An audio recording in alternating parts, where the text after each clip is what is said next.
we go again.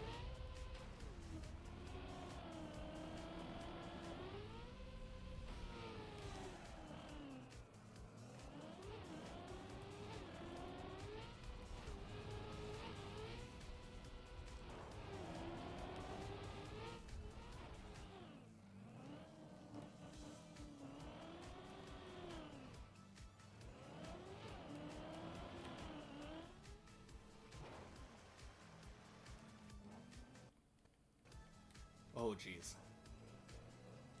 Well, I'm glad that happened there. That was a pretty decent time for the screen to lag horribly.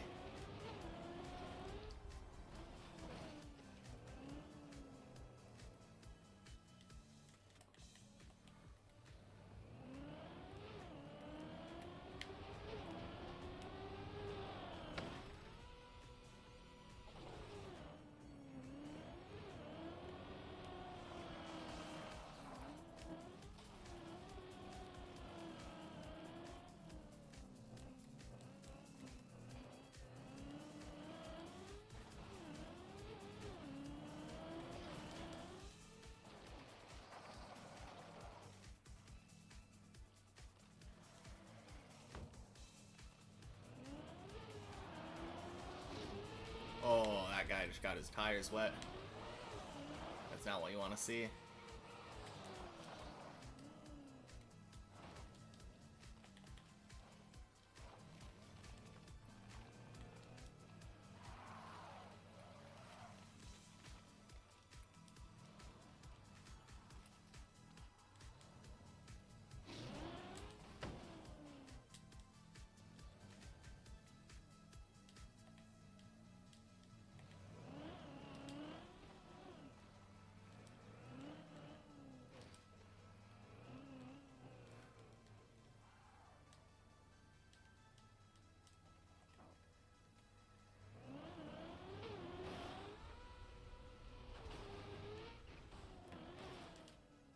All right.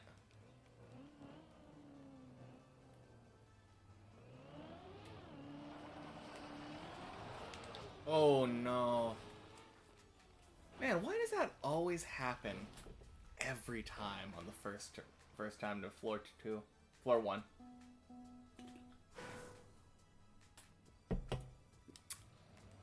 I just feel like without fail, I end up getting up to floor 1 and then smacking the butt of my car up there.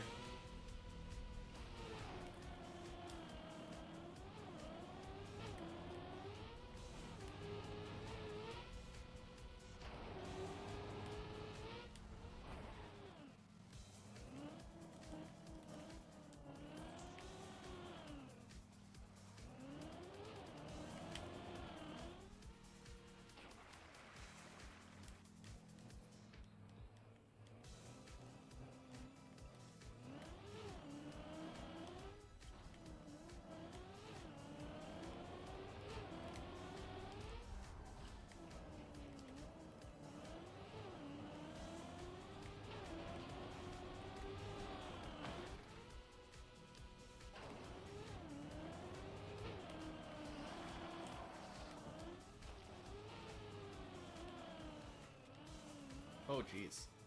I think that's the first time that's happened. I've bumped into that, I think, before, but, like, climbing that? Nah.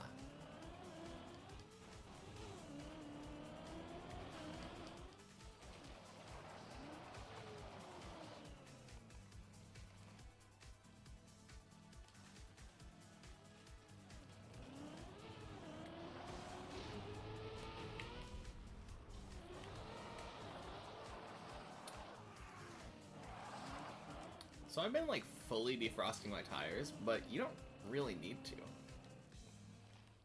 I mean, obviously, like, people YOLO it, like, all the time, but I just noticed that my tires were defrosted by the time I got up there.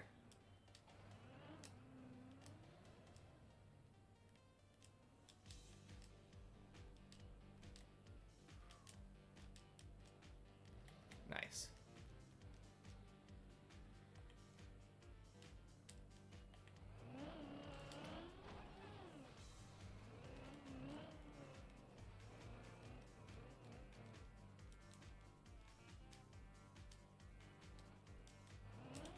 Oh no!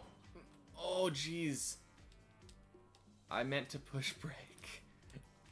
Hey! Welcome in. I almost did something really embarrassing there.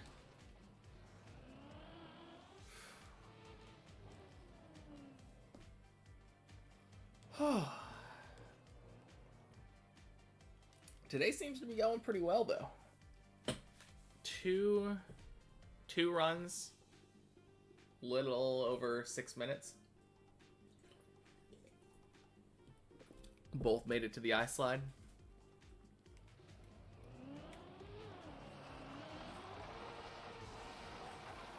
Oh.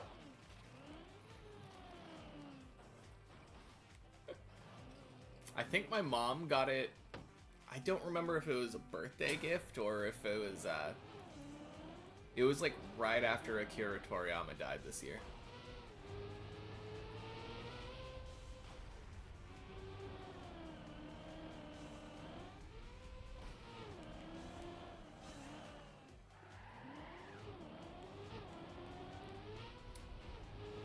Pretty cool shirt though. Yeah, it is pretty recent. I didn't really have very many Dragon Ball shirts aside from that. I have the one Goku shirt that's like literally falling apart. Oh, like 4 years ago. I assume she just bought it online.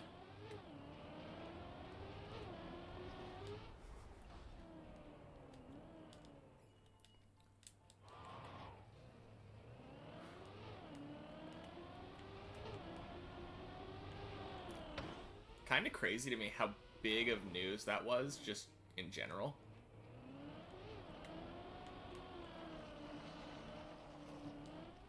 Nice.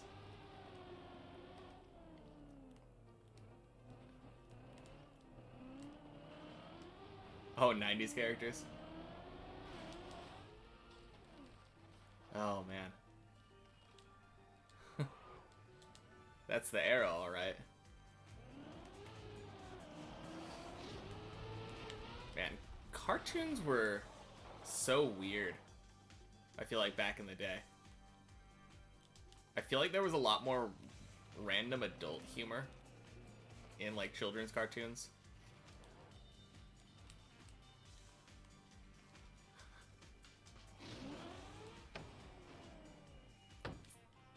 Uh-oh. Oh, no. Yeah, that... Oh. Oh, man, I almost saved that.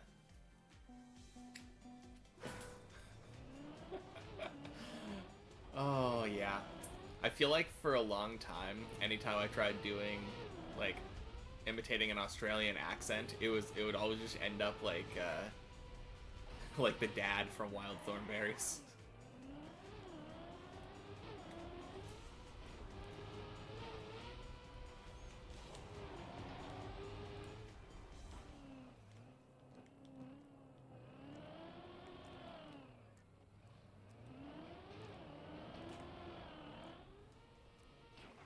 No, I feel like I always remember being really disturbed by some of the cartoons, like a lot of the imagery in, I think, Cow and Chicken.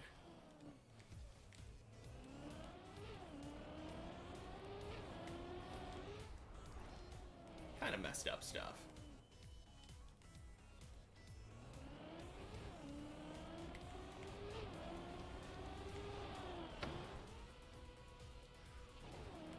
Of course, I haven't seen it since I was a kid, so who knows?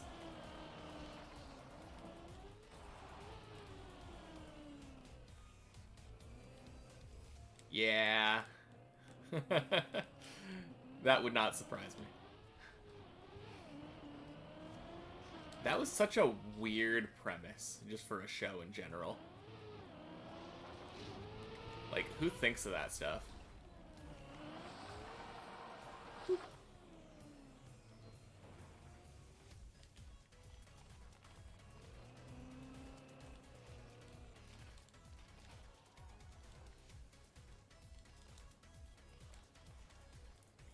Oh, yeah.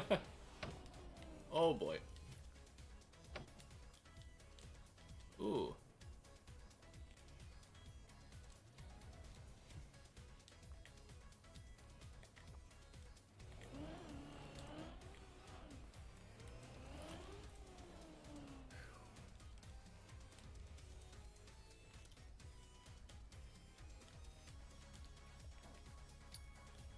Yeah, I think it was mostly just that lamppost.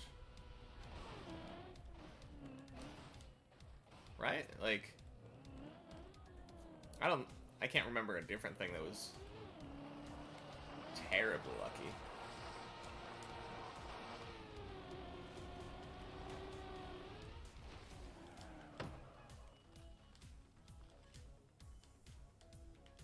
Overshooting on the plastic part.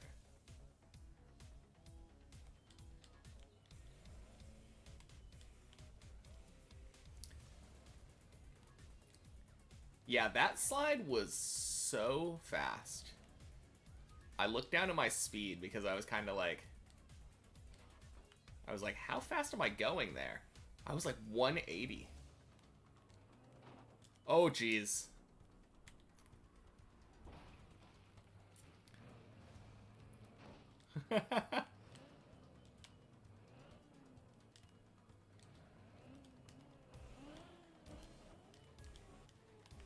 Okay. I guess I probably should have gotten a little more speed there.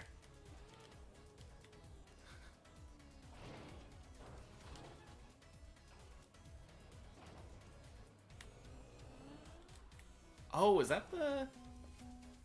I have no idea where I was.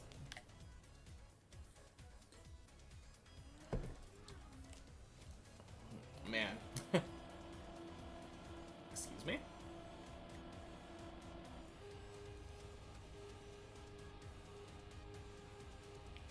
Excuse me, Trackmania. What is happening?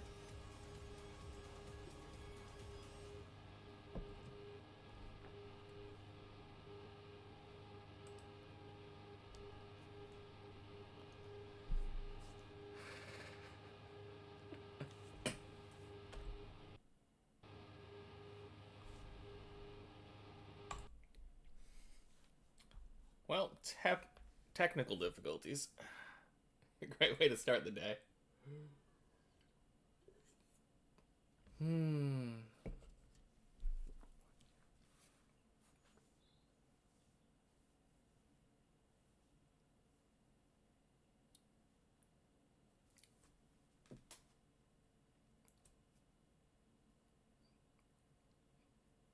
Top half of the half pipe. Is that where I was? Okay. Yeah, I was totally lost.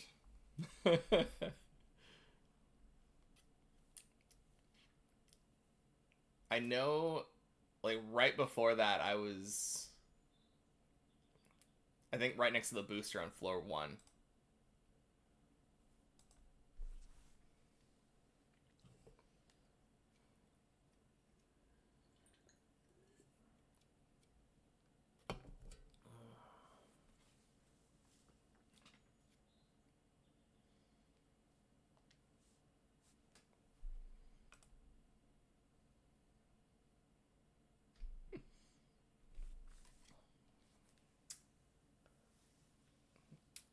Dang, again.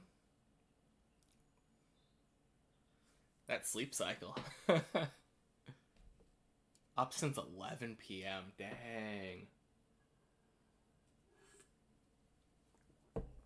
Yeah, for some reason, I I think that's around when I went to sleep. Around 10:30 or 11. Hey, Blub Club. Welcome in. Aside from the technical difficulties, good. My game decided to crash right after I fell. Yeah. I'm glad it happened after I fell. Obviously I'd rather have not fallen, but I already made the ice slide once today. Like 15 minutes. Yeah.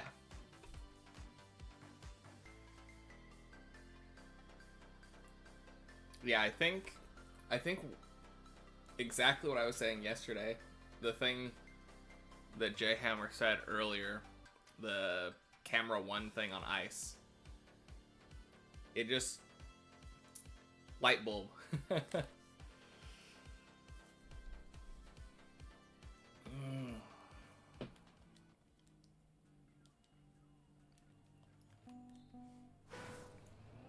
It's kind of funny because it was such an obvious thing.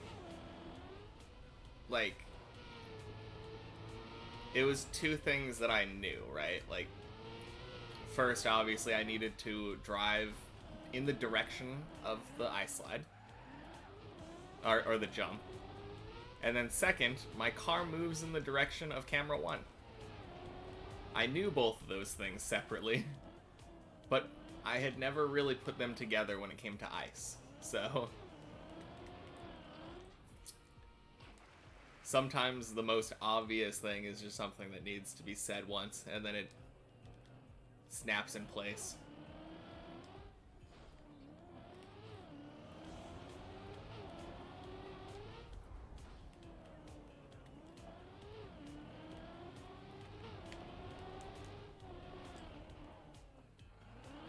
Oh no. Oh.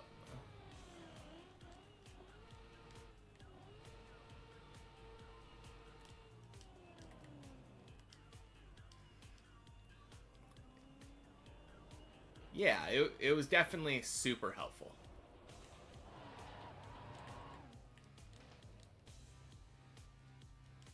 Yeah, exactly. That is why I had it in my head I needed to be straight.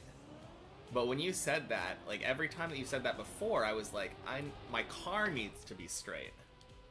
My car needs to be straight, not like I needed to be headed in that direction, like momentum-wise.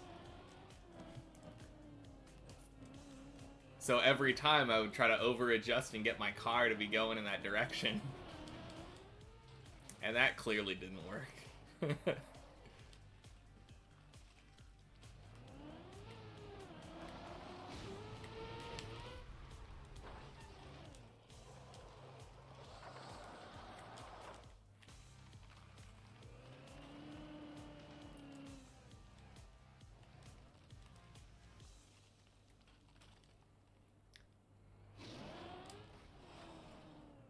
I mean, I guess we'll see, like, what my ice slide percentage is now.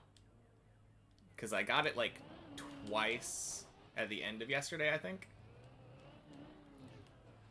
And that was right after you said that. And then I already got it once today, so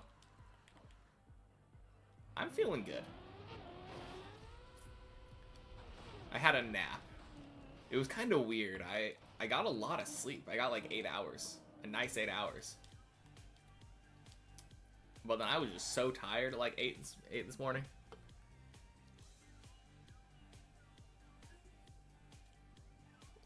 Just do all the things and you'll do all the things. Truer words have never been said.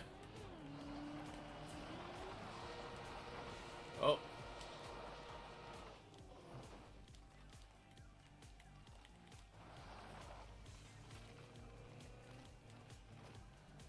My car just loves bumping that. Uh-oh.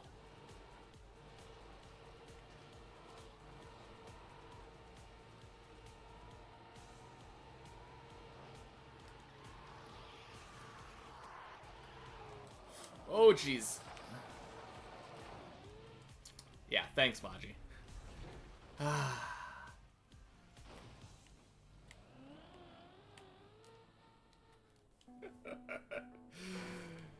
Oh, man.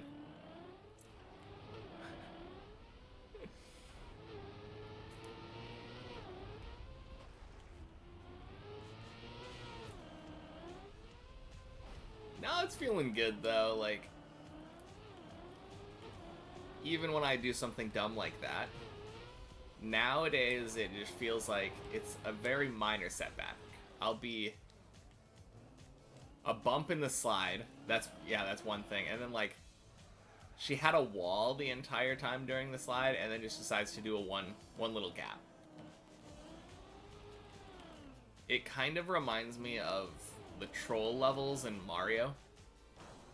Like in Mario Maker, where they just decide to put the invisible block right before the end jump.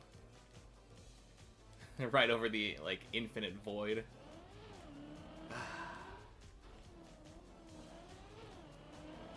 I wish there was a hidden block there.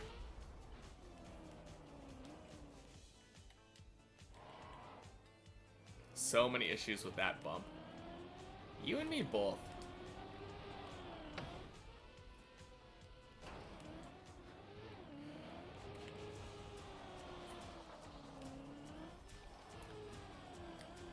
I feel like I always end up on that bump because I want to be lower to get a better angle. But then, like, because of how low I am, I always end up hitting the bump. I mean, always is a strong word, but frequently hit the bump.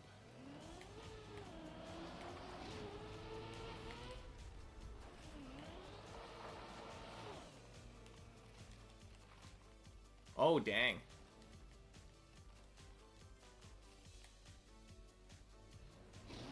That was good. I think that was the first time I've ever done that, where I landed and then went direct. Yeah, that was super clean. 5-page essay about snails. Oh, too true. Isn't that the problem we all have to deal with? So relatable.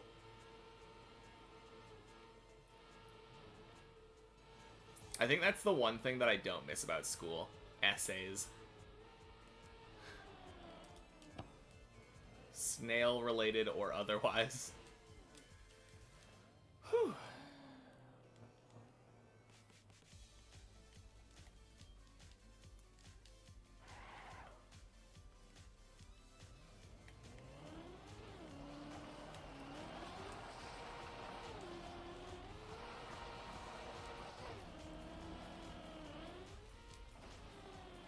Oh no! My car kept rolling. Where are we going?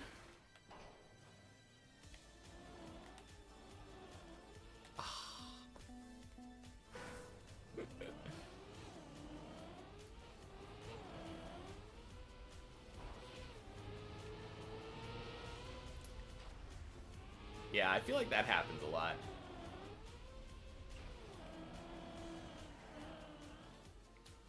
Maybe? I don't know. Actually, no. I don't think I had that happen almost at all, now that I think about it. Maybe in, like, high school, where they're like, yeah, we're done. And then they keep assigning homework and stuff, but, like, I think once I got to college, all of my professors were very clear about what was on the agenda. And if anything, we would end early if we made it through stuff, like, quickly enough. But all my college professors were really good about, like, when it came around to the final part of the term, just finals week, they'd be like, yeah, you need to study. Not yours. Oh, rip.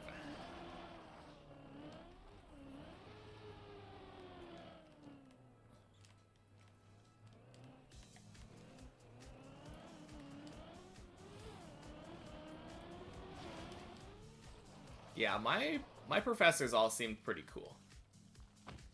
The only exception wasn't really an exception, it was just like,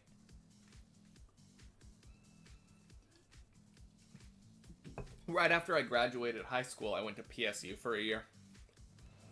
And I had a chemistry teacher there.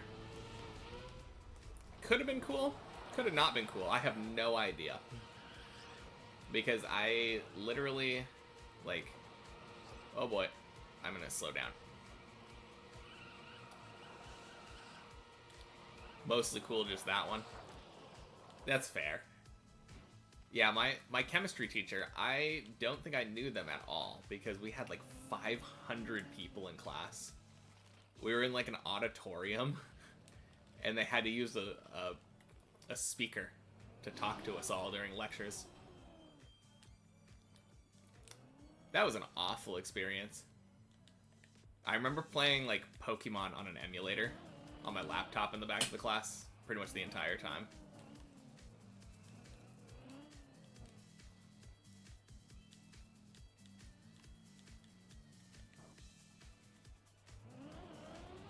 I was such a terrible student when I entered college because my parents bought me a laptop for school, and I brought it to school, of course, because they said it was for school. But I was like horribly addicted to League of Legends at the time.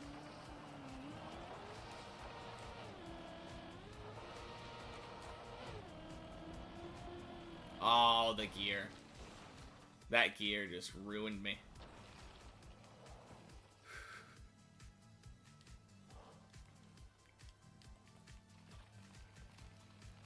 That felt pretty good, though. I straightened out real well. If I would have been able to stop the gear, I think I would have made it. That's how I was after taking a break and going back to school. I think the problem for me was that I think my parents were paying for like most of my schooling. Or like all my schooling.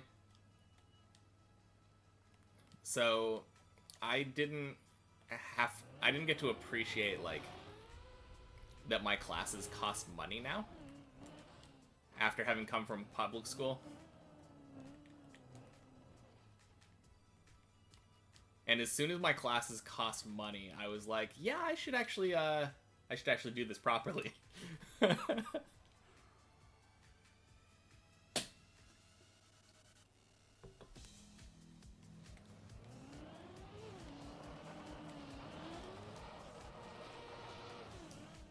Oh no.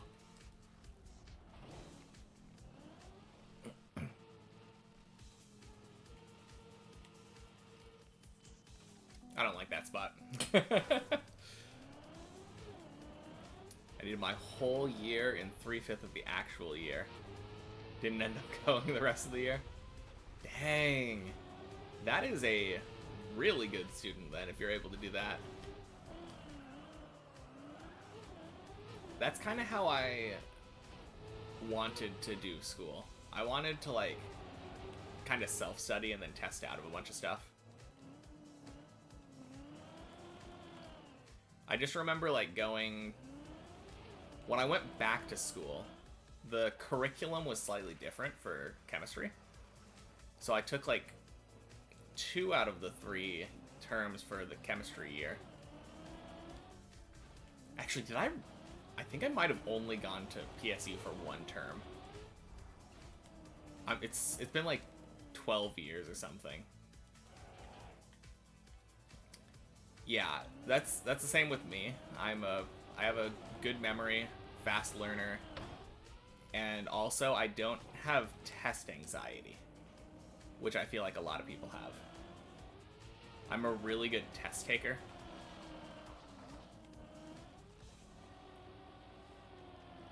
So it ends up resulting in really good grades for me as long as I do homework.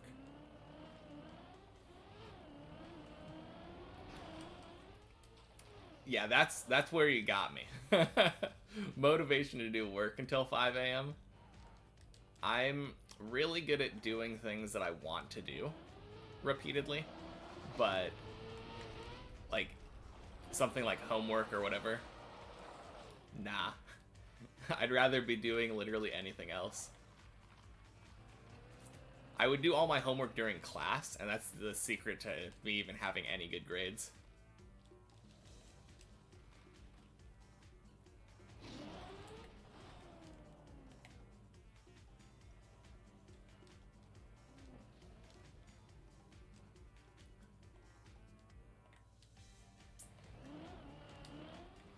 Yeah.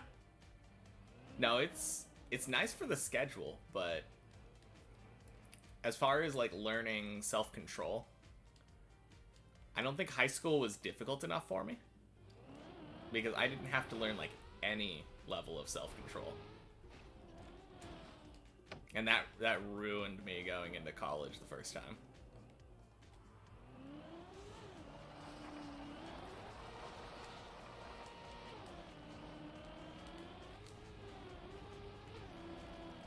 Oh, that was way too slow.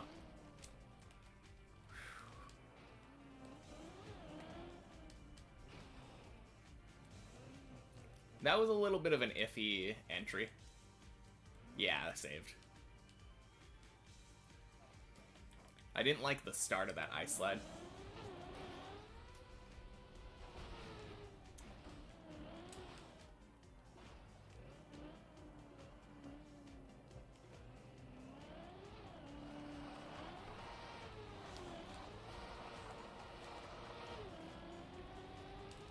Oh boy. No!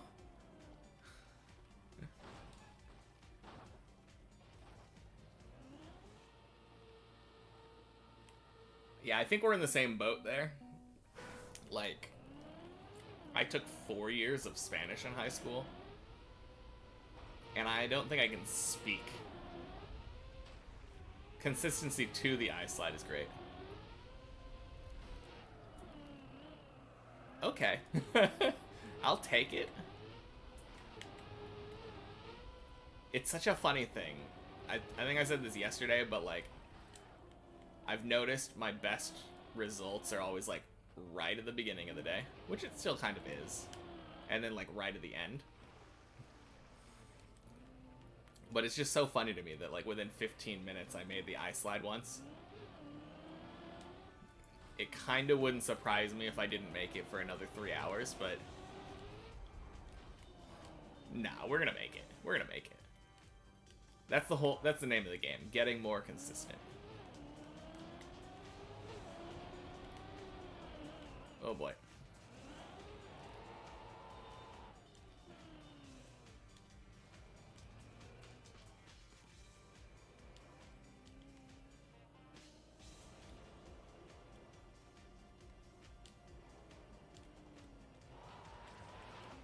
You believe.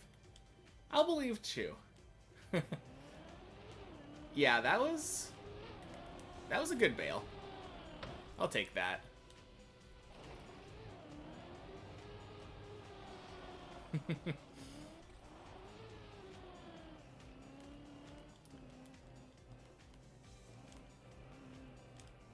Oh.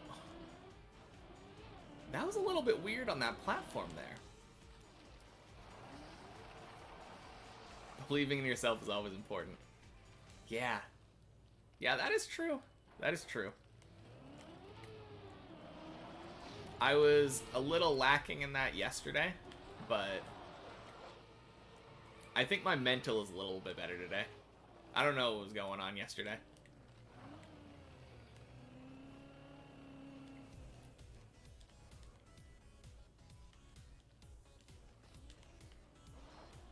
Oh. Oh, jeez. Oh. Ooh. Man, that was close. Yeah, I thought that was going over for sure. It was like a 50-50. Oh boy. Saved? Oh no. Oh, I don't know why I respawned. I might have been able to fall somewhere. I think every time I fall there, it's pretty bad. That had a chance. That had a chance of saving.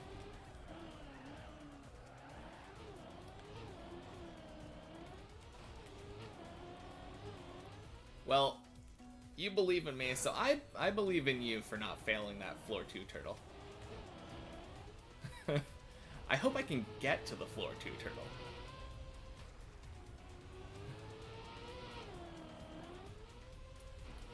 That would be kind of sick if I could get that today. I'm terrible at turtling, so I don't know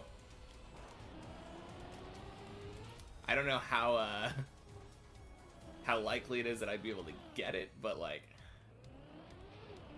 I think I might be able to at least fail the jump better than yesterday. 10 out of 600 success rate. That might be close to my ice slide success rate, so if I can do the ice slide, you can do the turtle. That's how it works, right?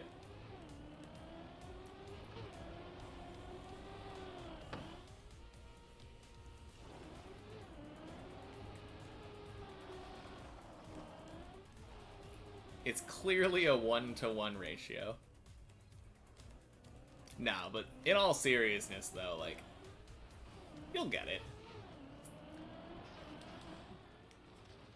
It was so funny. I was looking up turtling tutorials the other day in preparation for having to get to that. And literally, like, the only turtling tutorial I was able to find was, like, a backwards turtling tutorial. Which doesn't seem very applicable. And, I mean, I guess technically I could backwards turtle on it. Can you imagine if every time I got to that, I just... No, I learned this from the YouTube video. This is how I have to do it. Broke down and played the turtle practice map. Fair.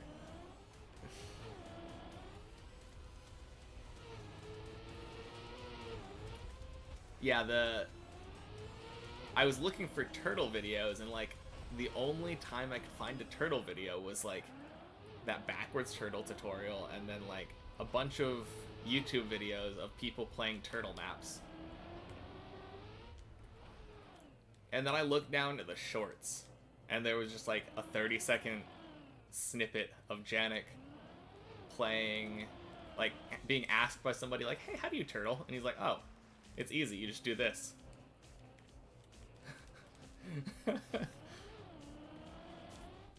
And then he kind of just explained the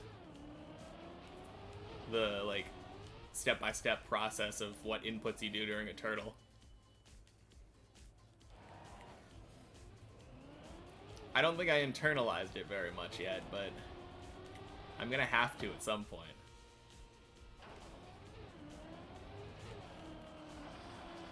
No, that's making me so nervous, though.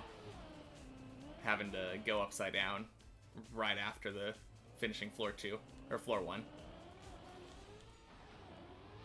It's like, oh yeah, you had all that trouble doing that ice slide? Here, do the thing that you've been trying to avoid intentionally immediately afterward. At least it's not a whole floor of it yet.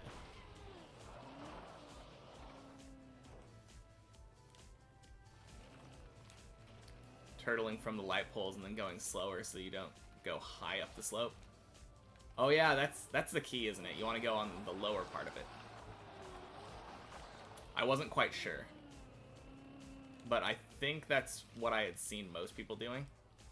They just turtle around the bottom of it.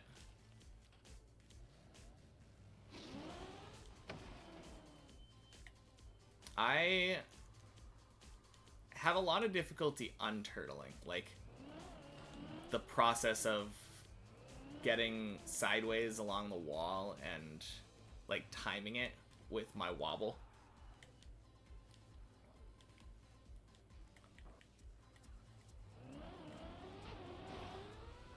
I've tried doing that on purpose a couple times, but like kinda weird.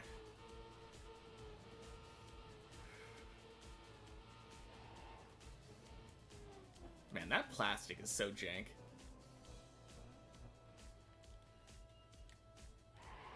Still gets me that that works.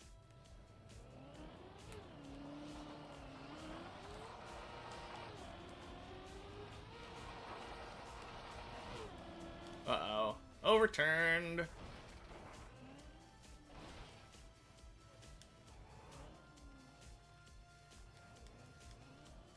Uh-oh.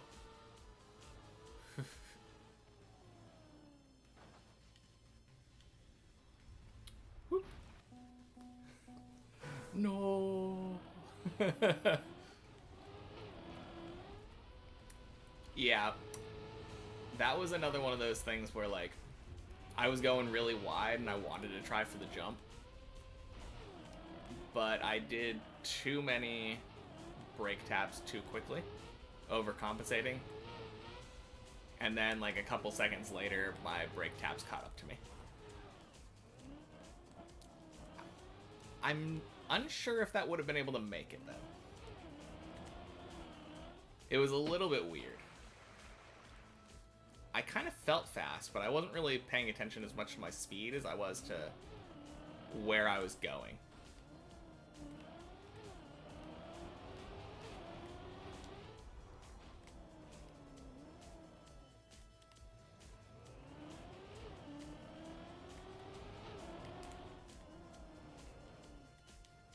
All right, let's try it again.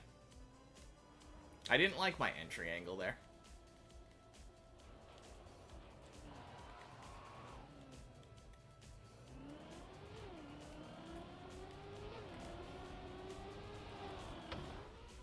That was kind of nice. I realized pretty early that I didn't like that, and I was able to bail real quickly.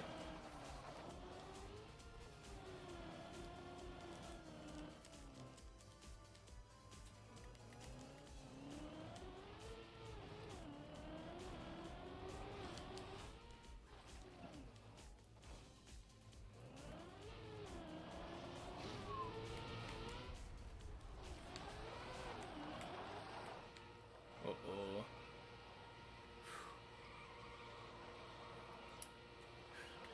Yeah, I tried doing something fancy there and going direct again. I feel like that's what ends up happening when I do that. I end up with my butt stuck in the gap.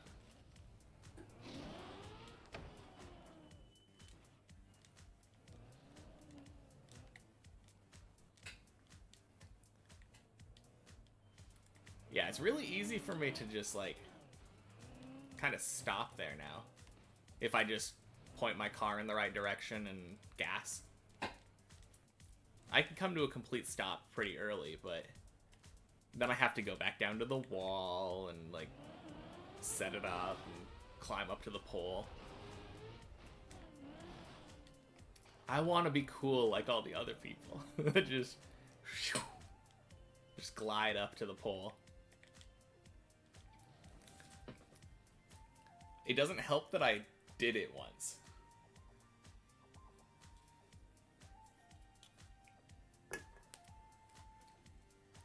The most wicked consistent strategy. All right, let me nail this ice slide, and then I'm gonna check this out.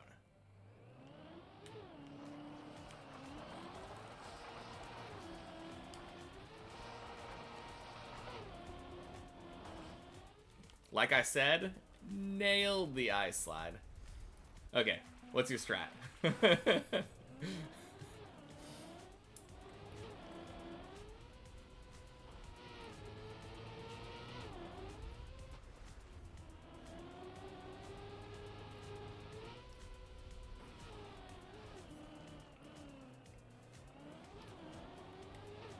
that time, it was a little interesting. Yeah, true. I don't know. I know that people are able to do it without aborting. And that's why I've been trying to go for it. But you're probably right. If I get it that wide, I probably should just abort. I think all of my successes have been when I got there, like, almost direct.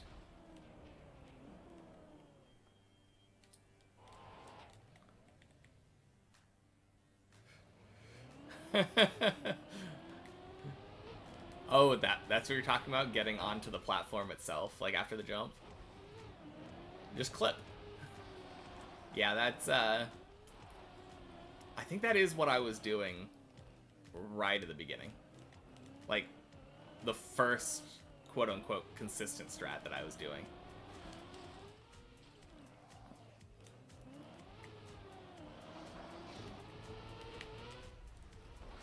Like that. There we go. whip around and I slide back in the other direction, so you do like an S shape.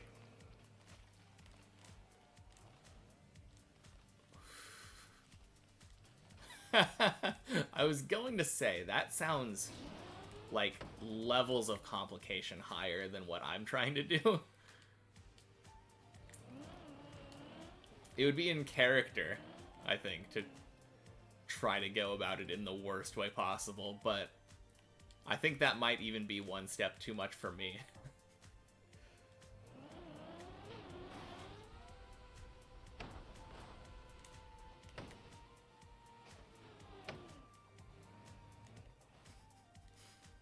Well, that's one way to get on the plastic.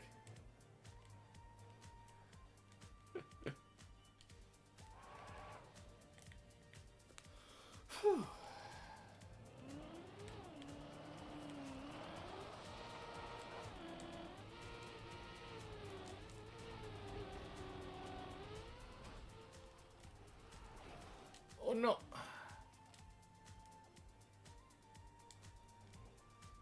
Okay. Question is, do you need speed?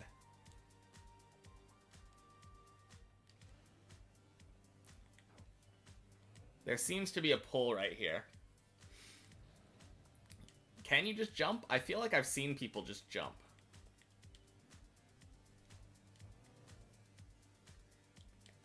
Just back up fully.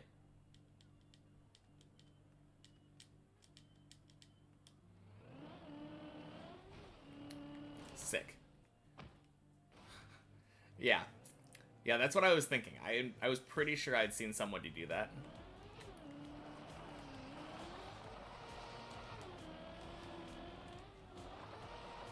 Yeah.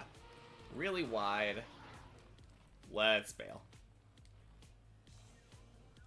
Lawn mowing stream? Oh.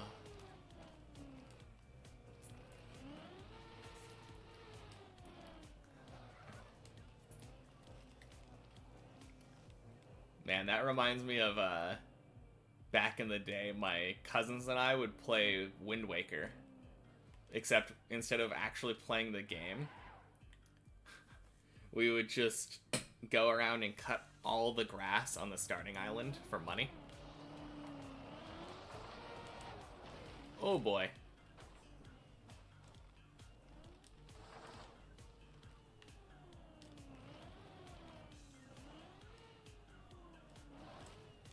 Where am I?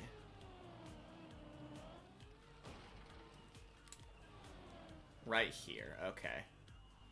I don't think I've ever actually made this. If I go all the way to the... that way... Nope. Dunk.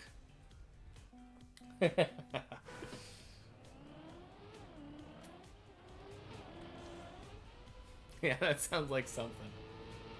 The opposite of watching grass grow.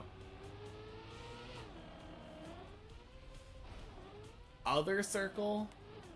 Oh my god. I think I did the exact same thing last time. I don't have to do that very often.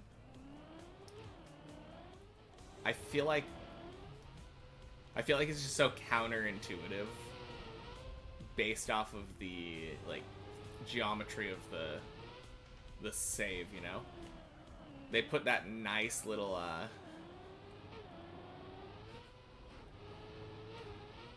the little connectors between the things.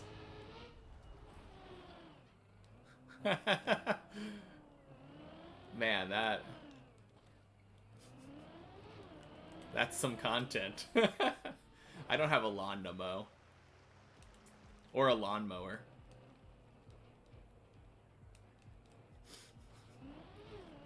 That is too funny, though.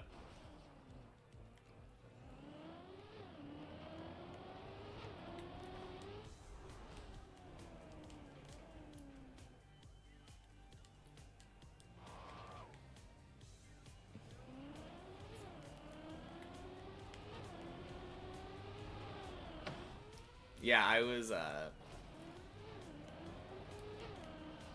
was wanting to do this, like, Patreon Sudoku pack on stream, but I asked first, like a responsible person, and they said they would like me not to do it. So I was thinking it would be pretty funny though if I did it, but instead of having the Sudoku on stream, just like have my webcam full screen and have it be like a Sudoku solving reaction stream, you know? Like, oh, this is so cool. If only you could see this Sudoku, but like, look at how I'm reacting to it.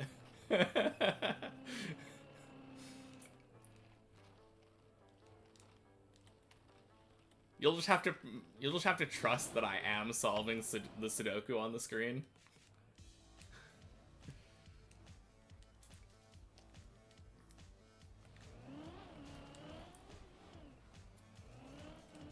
I don't think it would make for a very good, maybe like an April Fool's type video, but like, yeah, that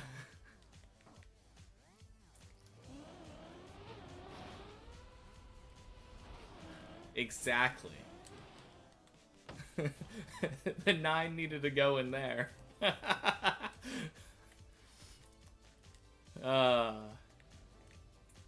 As long as I don't have, I just need to mute it. Then they'll never know.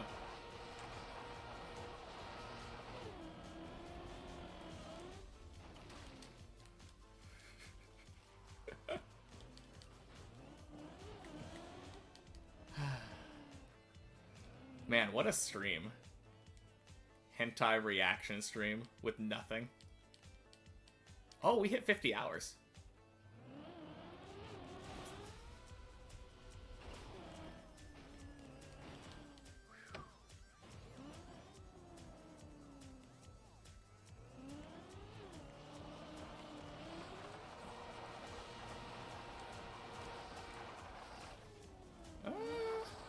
Oh, geez.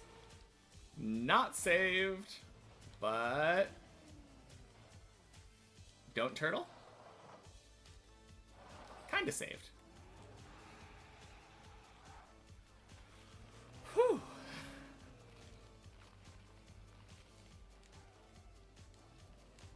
Yeah. Yeah, that one was another one where I went too wide.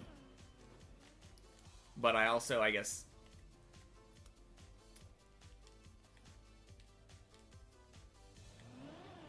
Yeah, right.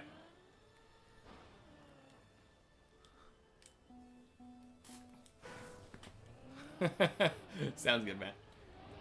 Yeah, the part you're talking about, yeah, that was a huge scam. I'm not entirely sure what happened there. Probably didn't back up enough, or backed up slightly too much or something. Ugh. Whatever. I'll be there in a couple more minutes. But yeah, right after the bump, right? That's the ideal braking position. From what I've heard, anyway.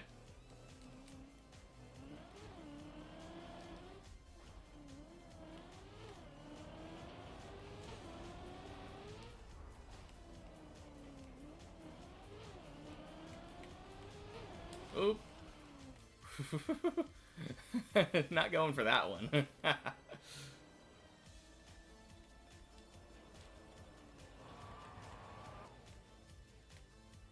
Yeah, I had a weird line there. I was way more inside than I'm used to.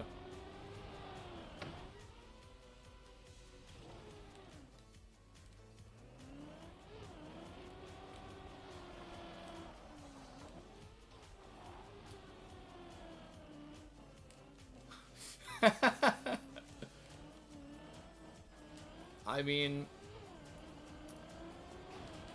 technically snail research.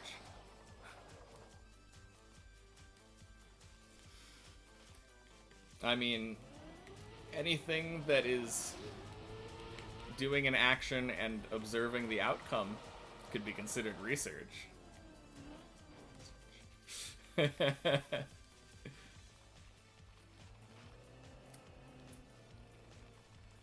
It kind of reminds me of, there was, like, I heard, like, an anecdote, a story about some students who were doing research on fish. And, like, everybody in the group got one, like, set of data. Except for one person. And, like, they got an entirely different set of data. So the professor calls them into class and says, like, hey, are you doing this right? I'm confident that you're, like, recording what you're seeing correctly, but, like, everything you're recording is completely different from other people. And so the teacher ends up observing the student, observing the fish, and it turns out the student was so short that the fish didn't see the student enter the room, and that's why the student was getting completely different results. Oh boy. Oh.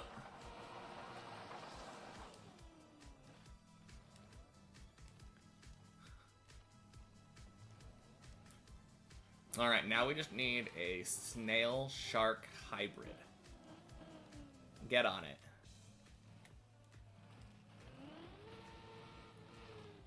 It has all of the characteristics of a shark, but with more teeth.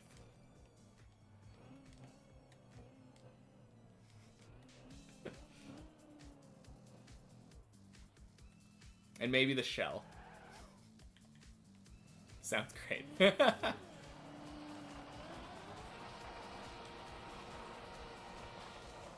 Oh, jeez. Oh.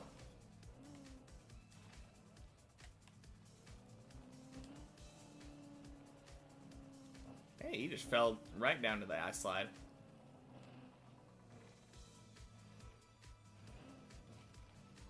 Yeah, I definitely have problems where if I don't exit this ice slide, like, perfectly, it's kind of hard for me to set up.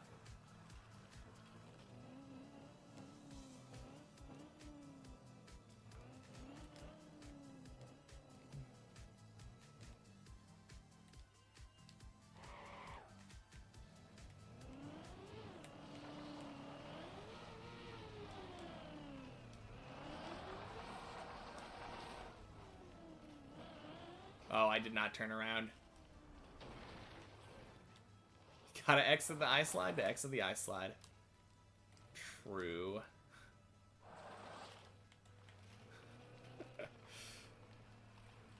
Ah.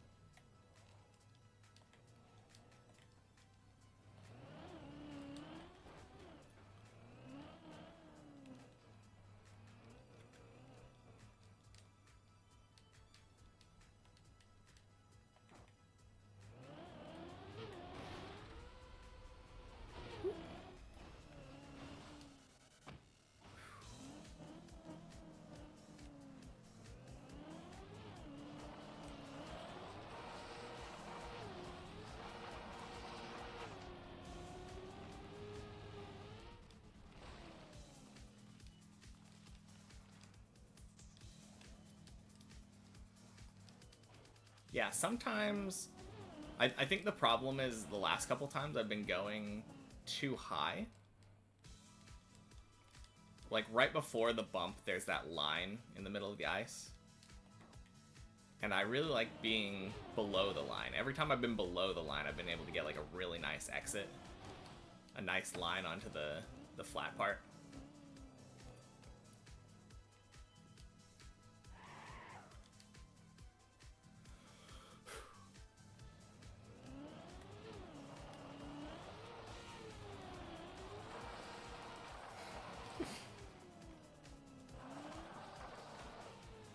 That almost ended in disaster.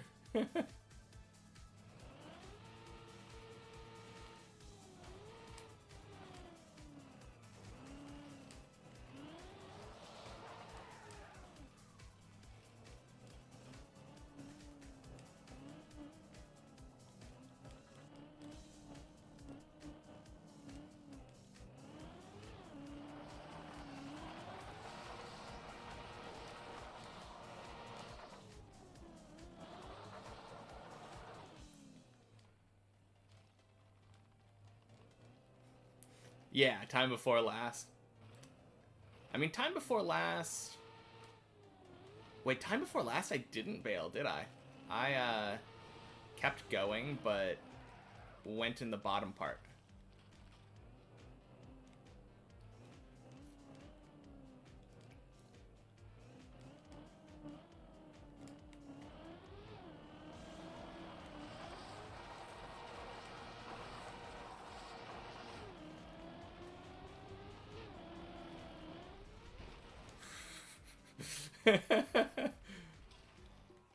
Oh no!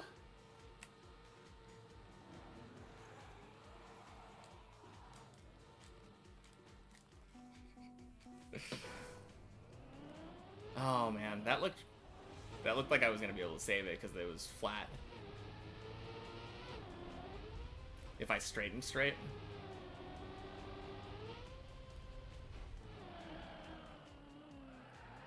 I wiggled back and forth.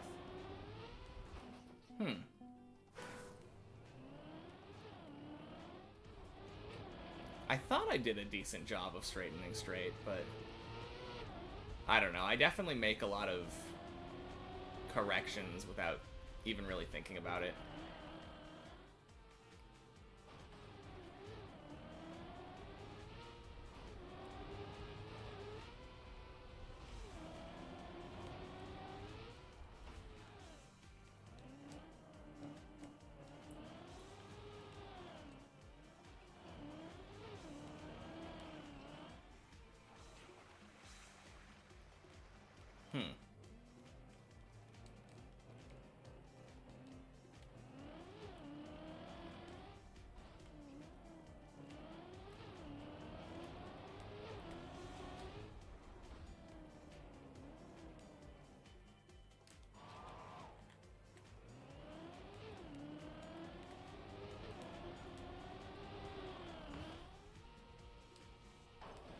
Just a left tap before you go straight.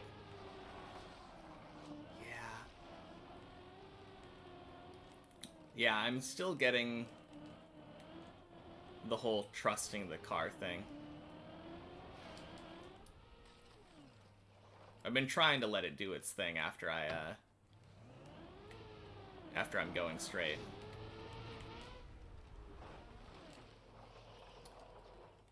Bit hard though.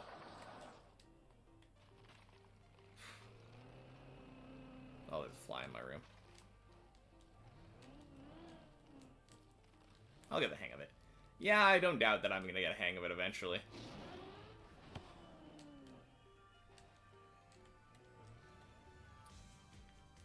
That is what all this practice is for, after all. Whew.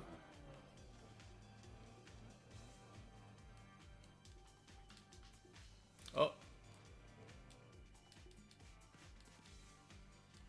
I was going too far back there.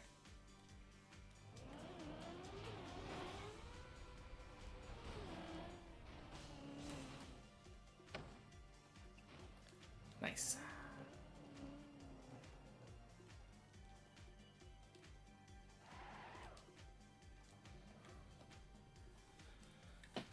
I need some water.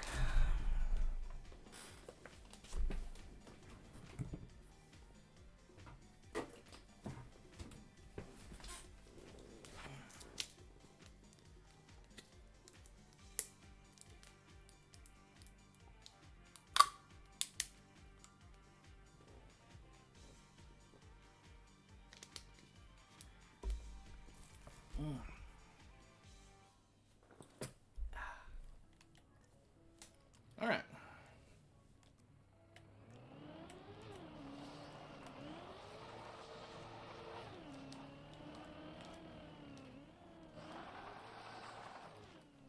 Yeah, that one again went really wide.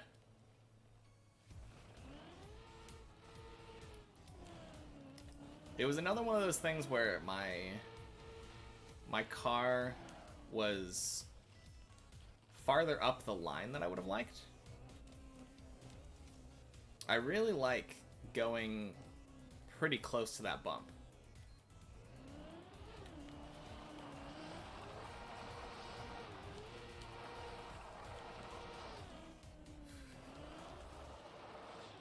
Kinda like that, except I bonked.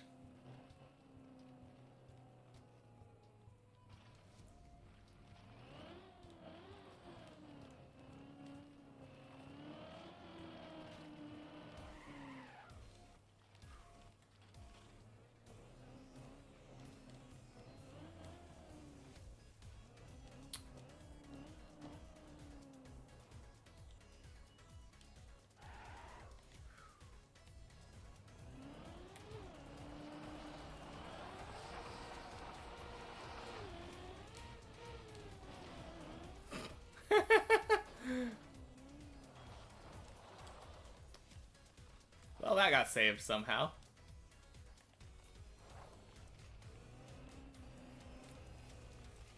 Oh, I can barely hear it.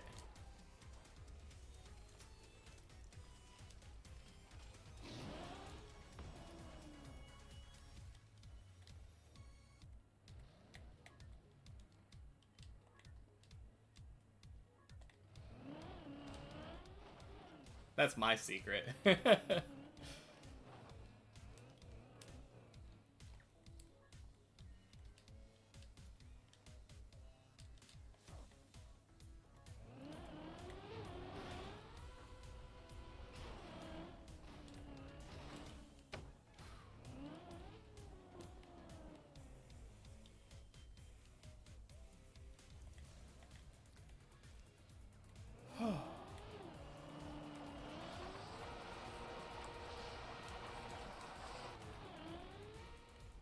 Well.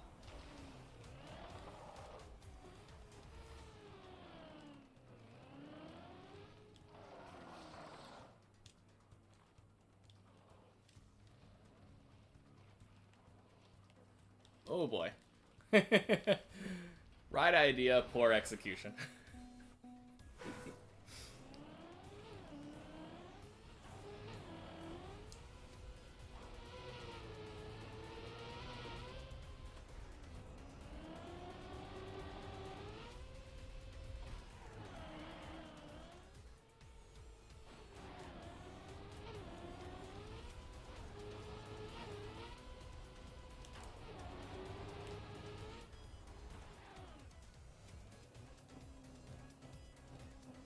Shoot the car around the outside of the bob at it.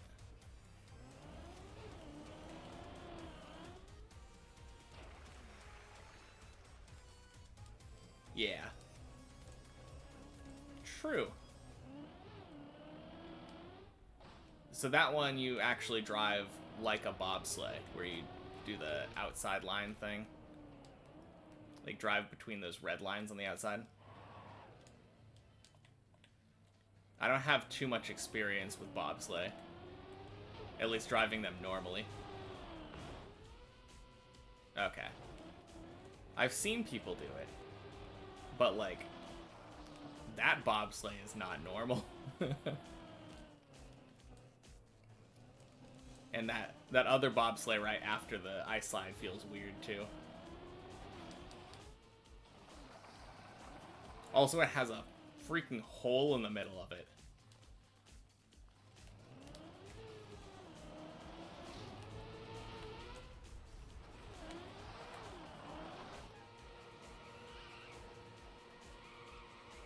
Some speed and an entry angle. Yeah. I mean, I don't really feel like most of the recoveries are necessarily supposed to be, like, really good. Otherwise, you could take the recoveries. Like, I wish they were. I wish that the recoveries were, like, really consistent.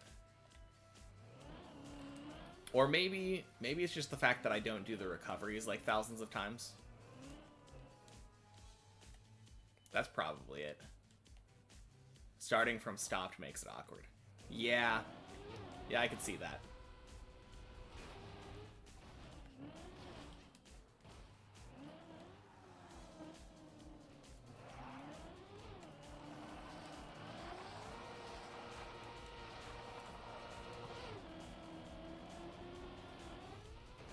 Ooh. Am I turtling? Am I staying? I'm staying.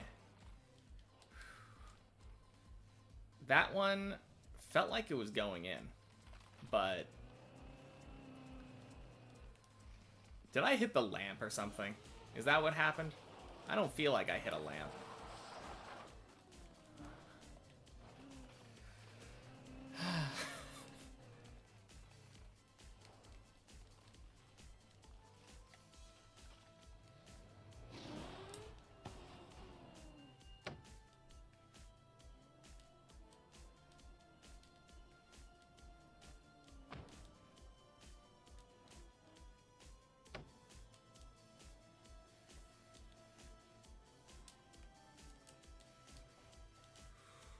Oh boy.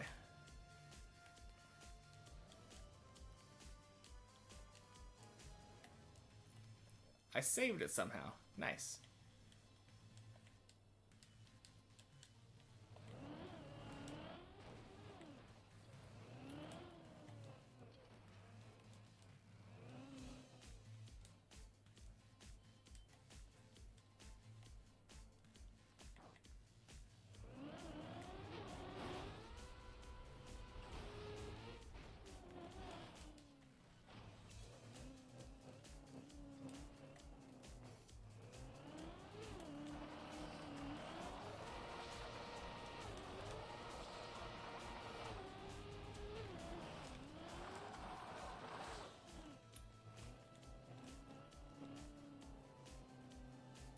Yeah, I think it might just be more adjusting that I was doing after the straightaway.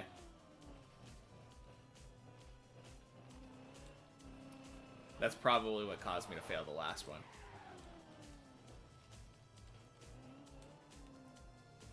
That's what causes me to fail a lot of them.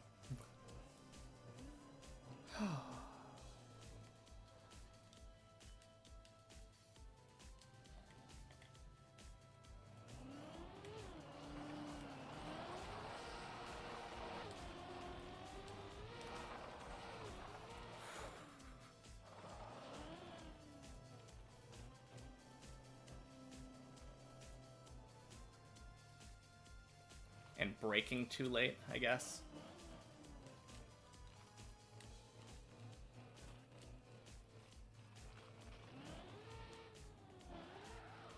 I think the thing that's messing with me is, again, the thing with ice being delayed. So braking into that wall, like right after the bump, feels really awkward to me, and my brain doesn't like it. But I suppose if I braked right there, like everyone's been telling me, it would have that delayed reaction and straighten me out for the ice slide.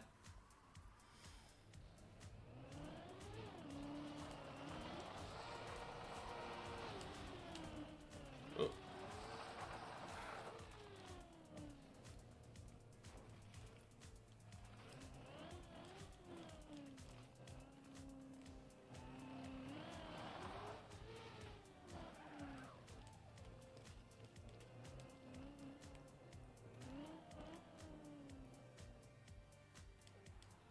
I braked really early there?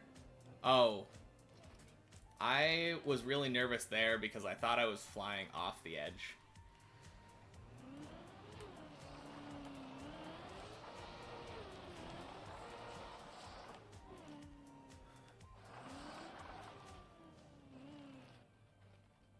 Ooh. I think I've only watched like 1 or 2 episodes of that, but it was pretty fun. Probably gonna end up watching the rest of it at some point, but yeah. Enjoy. I'll be here.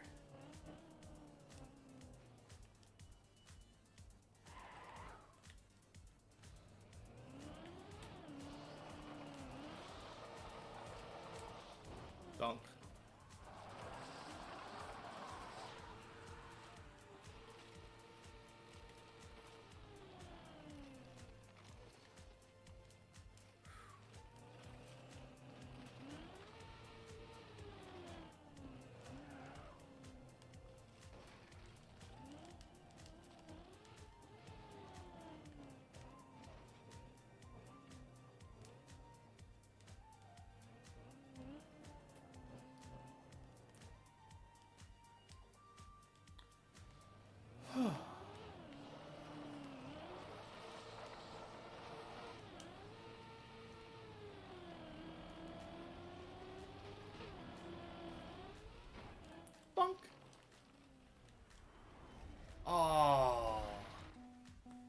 Man, I hate it when I clip the lights there.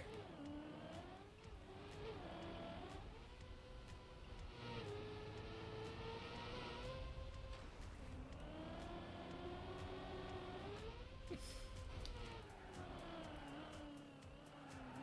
feel like every time that I clip the lights right there, it just sends me straight down to the water.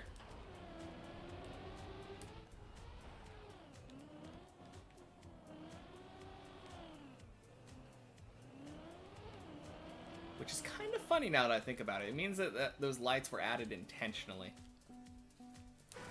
I bet if those lights weren't there, that jump could be more consistently failable. I mean, it's already pretty consistent when you fail it, but like...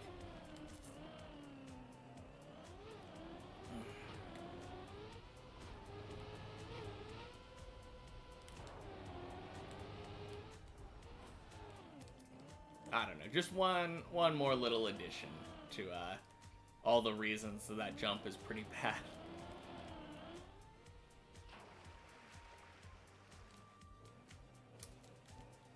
I do think that the concept of having a little save area, like a save route, if you don't have, like, if you have a different amount of speed lower, is cool. Of course, if you have, like, barely too little speed, it doesn't work. So you have to be doing, like, really bad in order for the save to work. Which, I guess, kind of makes sense from the terms of, like, a practice map. Or a practice kind of thing. Because who needs more practice than the person who screwed it up the most? Which is fair. If you're only barely screwing it up, it means that you probably are almost correct.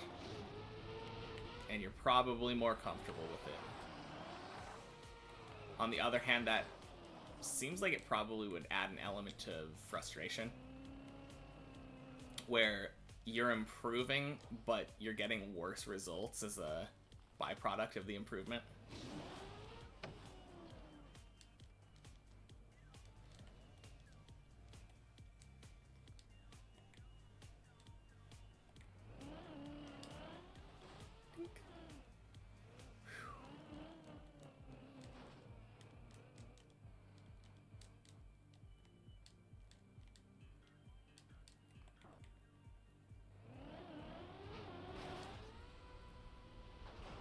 I don't... For some reason I brake tapped? That seems like a bad idea.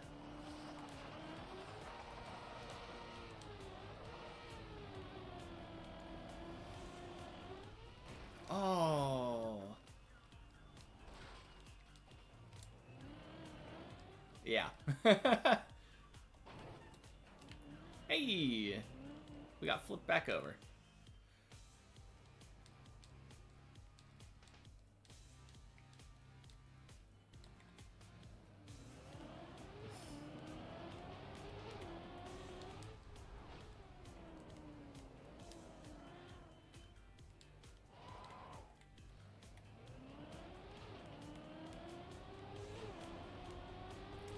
Yeah, that last attempt kind of felt good to me because I feel like I straightened out pretty early. No. I straightened out to the point where I was headed to the jump, I think is the main thing. And I felt like I had a pretty good amount of speed. I think I was at like 170 or something when I last looked.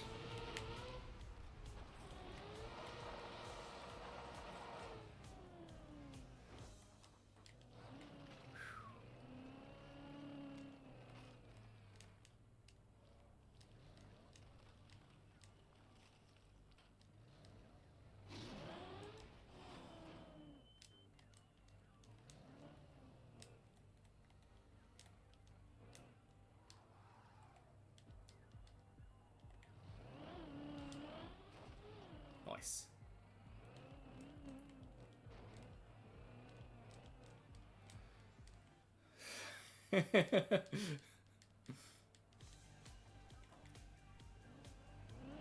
Oh, that's kind of funny. I think someone was offering to go to floor 3 with somebody and like show them how it's done, and then they're like, "Yeah, I want to go to floor 3."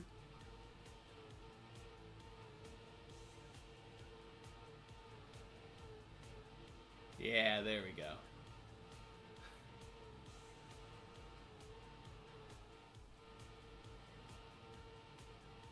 Excuse me, please let me back up.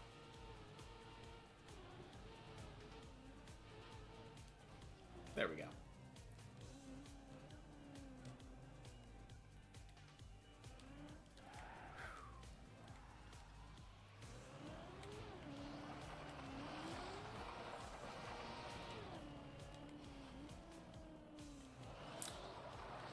Funky.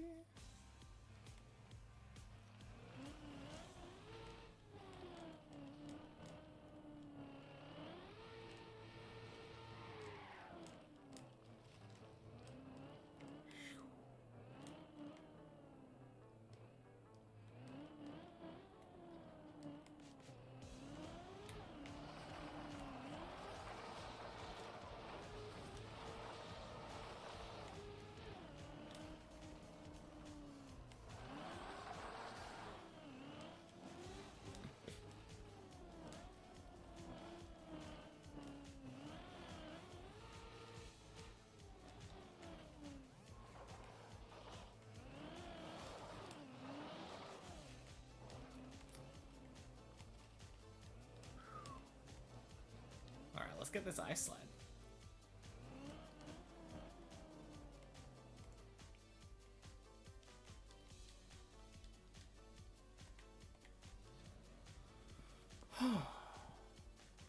Water. Water break.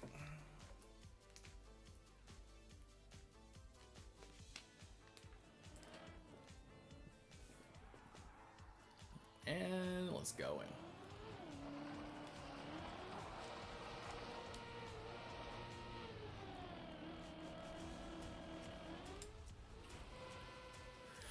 Oh boy. Oh, what a sick save. That was clean.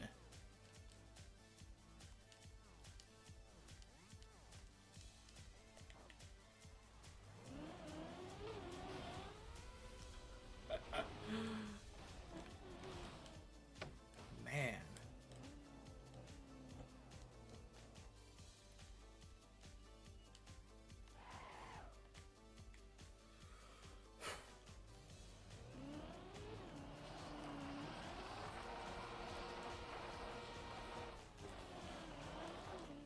Oh man, somehow I ended up over 90 degrees.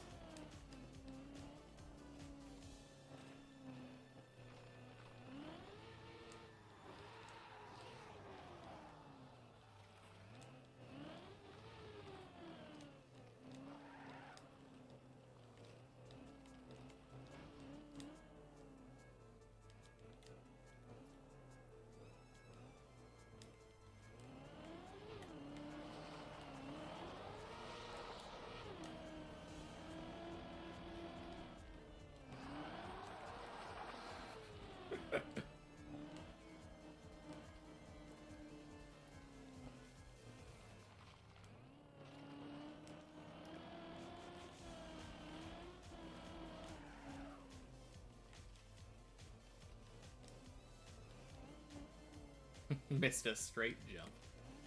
Oh man.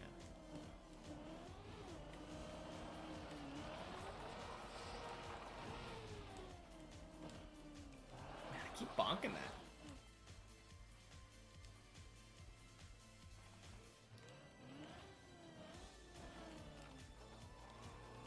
Oh no. Not again. Oh jeez. Oh, that happened exactly as it happened last time. That is so obnoxious.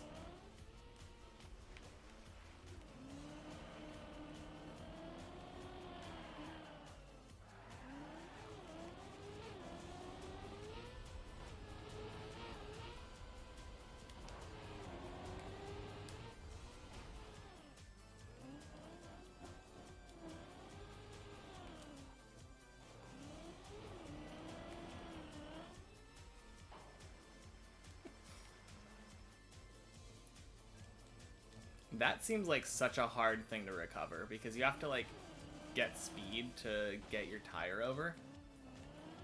But then once you're over, you have all this like momentum built up. You're like full speeding to get the tire over.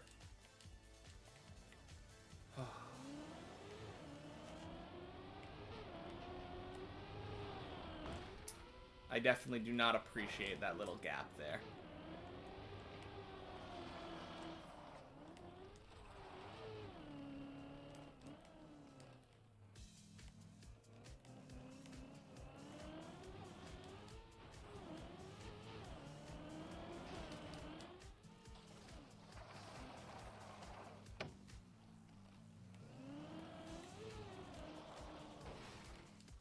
Okay.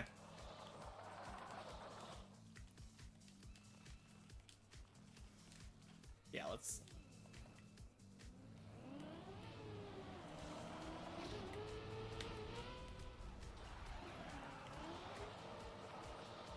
Nice.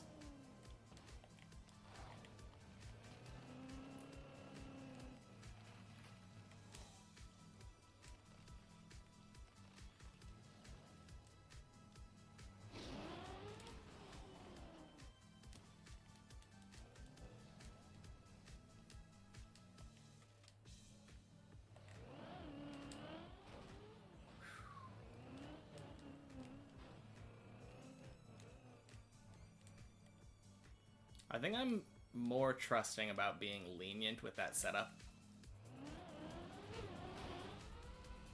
I had been lining up my tires kind of perfectly up until now, making sure that they were exactly in the middle of that pole.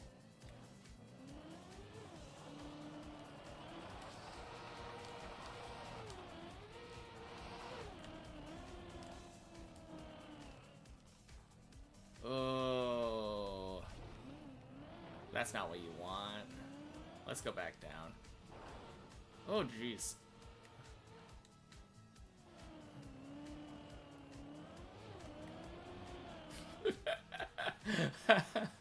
Okay. Now I know where I was. Okay.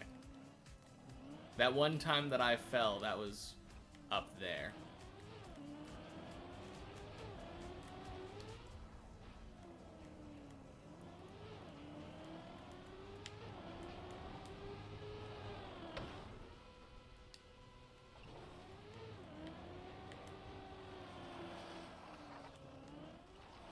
Yeah, I was thinking that it looked like the half pipe, but I didn't remember there being like a pole in the middle of the half pipe.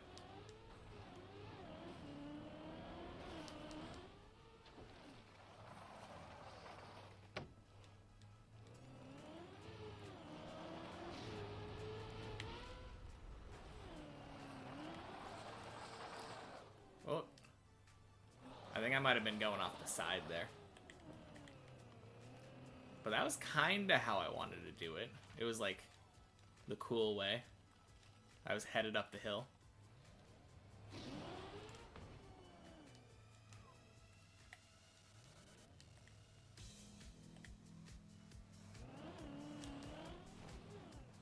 Nice.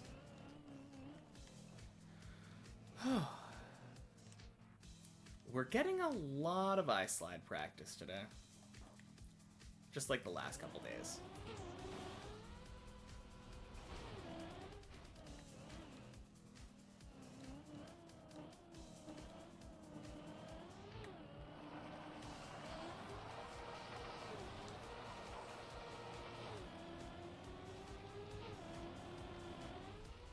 Ooh.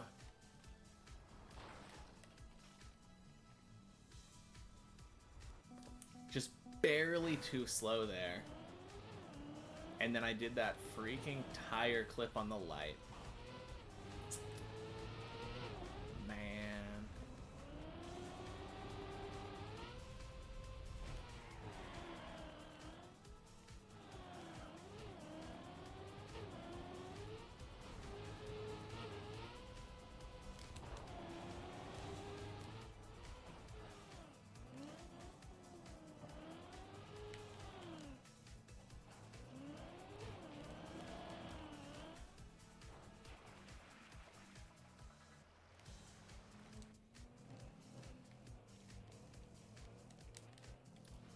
glad I got floor 2 yesterday, though. Now my PB looks real, or is real, as opposed to the last one where I had that fake PB at the top of the half pipe.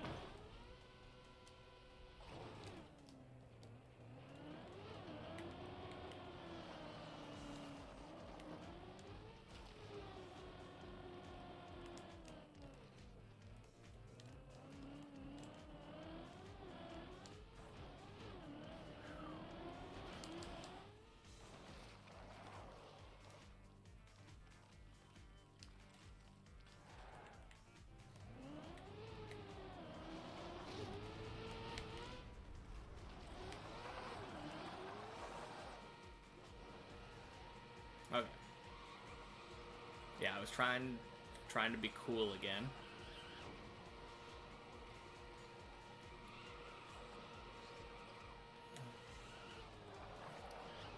Gotta be consistent instead of cool. Being consistent is cool, right? Like,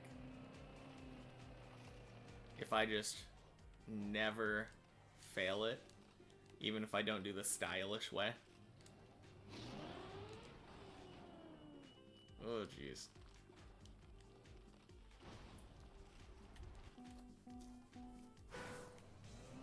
I really don't like that little obstacle there. That wall that bonks you. It would be nice if you could fail that and then, like, let it take you down to the first half of, or the second half of floor 0 instead. But I definitely feel like I usually go to the water.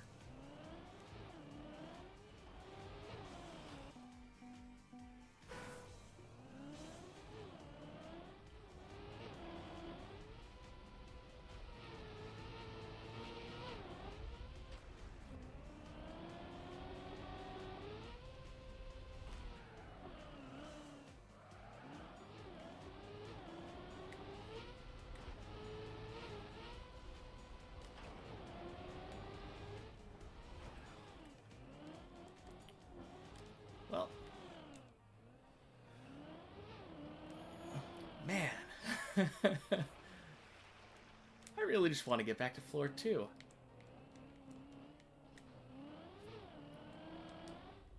Of course, if I could choose getting back to floor 2 once today, or getting significantly more consistent on the ice line, I would choose the latter.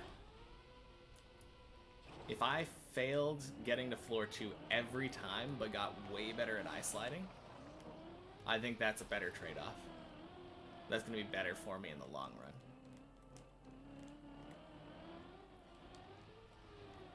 If I can have both, though, I don't mind being a little greedy.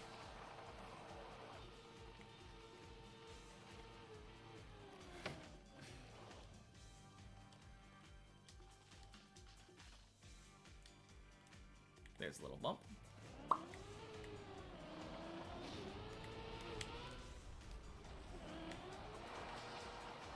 Oh, jeez. No.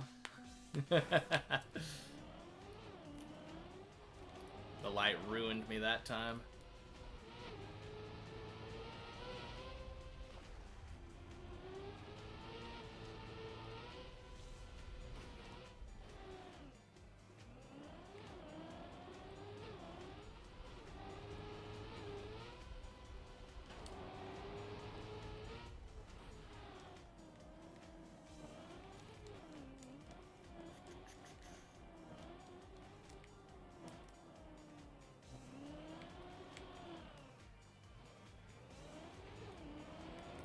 Oh, jeez. I did not turn in time. Whoopsie.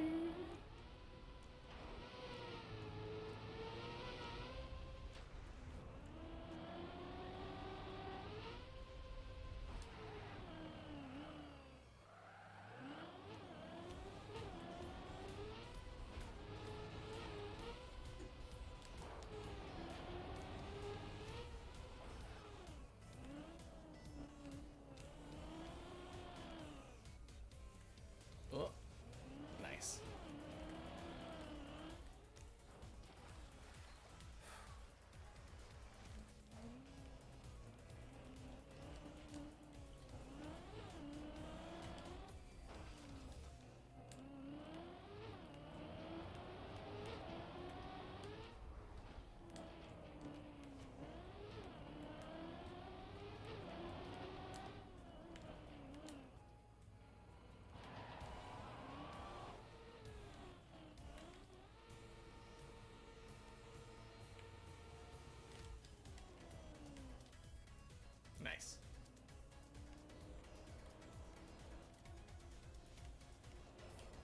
that recovery this time.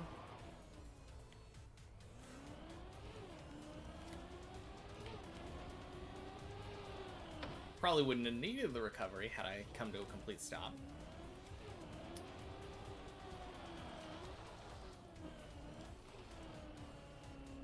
Definitely my biggest flip-flop on this map. Whether to keep practicing going for that full speed or just like say nah. Let's just stop. Go consistent.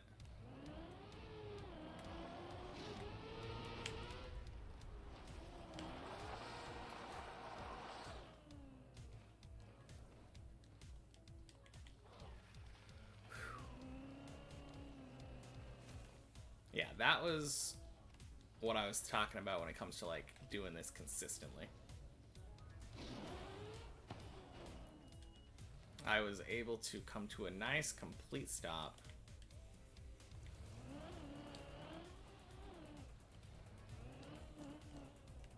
All I had to do was release, get my car turned around, slow down.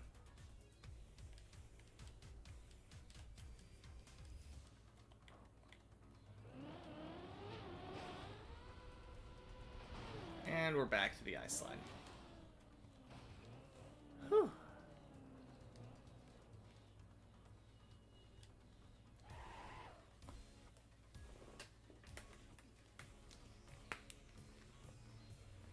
Oh, he must be in the other room.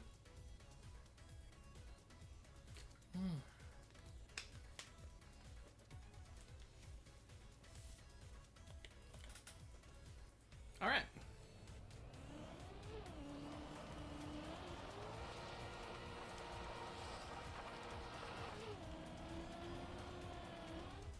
Bonk.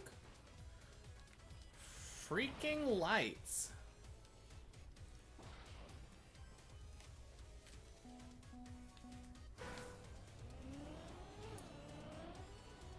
I swear I keep bonking on that light. Or like twirling on it, you know?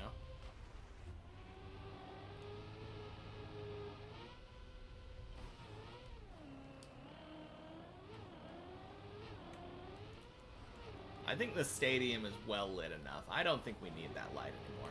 Let's get rid of it.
Bing.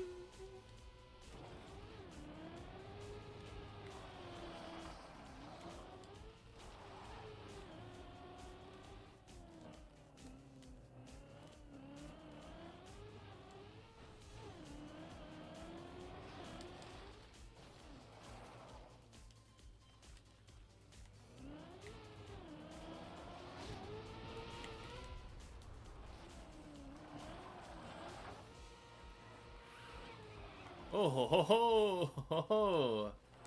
Hello, car. What are you doing there?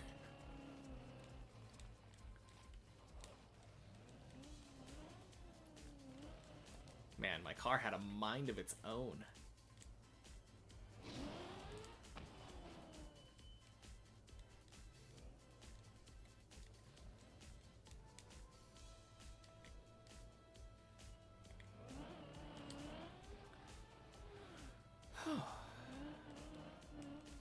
Nice slide, please. Nice slide, please.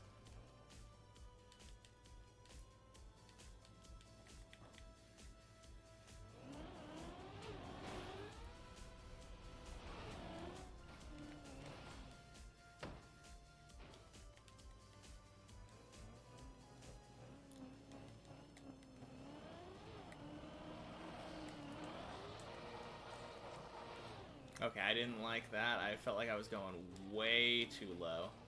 I think if I hadn't done a brake tap, I would have bonked into that pole.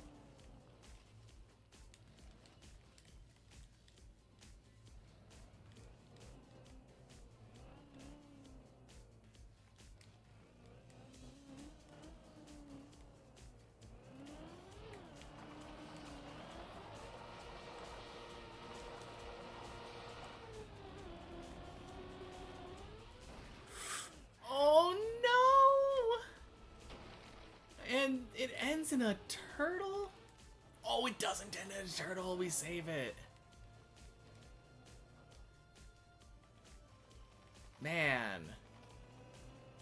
I saw my speed. I saw that like 176, I think.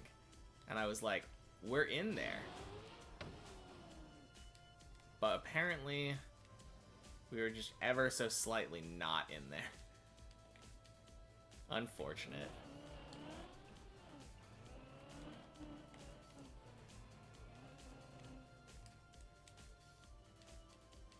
Yeah, me too. I think I might have released or something. I don't know if that was savable. It was very iffy.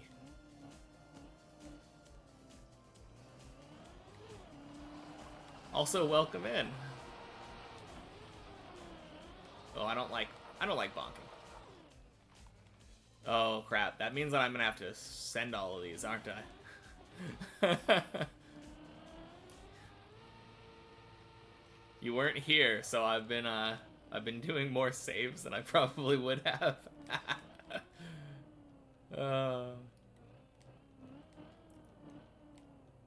Yeah. Figures.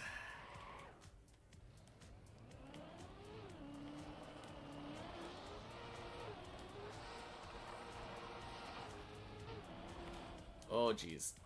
Oh no.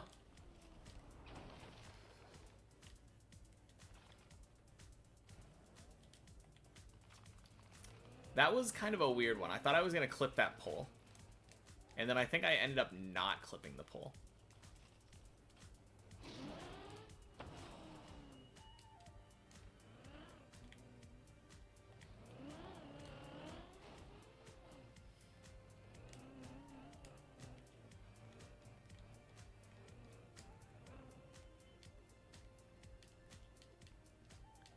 I feel like my success on this is almost entirely dependent on how well I do the first half of the eye slide.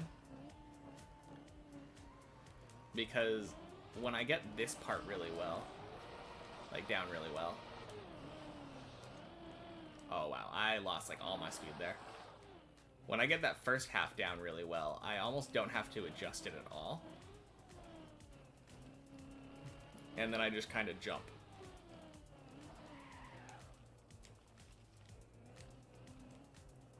But when I fail it and I just send it, like...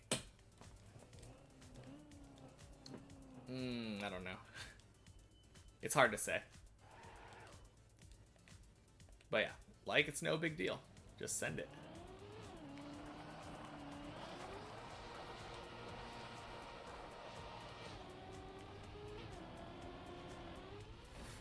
Oh, freaking light. Oh. Send it if it feels good. Yeah. Yeah, that's my problem. If I were to only send it when it feels good, I think I would just end up not sending a lot of them. The first...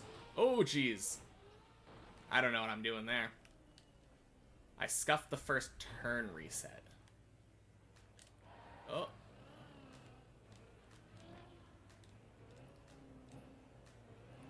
What do you mean turn reset? I'm not really sure I understand that terminology.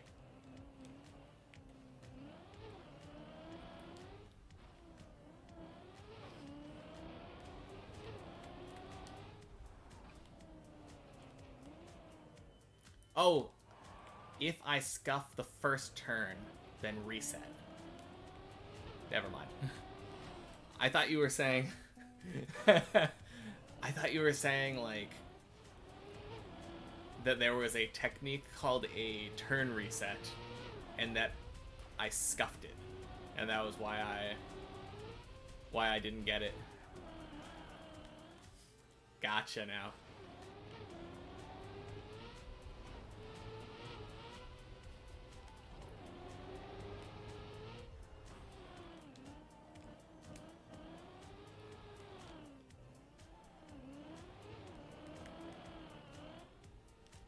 Ooh. Yeah. My problem is that when what I consider scuffing the first turn, I feel like a lot of people could do the eye slide out of and get it.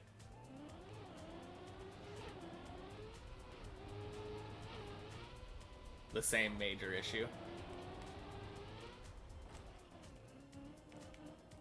I mean, I think my biggest issue is when I'm on the straightaway, I try to adjust too much.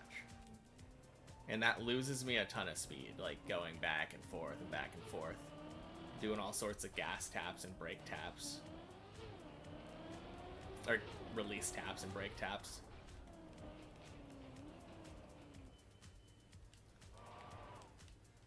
Oh, yeah, that... Fair enough.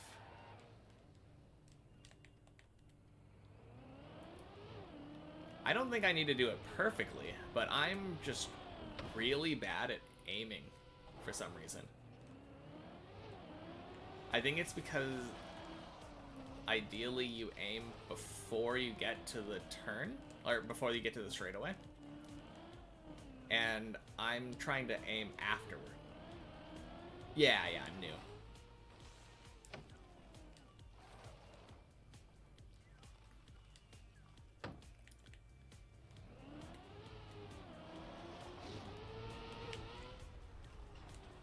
You don't really aim at all? Okay.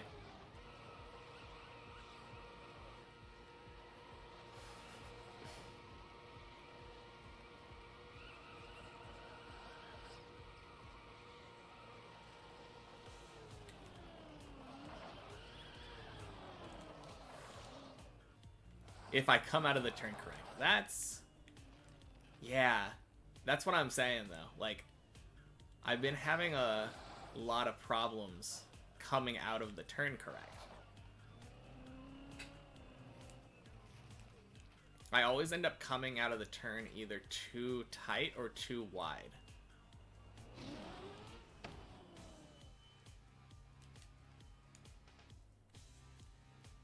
Yeah, I learned yesterday that if the car is going in the right direction, you can just let it straighten out itself. But I always feel like I'm either, like, going to fall off the right side or going to bonk the lamp on the left.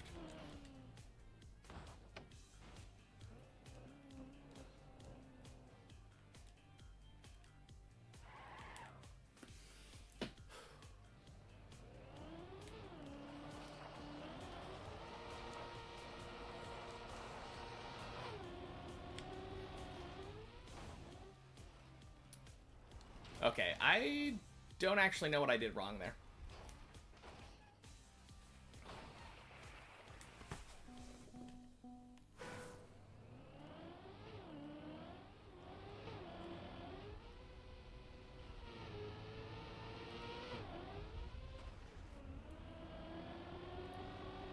That kind of felt like one of those ones where I had succeeded on it before, but like that one was too slow for some reason.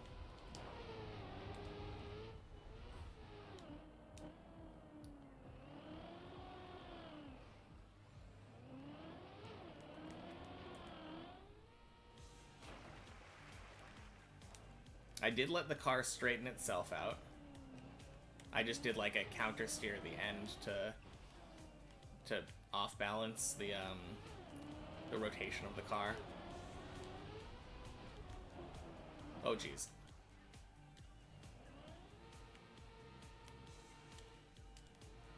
Am I stuck inside a tree? I think that tree might have like clipped into me.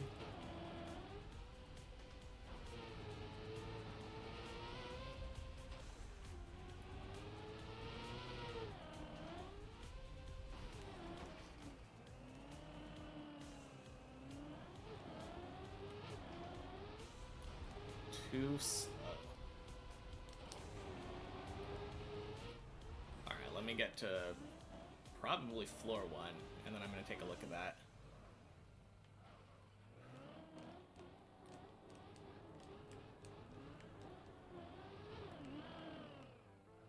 Whoop.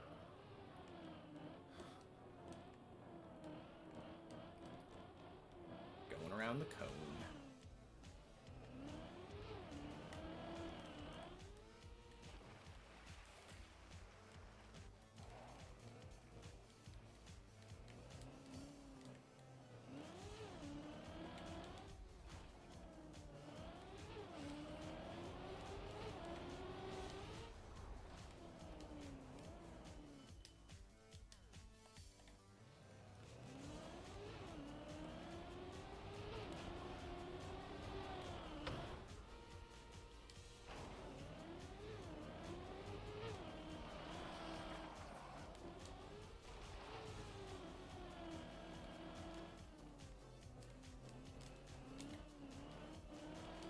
Okay. Yeah, let me take a look at this. So...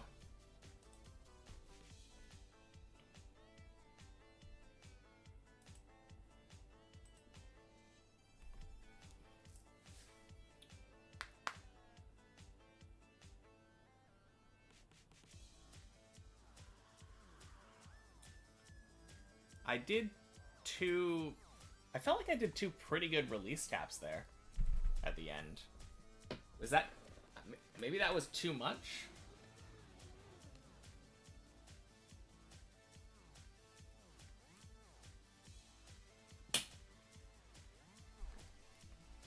Yeah, I feel like I was just barely too slow in that clip. I bonked like right at the very top of it.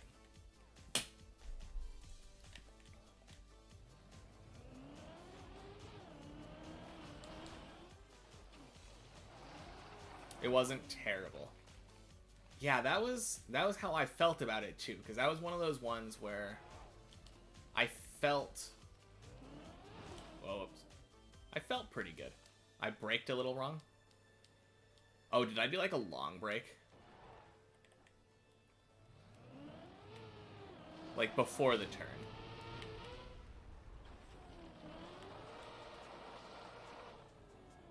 I think that was one of the things that I was noticing. I think I might have just like held the brake a little bit.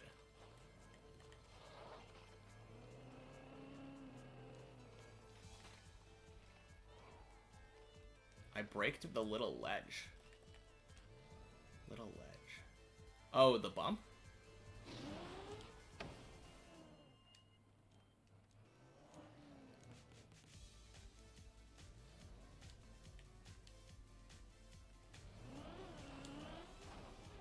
It turned me more and I lost speed.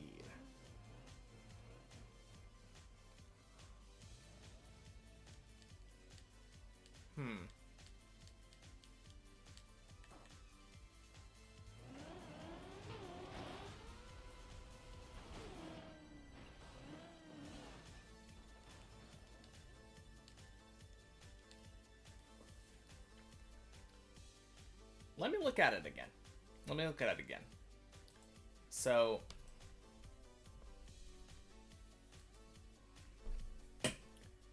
I'm gonna go back and I'm gonna check, like, everywhere that I broke. Or did a brake tap.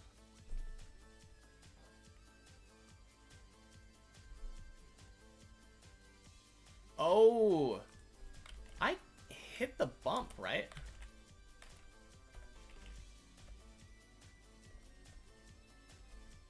That was weird. I see that now. It's a ledge? Yeah. A ledge. Sorry, not a... There's like a bump beneath it, but I did hit that ledge. I mean, you can't really avoid that, but that was like exactly when I brake tapped. I didn't even remember brake tapping right there.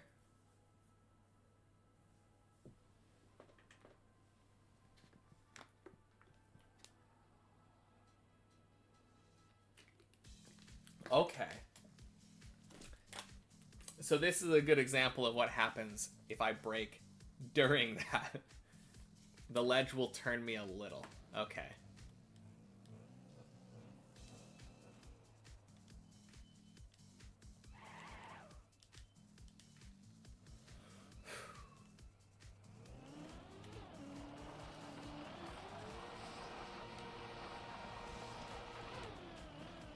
Oh, jeez. Oh, no. Yeah, that time I was just like...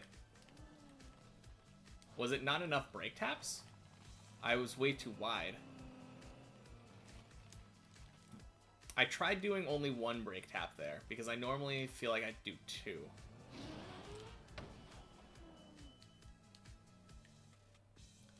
Enough after the ledge. Yeah, I agree.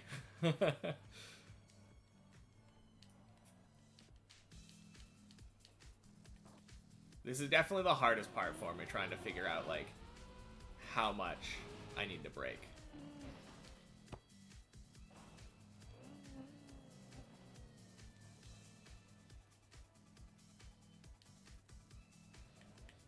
Yeah, I've had times where it was 0.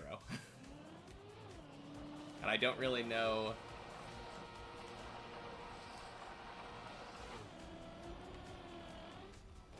Oh.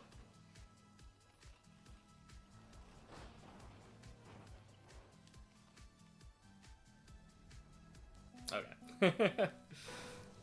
You'll hit that ledge a little different every time. Yeah. Is that why everyone complains about this turn? Because of that ledge? Adds inconsistency?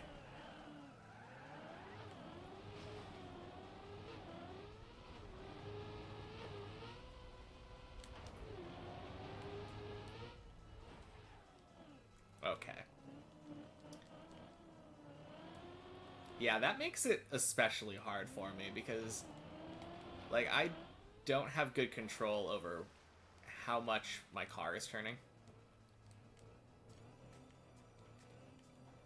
That one and the small straight section between the two turns. Yeah.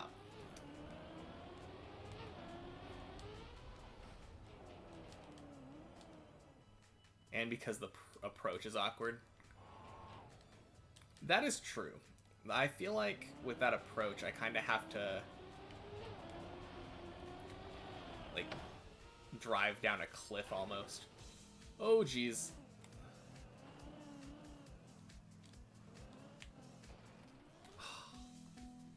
Yeah. Can you imagine that being the first ice slide that you have to learn?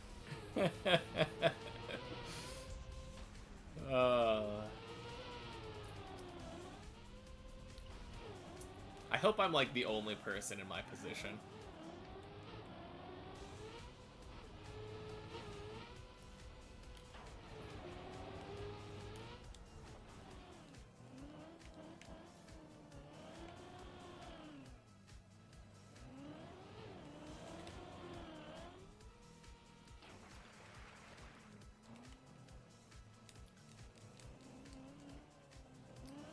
Yeah, I mean, there's probably someone else who's also done something similar to this. It's really impossible to tell if they don't stream it or upload it or whatever. The checkpoint version is a lot of fun. I bet, because then you just get to try the trick over and over.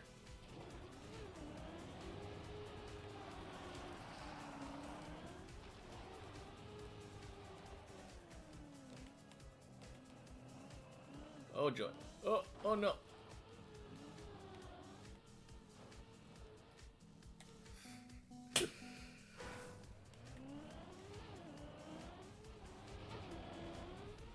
Yeah, that does sound pretty cool.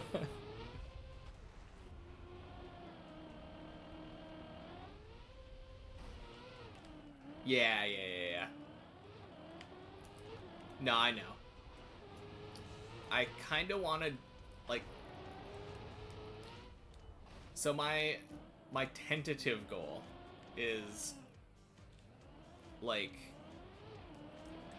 I would like to finish the first 5 floors, which are, like, the floors that are for shallow dip, without, like, practicing floors before I beat them.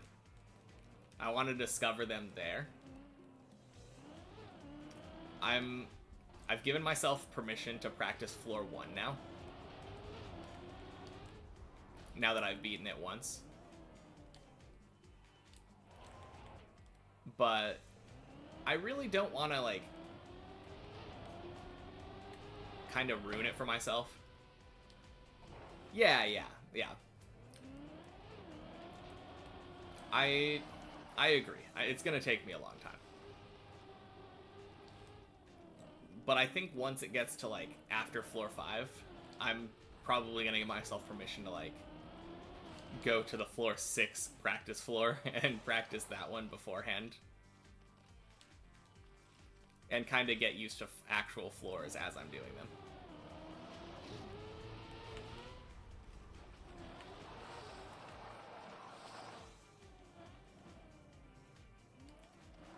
Because obviously it only gets worse trying to practice it on the actual deep dip floors. Like, the actual non-checkpoint map as you get higher.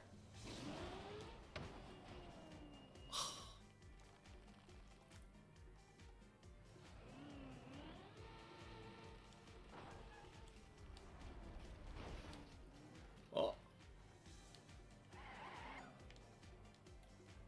I'm playing 0.1% of the game.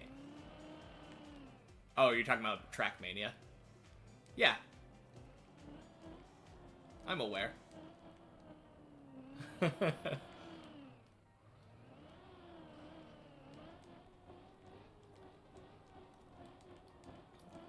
I'm sure I'll play more of it, like more parts afterward. But I don't know. I think the thing that interests me the most are, like, the RPG maps, where the completion of it is the interesting thing, not necessarily how fast you do it. I should mix in other stuff. Yeah.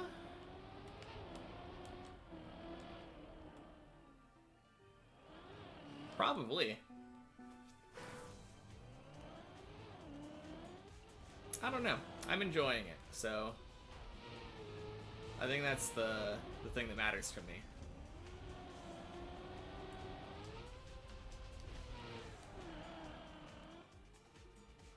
$80 dip, 20 other. Yeah, maybe. But, like,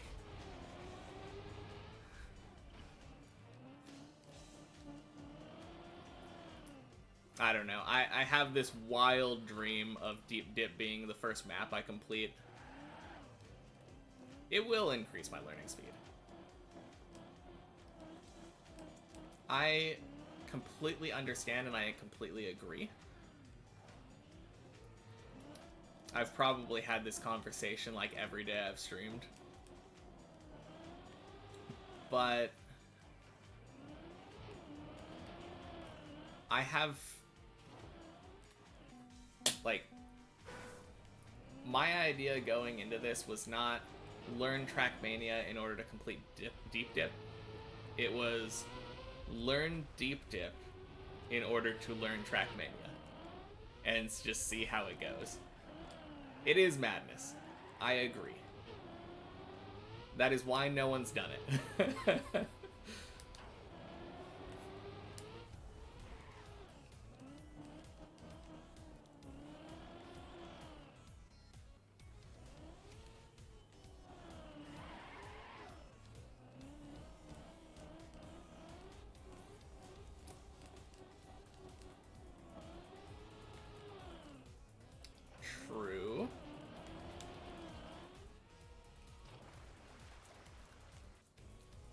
That being said, I feel like a lot of calculus doesn't really require you to have a strong understanding of algebra.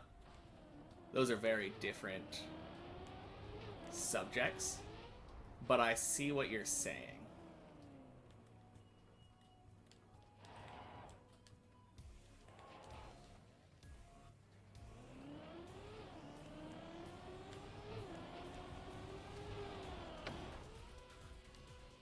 I don't know. Algebra is a thing that I don't feel like I ever really had to learn algebra. Algebra is a thing that just kind of feels like an intuitive... Yeah, me too. I literally took, like... back when I was still taking classes, I took Calc 2, I think. I think it was Calc 2? Yeah, I took Calc 2. And then afterwards, they were like, okay, what math class do you want to take next? And I said, yes. So I proceeded to take all of the following math classes in the next term. Like, all 4 of them. So I know what I'm talking about. Like, a lot of... Oh yeah, there's no stopping there. A lot of calculus is just, like... It's like learning a second part of math. Obviously, like... Yeah, I mean... That's the thing, though. I don't feel like basic algebra is even, like... I don't even really think algebra is a thing that needs to be taught. Like, if you have an intuitive understanding of math, nothing in algebra felt like I was learning something. I took it so long ago, like in 7th grade, but like... Algebra was just arithmetic, but you add letters. Like, you say 3 plus 7 equals 10, and then you just replace one of the numbers with a letter, and then you're like, okay, now it's algebra. It's not like as long as you know the fundamental like arithmetic beforehand, it's just a story problem. That's like fundamental problem solving that isn't real. It's intuitive.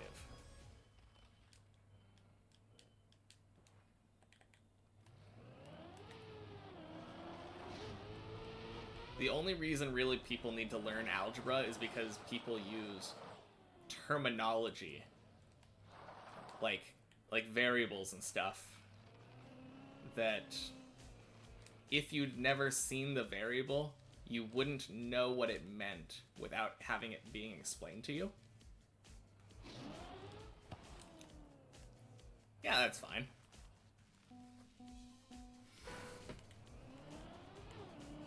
I think based off of my experience with math, that's how I feel about it.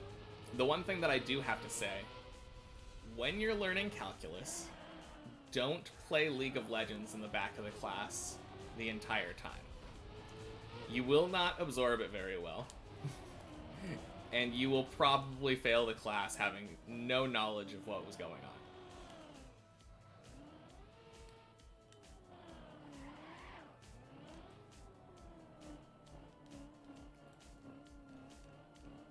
I mean, again, I'm not saying that... This is back to the deep dip, like, argument. I'm not saying that...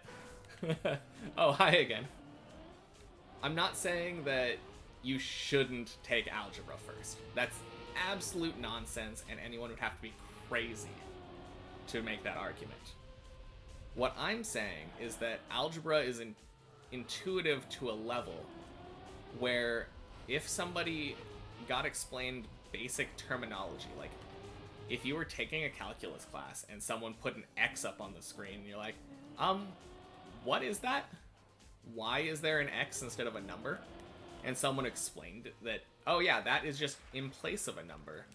And we can look at this formula along like an axis and see what the values would be given different numbers being put in.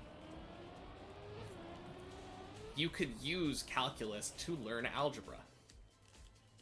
It's a bad idea. It's a bad idea. Just like this.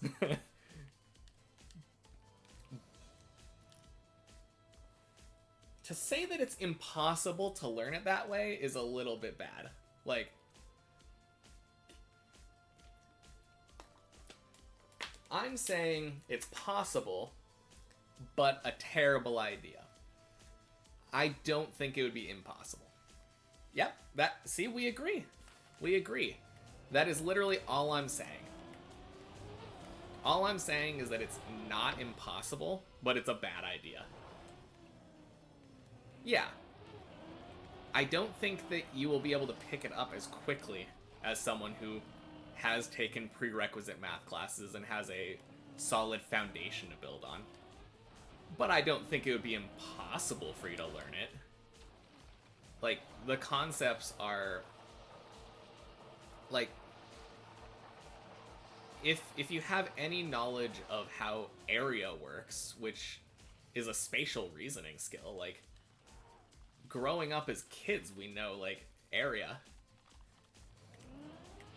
That's like the fundamentals of calculus. Knowing that, like, the area under the curve is what we care about.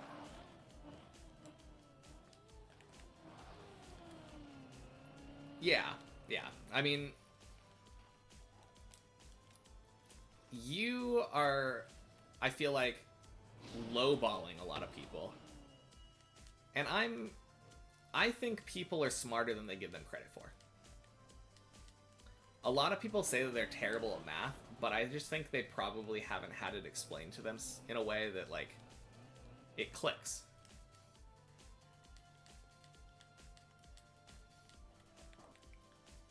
Because everybody has, like, on a fundamental level, a different way of learning. And if you try to teach somebody in a way that they aren't, like, not, like, suitable with, like, if you jam knowledge into somebody, like, enough times and force them to study, even the most inefficient way will get it done eventually, but, like, people are really good at learning when they need to.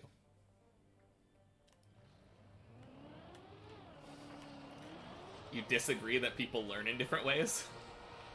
Is that what you're saying? Like... Because that's all I said. I said people learn in different ways, and one person can get more out of one lesson than another person. Like, that seems fundamentally true to me.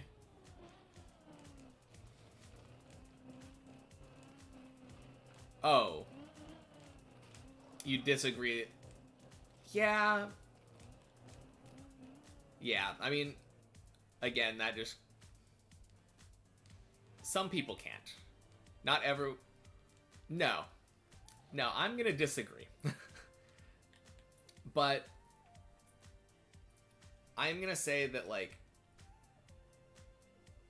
the reason that some people don't get it is that, like, they are missing the pieces that let them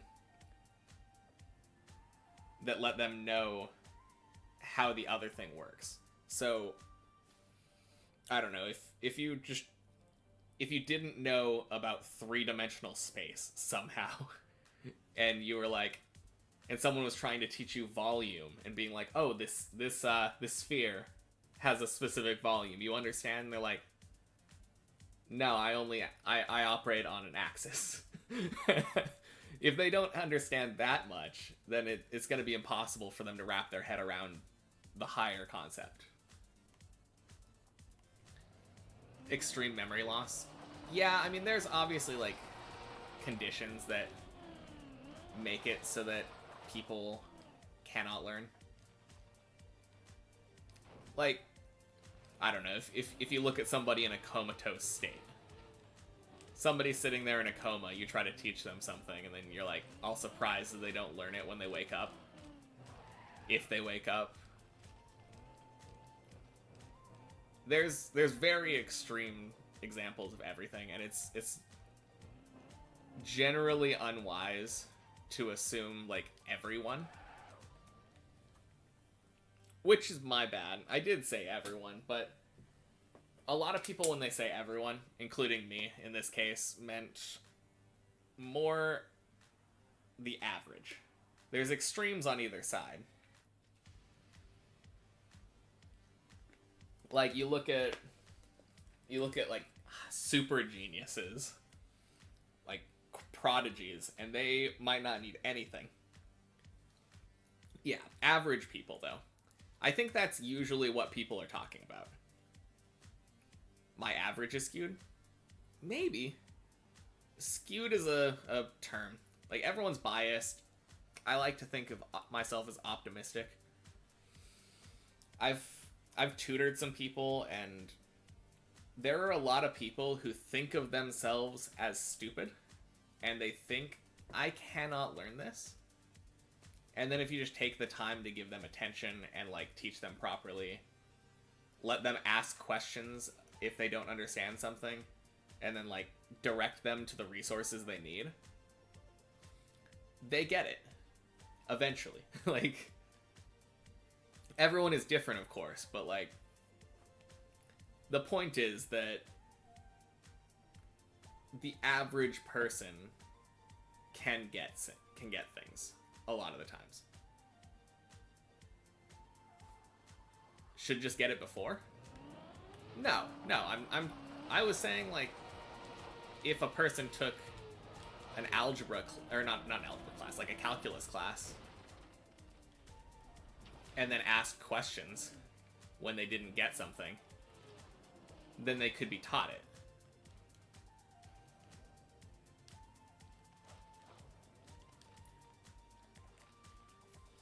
Yeah.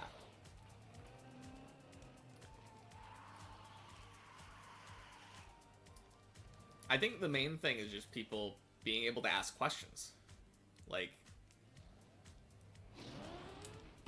if you don't let people ask questions and you just assume they're going to learn everything they get taught, that's silly. If someone's able to ask questions and not shamed for not knowing something, then they get to say, hey, these are the gaps in my learning. Please fill them in so that I can understand better. I feel like that is a big problem. A lot of people feel bad about asking questions because they think, if I don't understand it immediately, I'm perceived as stupid. But then a lot of the times when someone in a classroom setting, like, asks a question, a lot of other people had the same question but also didn't feel like asking it. So it really just has to do with, like, fundamentals of, like, what people know and don't know. This ledge doesn't want me to get on here.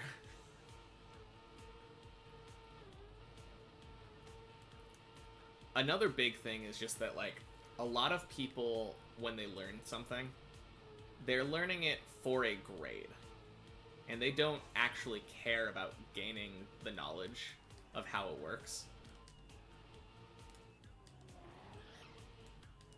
And when you learn something for a grade or a test, I feel like a lot of the time you just immediately forget it afterward. You're like, okay, I got an A on that test. Done. It's gone. In one ear, out the other. I've taken so many classes like that where I didn't really care about it. And then the problem is when you get to follow up, like, learning should be fun. Like, I took, I think, a developmental psychology class or something, and I could not tell you, like, a single thing I learned in that class.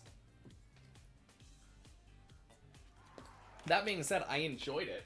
I learned a lot of cool stuff, but it wasn't something that was really fundamental to, like, my way of being. I didn't really use it going forward. And it wasn't something that I was thinking, like, I'm gonna go into this later.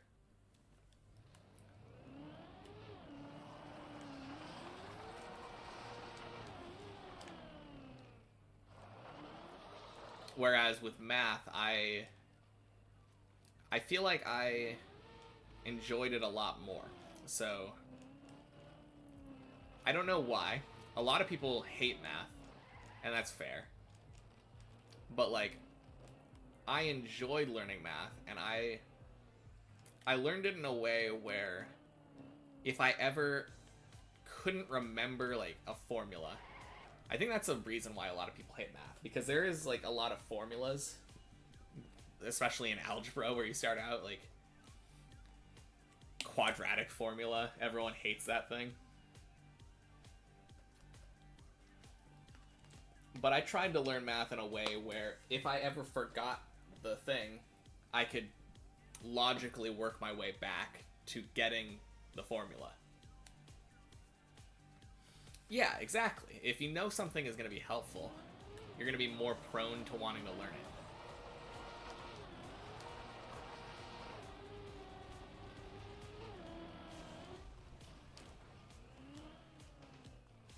Yeah. Yeah, that's... I think that's a similar way of how I felt in high school. I guess a really good example of it is in high school, I took Spanish for 4 years, and I took Japanese for 2.5 years. The Spanish, I can read a lot of Spanish, but I can't like speak it at all. The Japanese, I was interested in. I wanted to learn it. So like, I continued studying that after I stopped taking it. And like, that has stuck with me a lot more than the Spanish I took. Like learning things that are actually helpful. Exactly. That is the big downside to a lot of things in math. Unfortunately, just a lot of people don't have jobs that require high-level mathematics.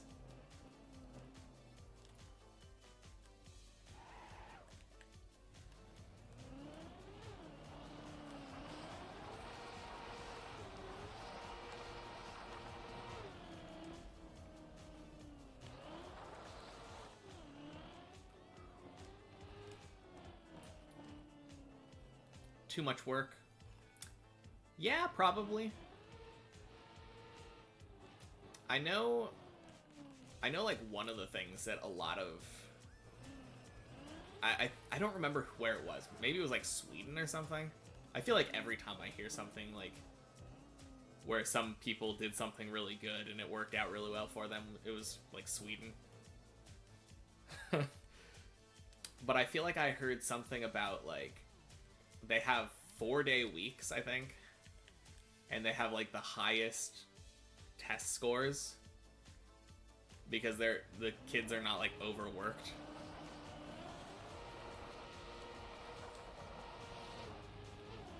Bonk.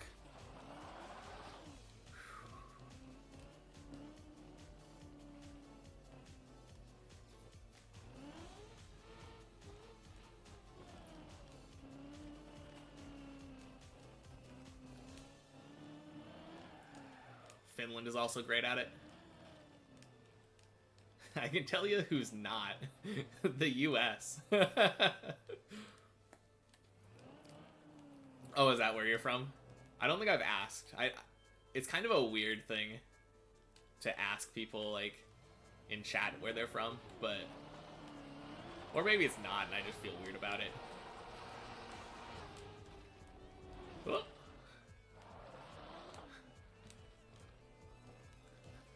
You're Dutch. Oh.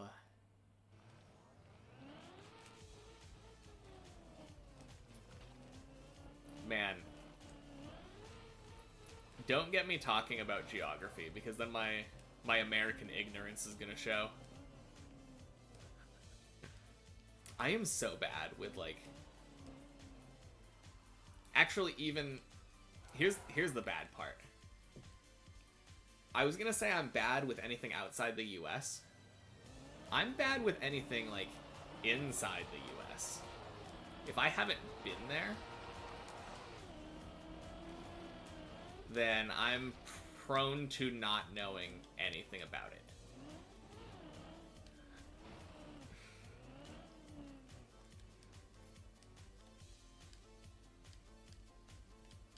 Except reading. I don't know, it seems like you're able to read. That's more than I can say for most Americans. Stupid reading things that makes everyone hate reading.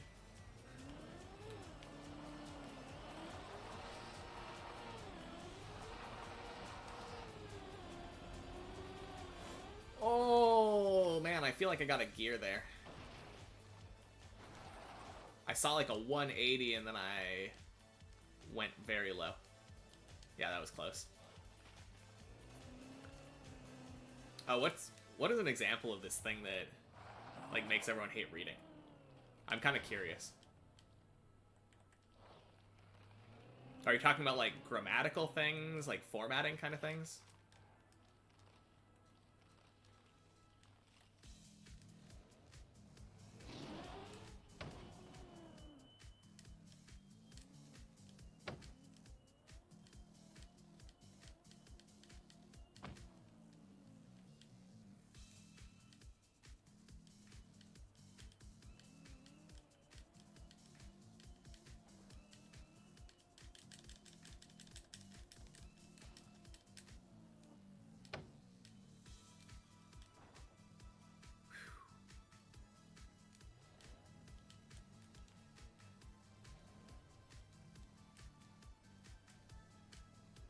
You have to understand what you read in a way that makes it really weird to read normal books. Last place on Europe ranked in reading. Interesting.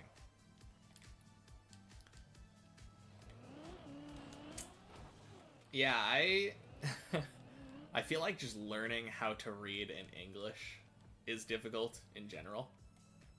Because there's a lot of just weird nonsense spelling. I always like to use baloney as an example. Who in the world would intuitively know how to spell baloney?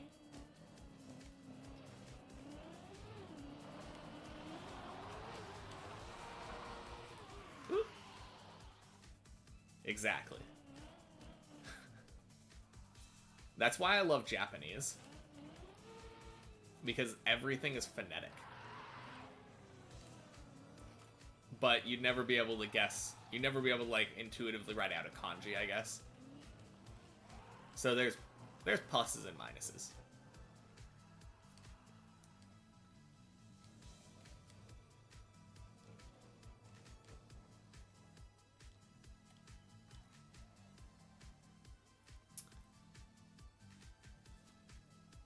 Wait. I got this. It is Mexico, Canada, and Russia. Boom.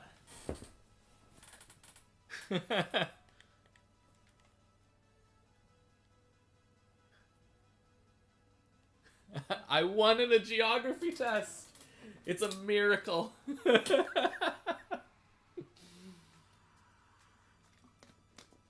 I don't know. I would probably pronounce that like Hunim.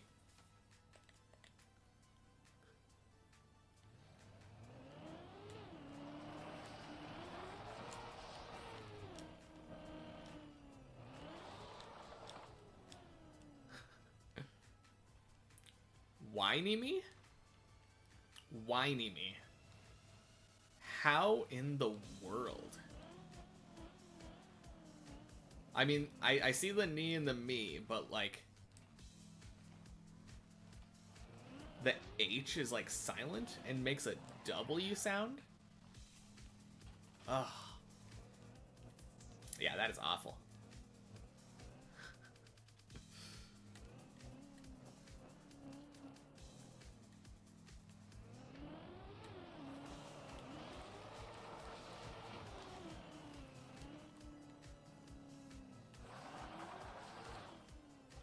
You have another great name. Well, let's hear it.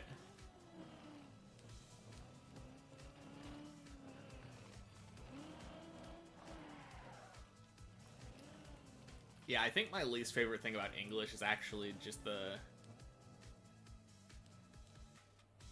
zigzag turn approach. Are you talking about, like, doing that? I don't really know how to do it any other way.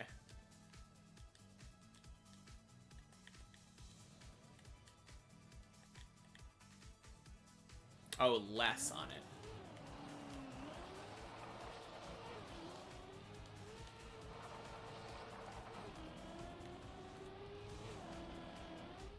Boink.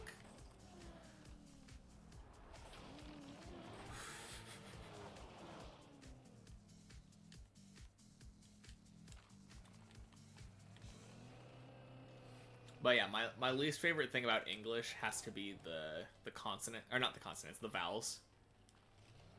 All of our vowels have so many different pronunciation. Like, I feel like there's like 3 different ways to say the A letter.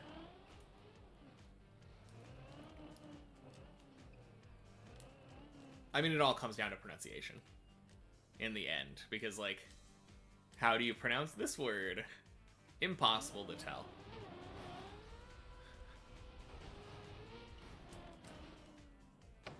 The letter D-O. Is that do? Da? Nope.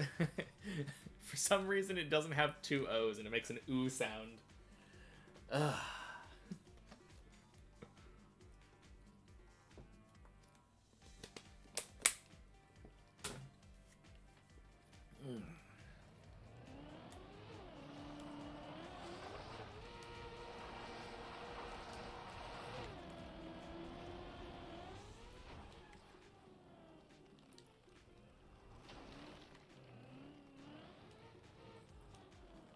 Phonetics of English is awful. Yeah, that... I definitely thought that was dead. That was kind of lucky. Alright. This name...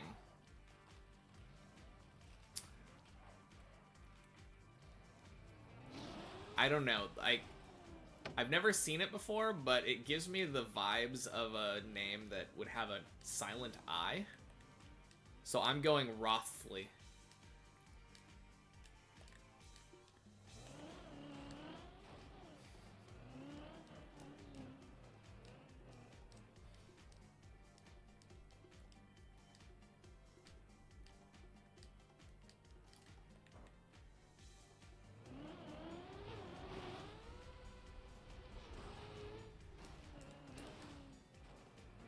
Ugh.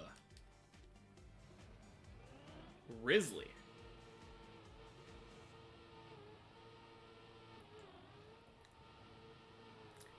Now, that's another thing. The English, like American English S is often pronounced with a Z sound.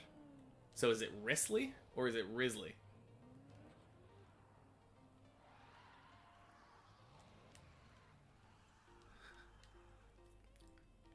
Have I played Deep Dip with checkpoints? I have not.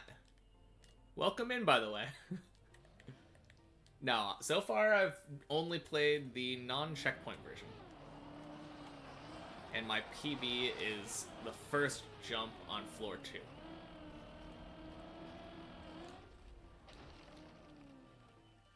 Ooh.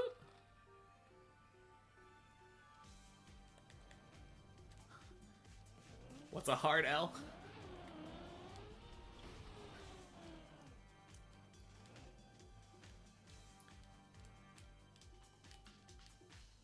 Alright, since this is your first time chatting, I have to ask, have you played Deep Dip 2? If so, what is your PB?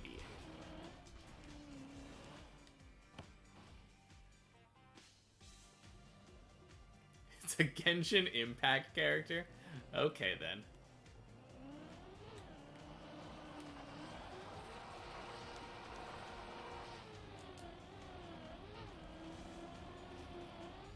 Boink!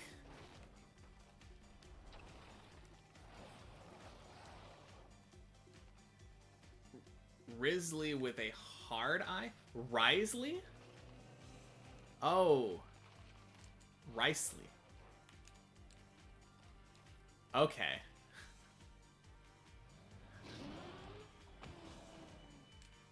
Yeah, that is nonsense.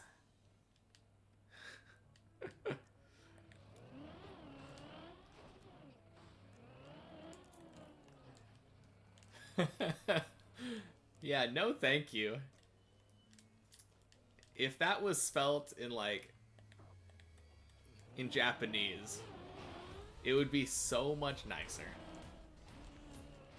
It would be like, Raisuri. Actually, yeah, I guess it would be. Yeah, that wouldn't be too bad in Japanese. Other than all of the R's.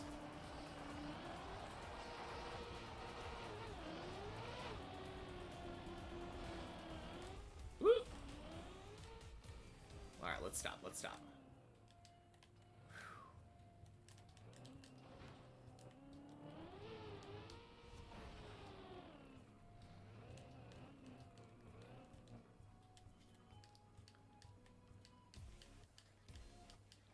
Woo. Man, I wonder how far I could get on the checkpoint version.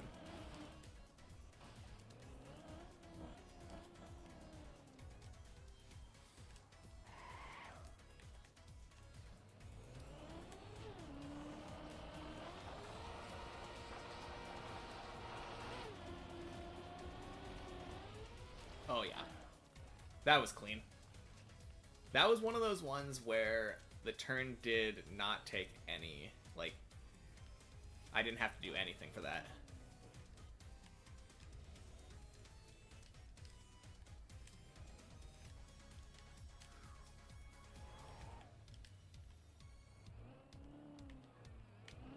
Oh, no!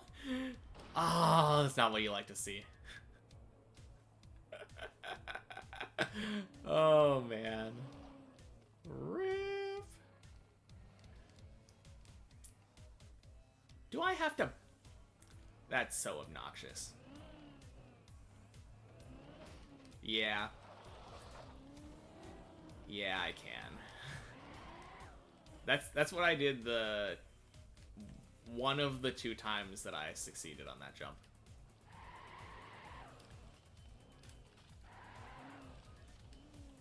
I just took... The main problem was that I just took it from, I took it from too far back. I should have gone farther forward before attempting the jump. Oh, that's the name of the character. I thought you were just saying that I was gaming. I thought it was a compliment. Oh god.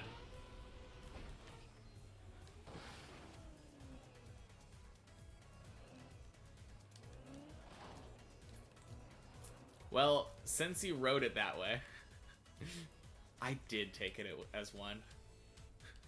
Thank you. I don't know. I'm assuming it's like a Chinese character or something, and it's like Yaming or something. If it was Vietnamese, the G would probably be Gaming. In Vietnamese, the G is either like a Y sound or a Z sound, depending on where you are.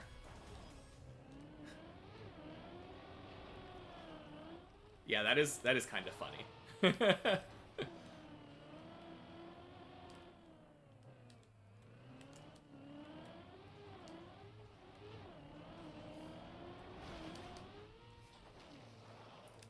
I mean, I bet there are definitely people who refuse to pronounce it the correct way. Oh, yeah. It says gaming. Yeah.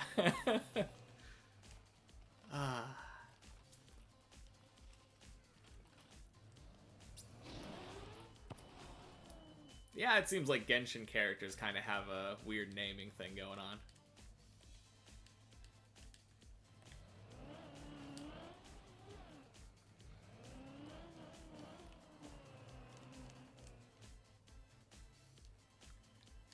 Man, I would love it if all of my ice slides could go like that last one.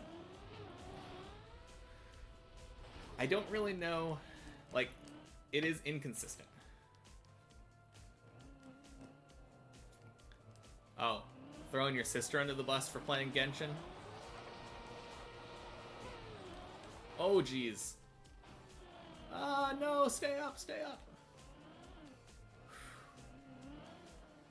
Oh, no.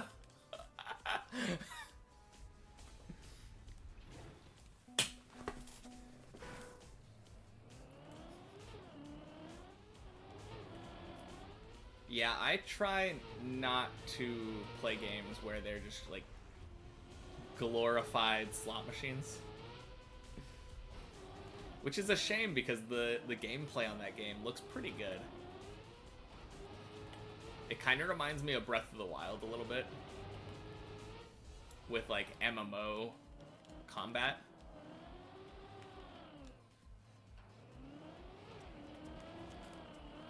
But that's how they get you. Most modern games. True. So when are the loot boxes coming to Trackmania? Or did they already come and I just don't know about them because I've only been in this one menu?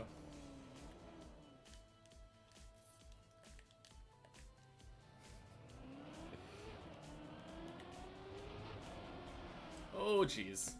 Wait. They already are. Oh, no. I spoke too soon.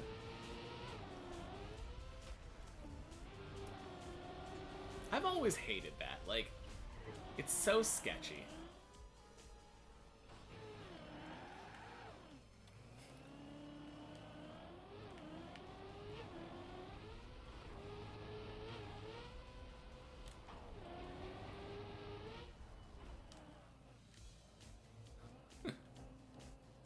Oh, you're just trolling? Okay. I was gonna say, like, I just went to a page and got my skin for free, so I don't know why people would spend money on that. Oh, man. We should probably stop giving them any ideas. I mean, I kind of hope that their subscription model is working. Because it'd be a shame. I wouldn't put it past Ubisoft, but like... Ugh.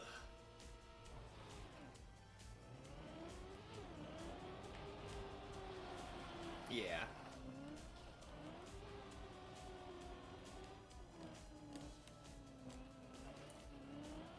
I mean,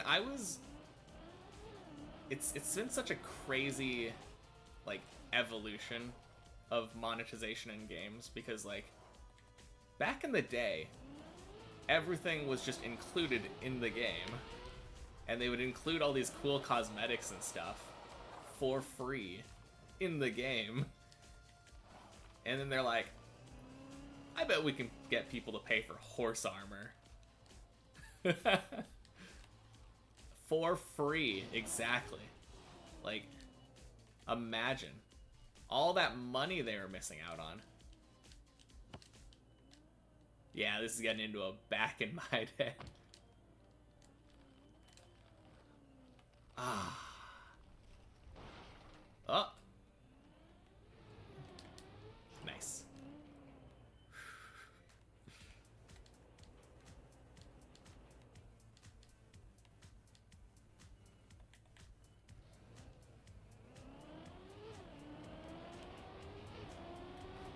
Wait. Did someone say soccer? Or are you talking about FIFA?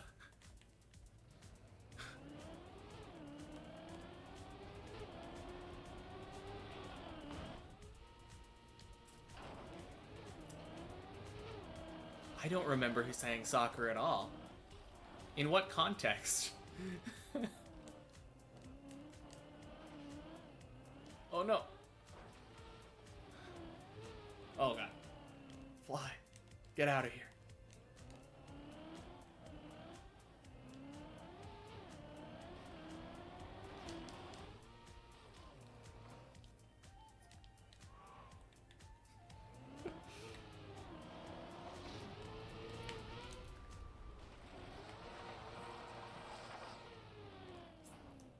Yeah, I just remember,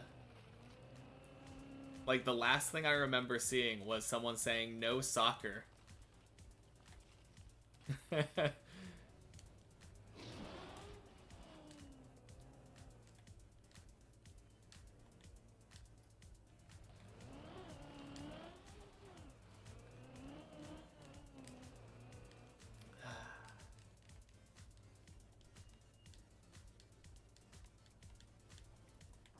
Yeah, I guess that's one of the downsides of modern technology, though. Once you introduce options for people to charge more money for things after they're already released, you're gonna charge more money for things after they're already released. Oh no.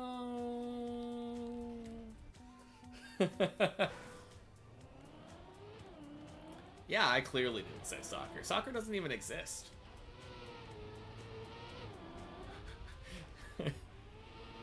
Are you talking about football? I know about that.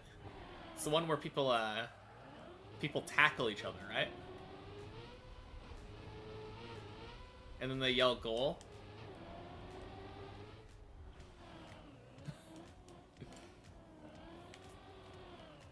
And they wear those silly like leather helmets.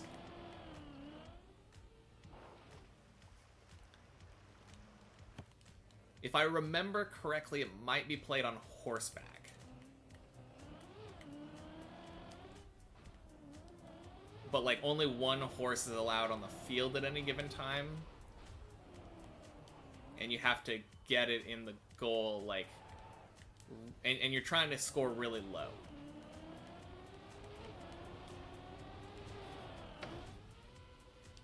I might be thinking of the wrong game.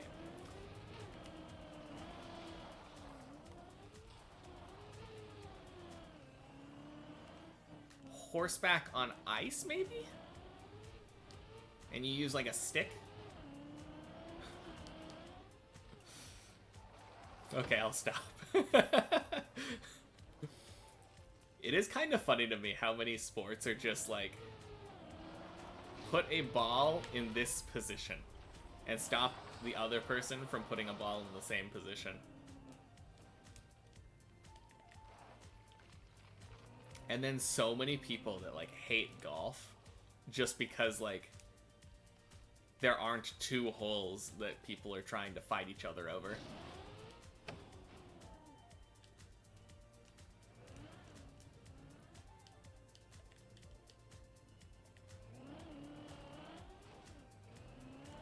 I think if they added a little bit more violence to golf, then people would enjoy it more. Like the caddies fight to the death on the side while the people are golfing.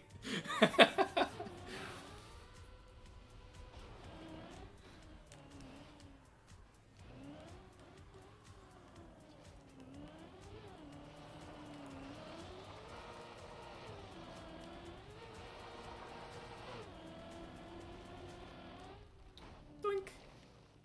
Oh, we're going down. Oh, oh, oh. Dang, no idea how that saved. That was incredibly lucky.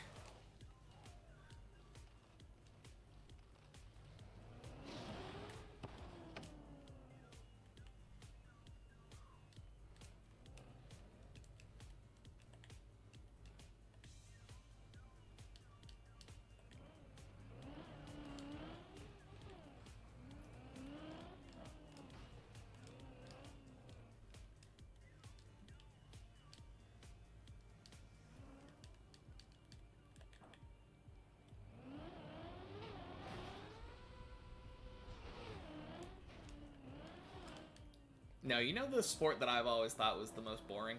It wasn't golf. It was baseball. Baseball is just so terrible in my opinion. Like 90% of the people on the team just do nothing 90% of the time.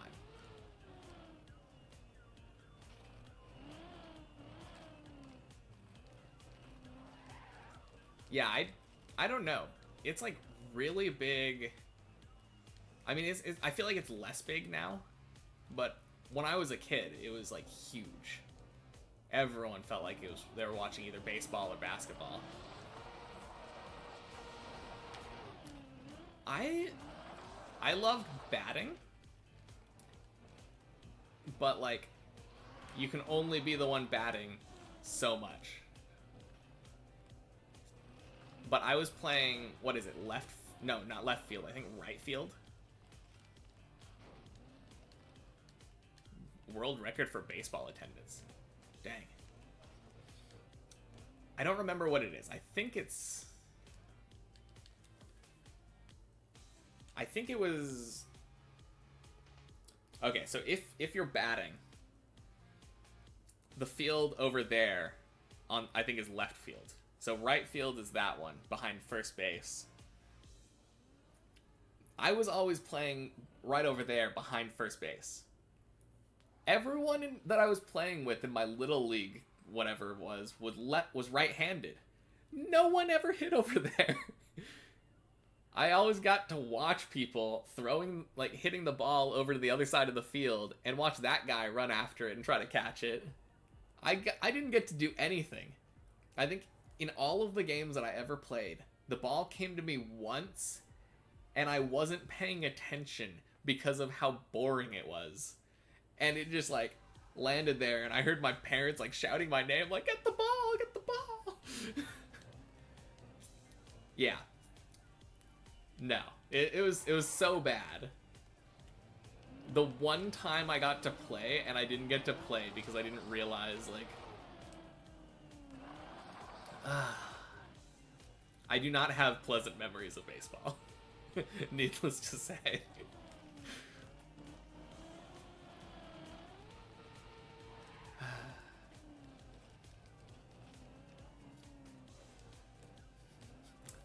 Thanks.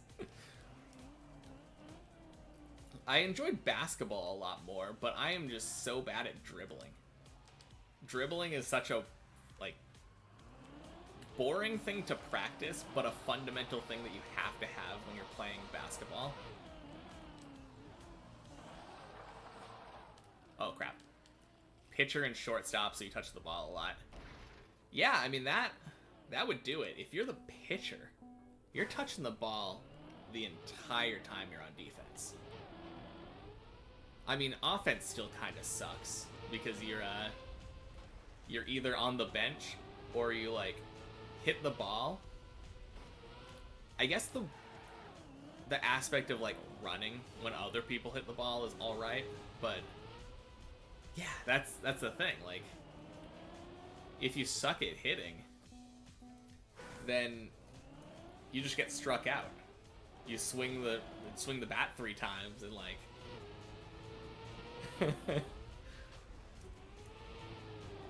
I don't know.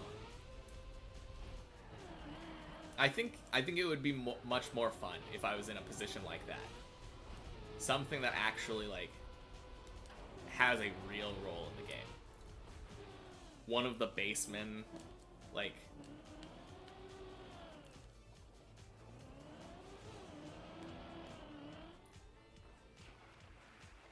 Make your zone small, get walked.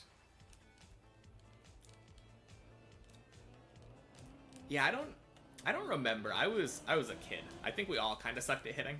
So I don't think I was necessarily below average. But it's the same thing as like the classes we were talking about earlier.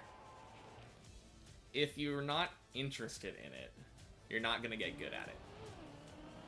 Oh, you played in high school. I was like elementary school, I think, at the time.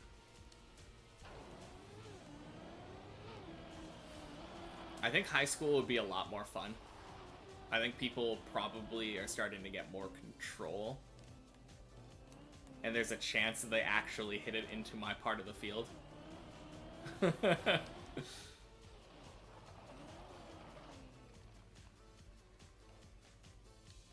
Yeah, I mean, people are getting strong in high school, too.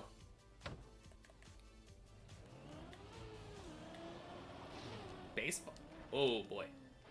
Baseball is kind of a scary sport in general. Because you're getting a ball thrown at you at, like... I don't know how high school pitchers are throwing. 40 to 80 miles an hour. Yeah. Yeah, that sounds, I feel like in baseball you don't really wear that much protective gear either. I mean, obviously you wear a helmet when you're batting. But like in high school, if you're throwing hard but not as controlled, like that ball could be coming straight for you. And the goal is to make it come almost straight for you.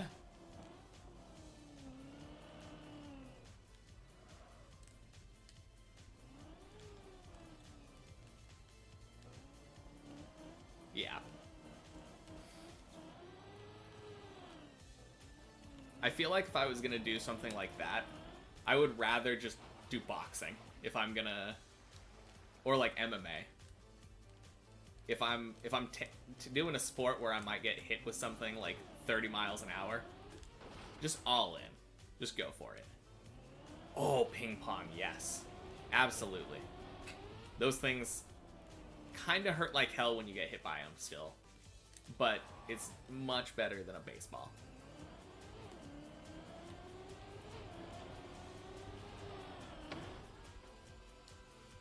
Yeah, I did karate for like 5-6 years.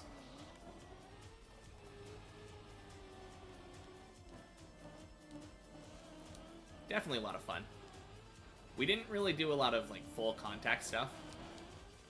We did jiu-jitsu, kind of like, we called it submission sparring, but basically just trying to choke each other or break each other's arms. Oh crap.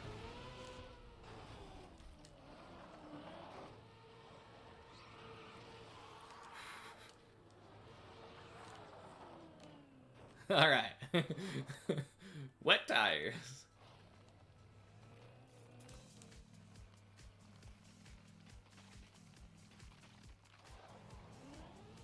Loser gets one of the balls on their back, like throwing it as hard as he can. Is it possible to do this? I think I'm just gonna full send it here. Like, try to line up.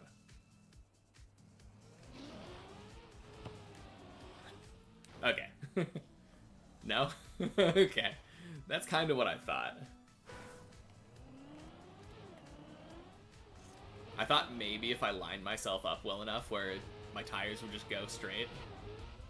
Oh, with a paddle. Dang. Yeah, we would go to tournaments a lot. One of the tournaments that we went to was up in Vancouver, in Washington. And like, yeah, it's plastic after, so it's wet plastic is really like impossible. We went to this tournament up in Vancouver, and it had one of those submission sparring things, and we just took turns like trying to choke each other out. Yeah. Live right near Portland. We had this one kid in class, and he was just the most stubborn, honestly kind of stupid person. We loved him, but like, he's the type of person to be like, oh yeah, I'm sparring, my arm hurts, no, I'm not tapping. I think he got his arm broken twice from not tapping. So dumb.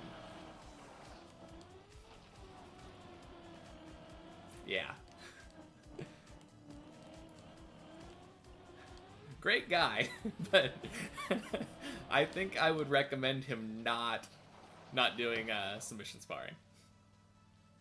Like, imagine someone did that, not with the arm breaking, but like if you get into a chokehold, someone chokes you, you don't tap, and then they don't notice, you could be dead.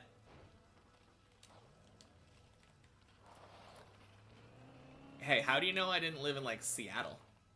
Up in Vancouver, I could have been talking about Canada, going to that Canadian tournament.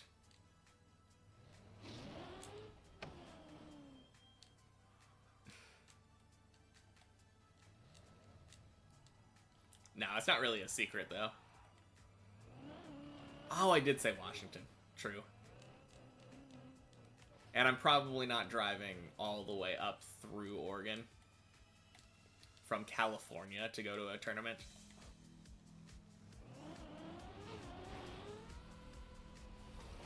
Yeah, we drove up to Washington quite a bit for tournaments. We had a sister school, like, up in Walla Walla.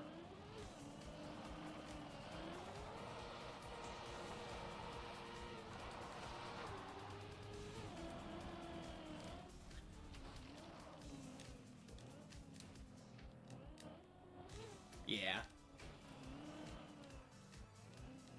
I wonder if there's... No, DC is a city, so there wouldn't be a Vancouver in a city. Trying to make my way out of it, but...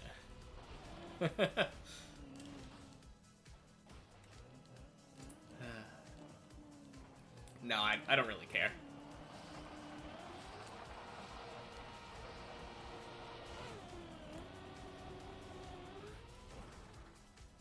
Man. Oh, that's a bounce.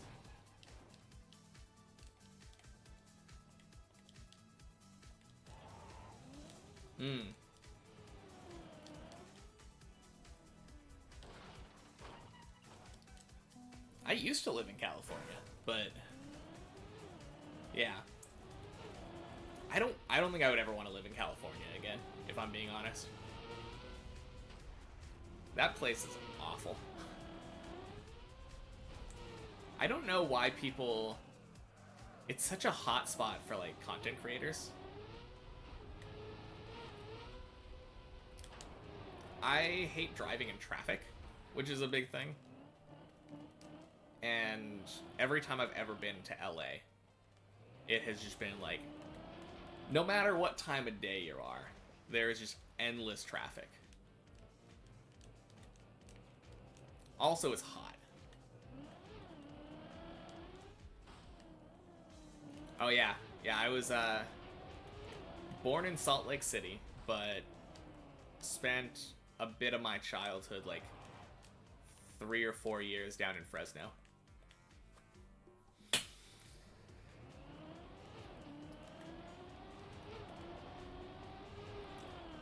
Fun times.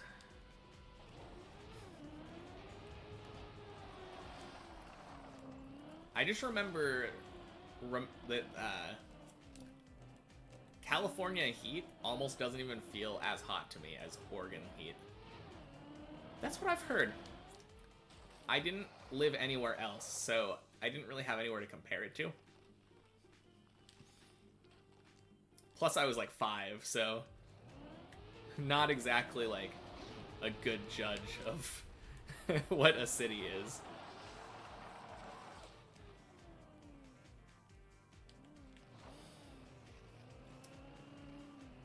Yeah, I think I've only been there like once since I moved away.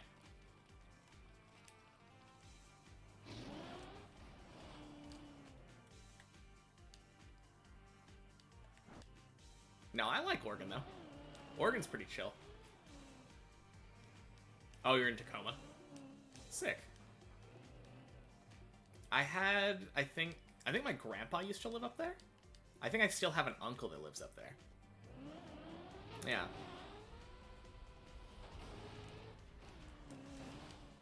Yeah, so I've been a couple times, but I 100% would rather live in, like, Oregon or Washington than California. Oh, I think the wall.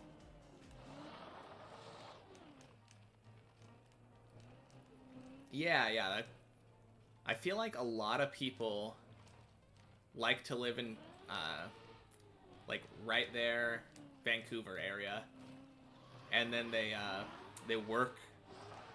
I don't know why they work in Oregon. What? Stop, please. I'm doomed. There's no coming back from that. I mean, I know there's, like...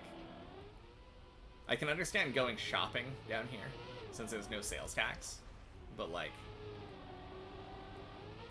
I've known so many people who commuted over to Oregon from Washington for work, and I just don't understand that.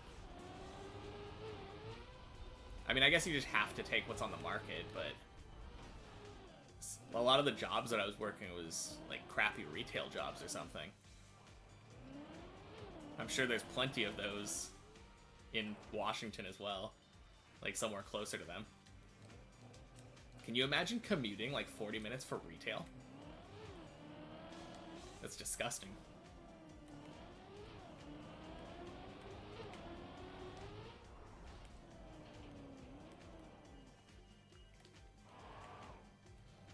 Yeah, your work from home. Exactly. That's like my goal. All I want to do is work from home. Don't really care what, but like used to commute from Tacoma to Seattle. Oh. Yeah. Yeah, I used to commute from Portland to Wilsonville. Oh, train. But the traffic was so bad going home that I would literally, like, I would just choose to work an hour or two of overtime and still make it home at the same time.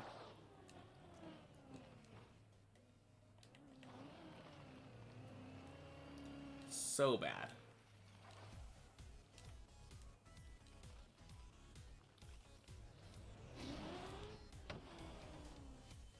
Yeah, if I never had to commute again in my life, it would still be too soon. Yeah, I mean it's kind of just how it works. You go during a specific time of day and there's just way too much traffic. And then you go like an hour later and there's no traffic and it's like, might as well have just gotten paid for it.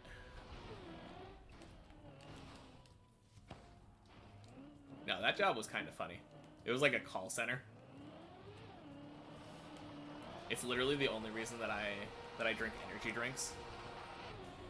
At some point, we got energy drinks in the office. No! Ah. What do I do for work? Yeah, right now, nothing. Right now, I'm just having fun. I have a little piggy bank stowed away, so not really hurting for money at the moment, but yeah, streaming. Eventually, I'm gonna look for a job, work from home. Don't really care what, but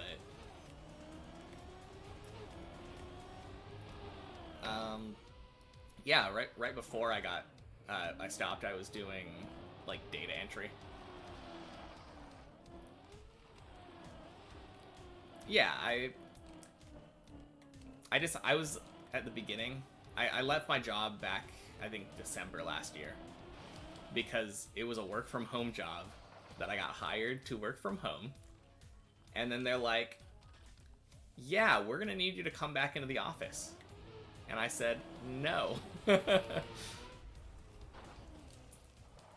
And then they were like, well, I guess we're gonna be parting ways now. So that was a bit of a bummer. I did actually kind of like that job. I called doctors, and I would be like, hey, are you still at this address? And then they'd say yes. And then I'd be like, sweet. And then we'd leave. And I would just make sure all of their information was still up to date.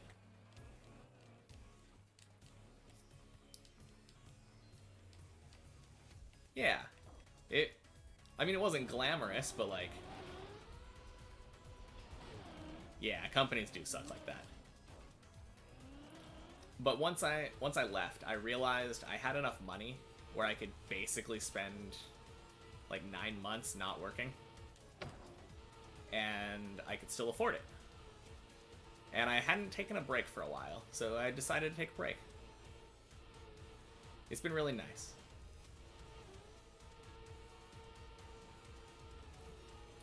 Plus, I have a vacation planned for a couple of them, actually. Like, in August, I'm going to New York for the first time for a concert, That's gonna be sick. And then, like, in September, I'm going to Japan. And we're spending some time in Asakusa. Good for the soul, and it just gives you enough time to do Deep Dip too. Yeah. I guess, good for the soul, and then substitute it in for something that's not so good for the soul.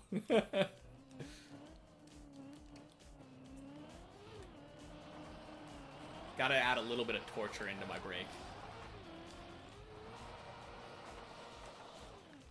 Yeah, I'm really looking forward to it, though. This is gonna be my first time... I was gonna say out of the country, but I did spend... We went on a Bahamas cruise and spent some time in, like, South America, Guatemala. And I spent a little bit of time in Mexico the first time when I got married. That didn't last long, but honeymoon was nice. Yeah, bucket list, exactly. It's been on my bucket list for so long, too.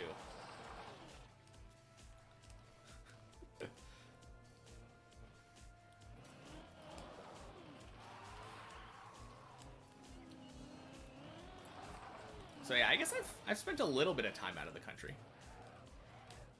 But Japan has always been, like, number one. That's where I wanted to go ever since I was young.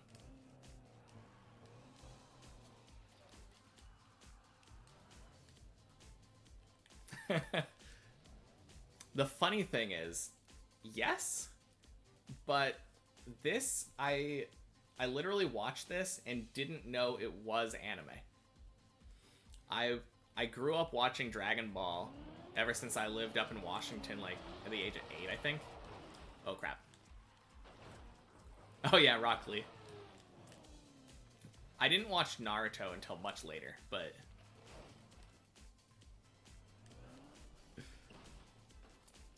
Yeah, have a nice day, Glove Club.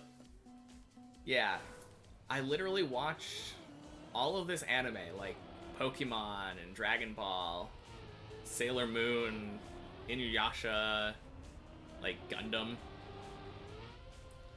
I watched it on Cartoon Network, and I was just like, it's just cartoons.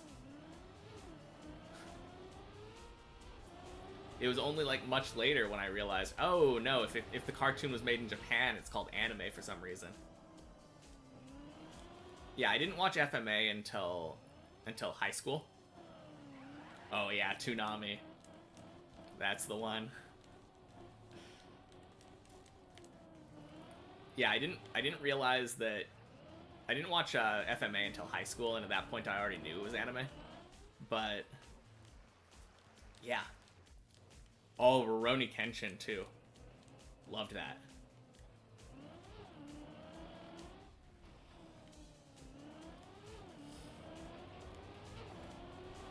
Yeah, it's such a funny thing though. Such a funny little differentiation that we give. And it's literally only us, because in Japan they don't make that differentiation. In Japan you show them SpongeBob and you're like, that's anime. My current favorite.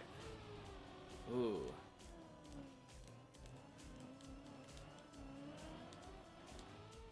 I mean, I don't really know. I did just finish catching up on One Piece, but yeah. I mean, their word for anime literally just means animation, so it's anything cartoons. Yeah, subbed. I kind of use anime as an excuse to be like, yeah, I'm just doing homework. I'm learning Japanese right now. So I don't really watch dubs anymore. I've gotten good enough to where I don't need a lot of the subtitles. So I can still watch something and like look away and know what's going on and what they're saying. A lot of anime Japanese is a lot of the same phrases, especially if you're watching like a lot of shonen. It's a big time commitment. especially coming from English. Because, like, the biggest part is learning kanji. And kanji is super helpful to learn. Literally makes it so that you can read something and know approximately what it means without even having seen the kanji before. But yeah, favorite current anime, or currently favorite anime. I'm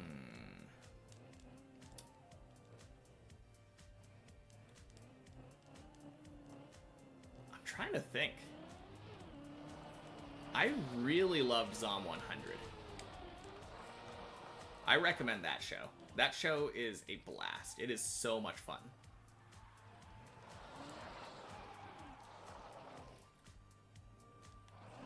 Oh. Yeah, that was a really good one. Did you end up finishing that one?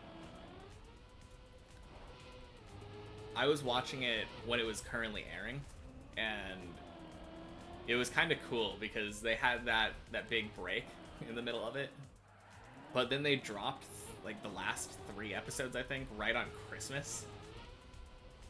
It was like they were giving me a little Christmas present.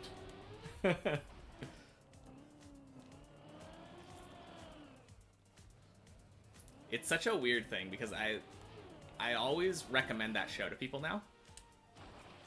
But one of the most crazy things about that show was, I think it was like episode 3 or something in the aquarium. That zombie shark.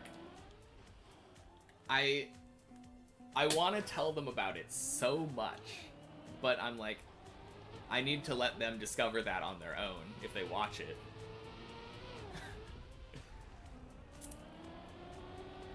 It's a very cool show, though. I really liked it.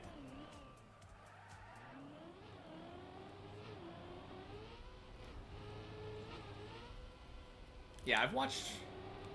I think my girlfriend would say a lot of anime, but I've seen how much anime other people have watched. I think I'm on episode 6 right now. Yeah. That was one that I was really looking forward to. It was on my manga to read list. And then before a manga came out, the anime came out.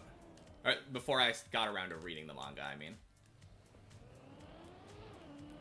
That one's one where, like, I have a couple of lists of shows. Oh, yeah. Fantastic. What I've seen so far has been great. That show is a vibe. But, like, I have 2 lists of anime. Or 3, kinda. I have a list of anime that my girlfriend is not interested in whatsoever. And those are the ones that I watch a lot of. I have a list where she would like to watch it, and then we end up watching them together at some point. But she goes through, like, big phases of being very animated out. So, Frieren is on that list. And we've gone into one of those animated out moments. So I have not gotten to watch Frieren to its completion. Am I dating your wife? I don't think so. I really hope not. She hasn't mentioned being married yet. But I don't know if she's mentioned not being married. So maybe. Is your wife Vietnamese? If so, we might need to have a conversation.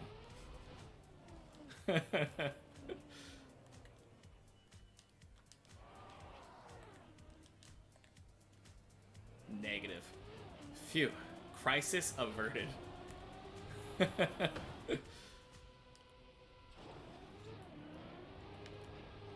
But yeah, we have that list, and then, like, I have a third list of shows where if I watch it in the background while she's there, she won't get annoyed with them. And then, like, yeah, There's a lot of shows on my list, though. But I really want to watch Frieren. I might have to bug her about it sometime soon.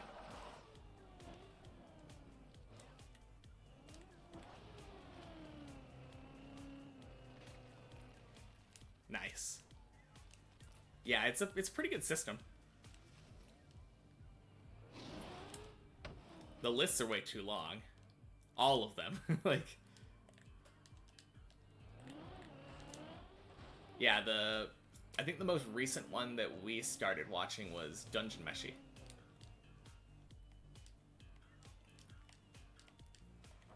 I think it kind of amazes her. Like, the only time that I ever add a show to her list is when she brings up a show and says, "Oh, you want to watch that?" And then I just instantly say yes.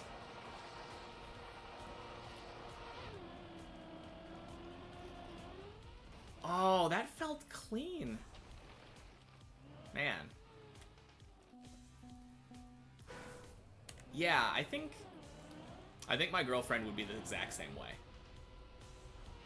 I'm not sure why that failed, if I'm being honest, but I think she'd be the same way because the biggest problem she has with anime is voice acting.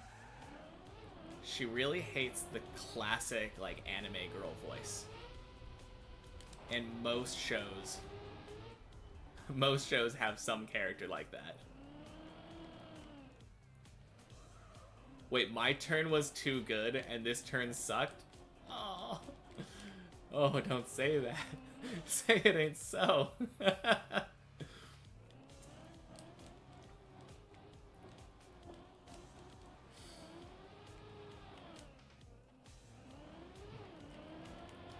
Oh, I want to know, I almost have to do the turn bad.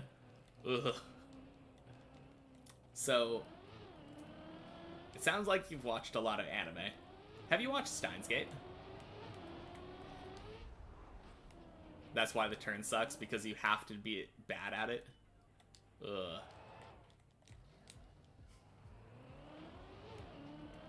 That's not good.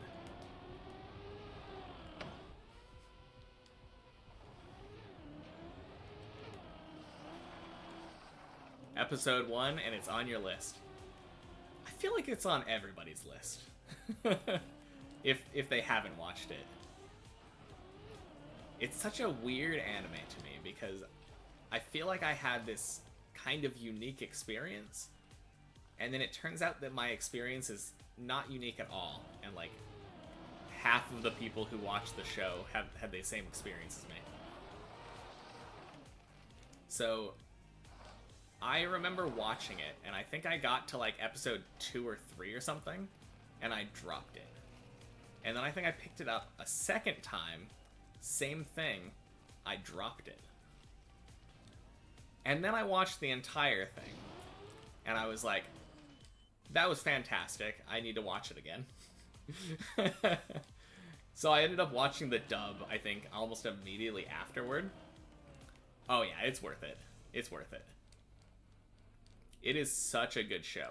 I don't know if I can really recommend Steins Gate Zero, the sequel, but the original Steins Gate, the original run, is really good. If you can push through. Because the first episode, a lot of character building, a lot of, like, a lot of character building, a lot of, like, exposition. It gets you ready to watch. Oh, yes. Yes, absolutely. I kind of forgot, but I've... the opening for that show has been, like, one of my favorite songs right now. I don't remember what episode I'm on, but one of the most recent episodes that I watched had, like, a zombie outbreak. So good. Are you up to that part? Actually, no, I think they were on a boat or something the last time I watched, but Oh, I haven't watched To Your Eternity. That might be one of my favorite bits in a show recently. When he's like cradling the zombie girl and says, "Hey, can we get married? Is that all right with you?" She said she'll give us information. And she just laughs and like gives him the okay. It was just such a cute moment. To Your Eternity is super emotional. Is that the one? I feel like I've definitely heard about it, but like something shape-shifting dog. It just gets better in Undead Unluck. Undead Unluck is such a interesting one. Like, I'm okay. Like, I like romance anime, but I feel like this is an anime that's kind of trying to trick me into watching a romance anime. Obviously, it was very straightforward with it. It was very on the nose. It's like, yeah, we're going to fall in love, then we're gonna fuck, and I'm gonna die. Like, but like, yeah, it feels like a shonen because it is, but like, it's just so good. It feels like a better love story than most of the romance stories I've read or watched.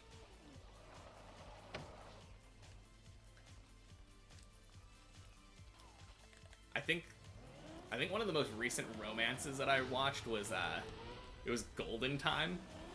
Did you ever watch that? I don't know if I can recommend it. It was kind of dumb. Negative.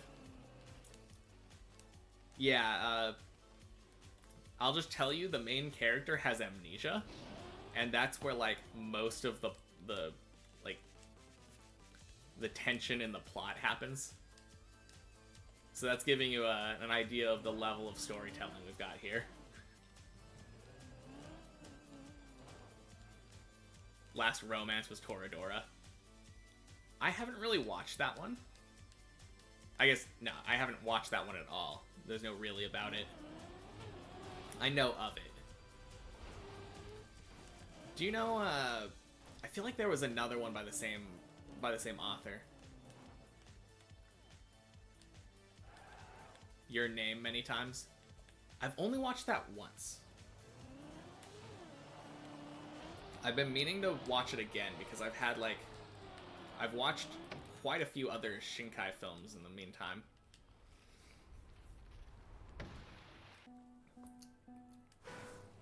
I don't know how to feel about Shinkai. I'm pretty sure, isn't 5 centimeters a second the same director? I think it is. It felt very similar. I preferred that one, even though it was a lot less structured.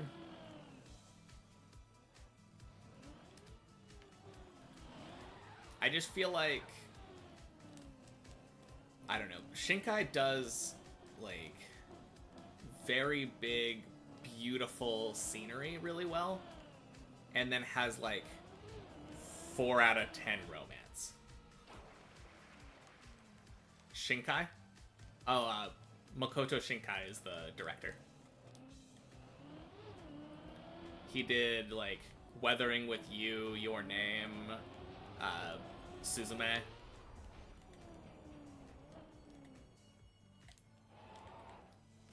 Yeah.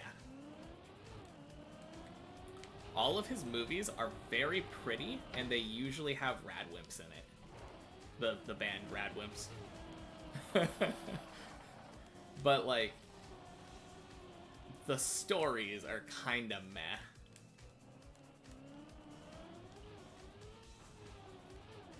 I think I preferred the story of Weathering with You Also, it made me laugh more, I think, because I appreciated the McDonald's ad placement. The idea that McDonald's was the best meal he'd ever had in his life was just fucking hilarious to me.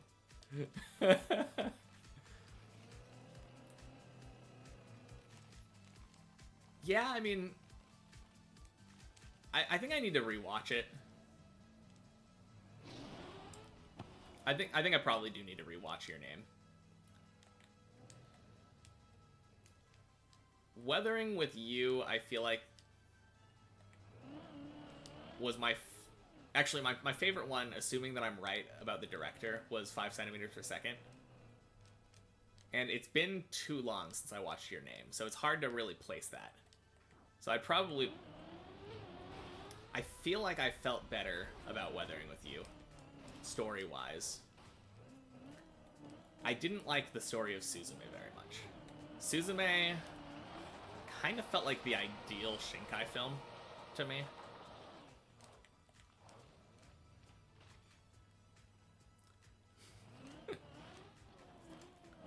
Yeah, I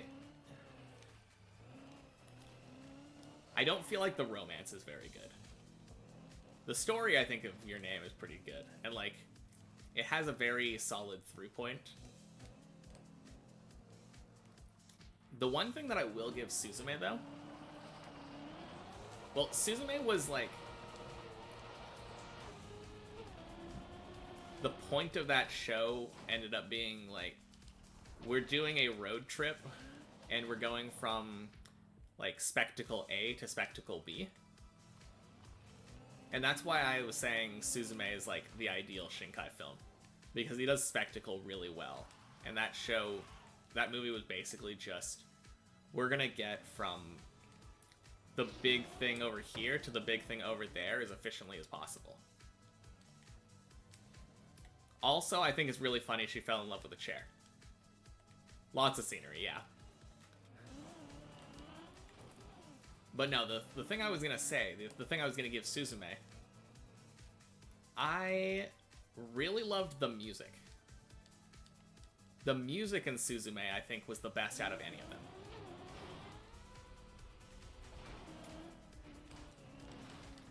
There was, like, a song that they played during the road trip, and it's called Ruju no Dengon. Like, I think I knew that song going in, and it reminded me of that, and that just got so nostalgic. So I somehow felt nostalgic about Suzume the first time I saw it, which was kind of weird. But it was a cool feeling.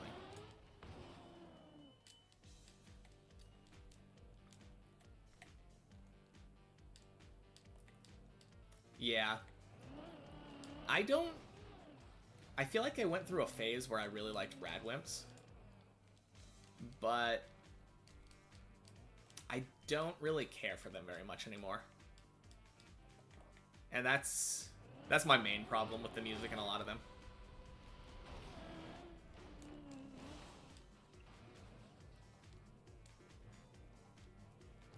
Okay.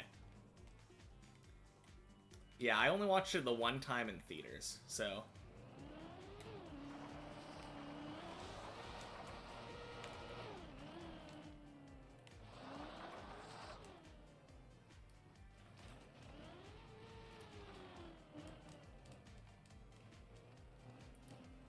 Ooh, have you watched Kaguya-sama?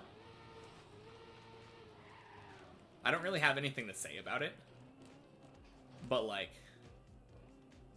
that stuff's fire. It has a really good dub, too. I've watched it once through in sub and once in dubbed. Sorry, Love is War. The one where the class president and the vice president try to make each other fall in love with each other. Because I think there's also... Are you talking about the Tale of Princess Kaguya? I think they made an anime adaptation of that story. At least once. Oh, you just started that? What timing?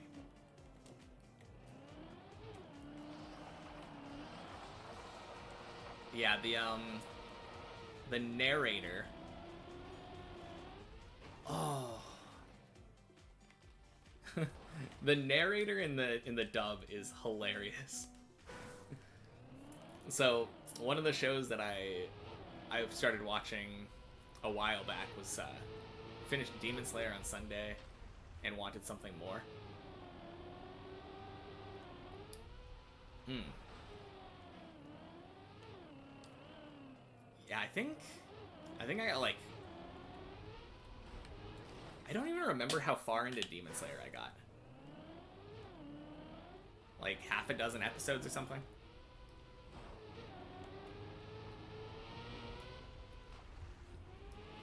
That show is kind of weird to me because from what I've heard and from what I've experienced, the story is kind of meh, but the animation is on point. And it's kind of a weird thing because a lot of people like give it crap for being a bad story. But I think it's okay to have shows that are like there for the animation.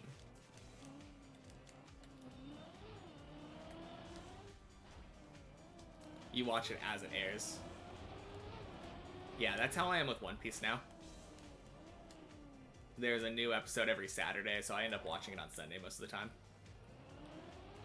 Yeah, story's mid. But that animation, though.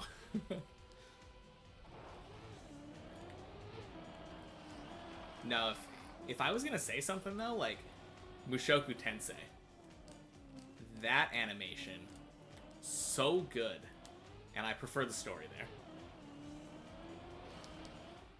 Yeah, of course. I feel like I've heard something like episode 8 every season or something. At 8 or 10, I think.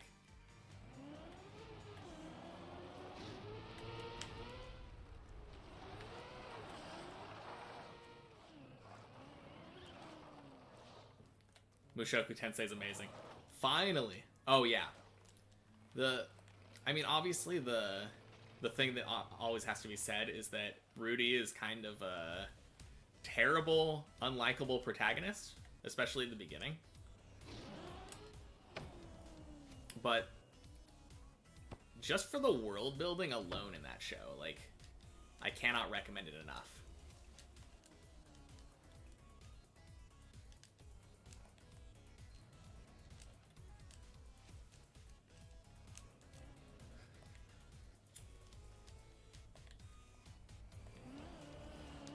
Tanjiro is just so bland to me. I mean, he has classic, like, shonen protagonist syndrome to me. I feel like that's how a lot of shonen protagonists are. Like, My Hero Academia, you got Deku, literally the worst character.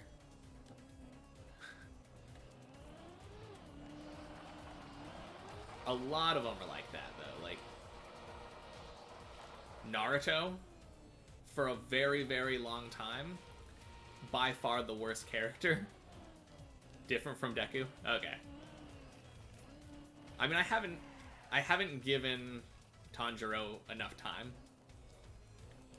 compared to Deku. Like, I like Deku's emo phase.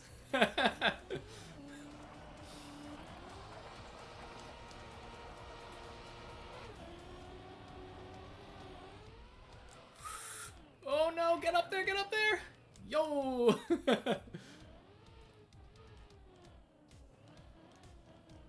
Yeah. Yeah, Deku's like, he's just boring.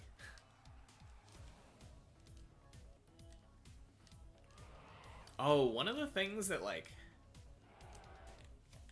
so, did you ever watch Spy Family?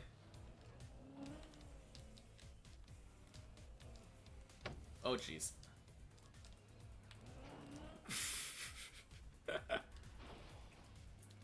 So, I watched Spy Family, And like everyone that I've ever heard talk about it, wife list. Okay. Yeah.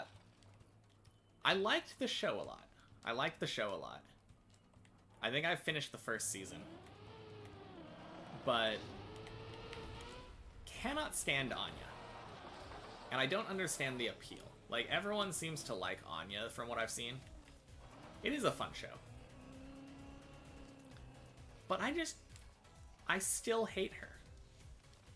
Like, after a whole season, she hasn't really grown on me at all.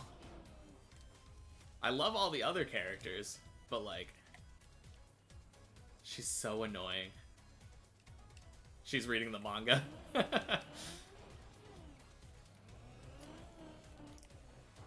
Yeah, if you like what I do have to say, if you like Spy Family, I would give Buddy Daddies a shot if you haven't already. Yeah, exactly. I really love the dynamic between Lloyd and Yor.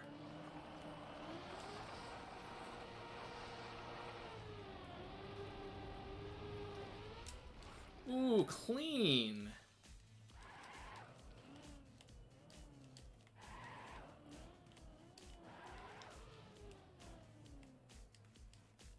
Yeah, that was super clean. I think that might have been like one of the best ones I've done so far.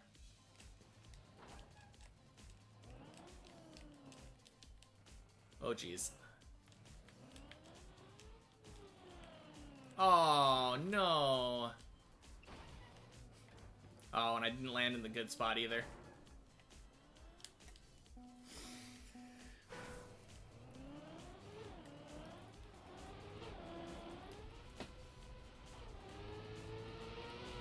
But yeah, Buddy Daddies is like... It's like... has the same vibe to me as Spy Family. But the daughter is better.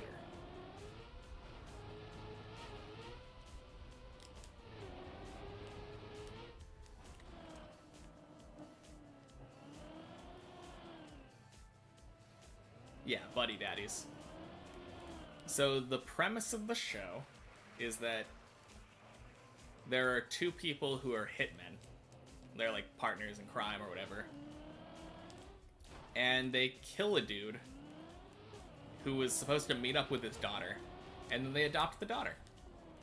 And it is super cute and super wholesome. Fantastic show.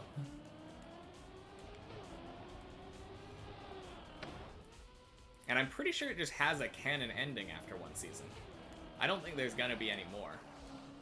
Which is another thing that I love for shows in general. I love it when a show has an ending. Or it's clear they're going to.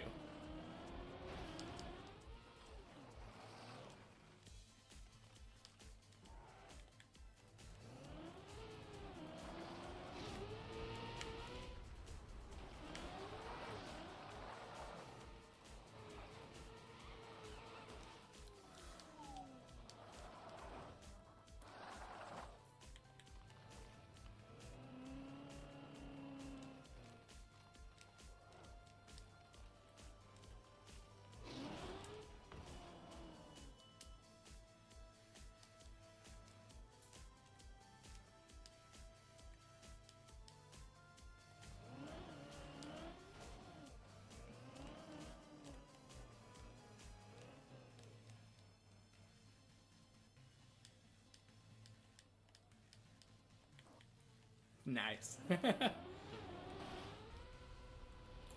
Yeah, that... I feel like everyone that I've heard who has watched both of them, I think they prefer Buddy Daddies. From what I have heard. Oh boy. Going down! Boink.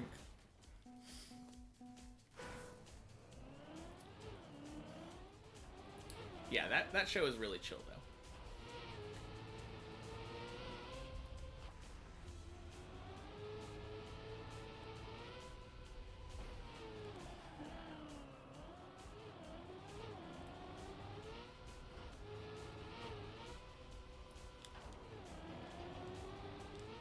it's kind of funny.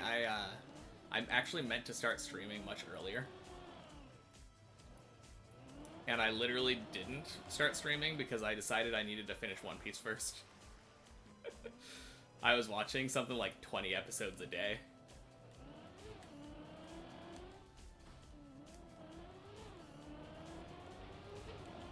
Delicious in Dungeon? Yeah, we were talking about that one earlier. We used the Japanese name though, so Dungeon Meshi. I watched I think 2 episodes? First 2 episodes? And I like it. I like it so far.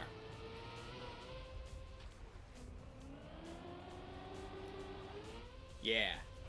Yeah, it's really cool. I haven't watched a lot of it because it's on the wife list. Or the girlfriend list, I guess. I don't think we're married.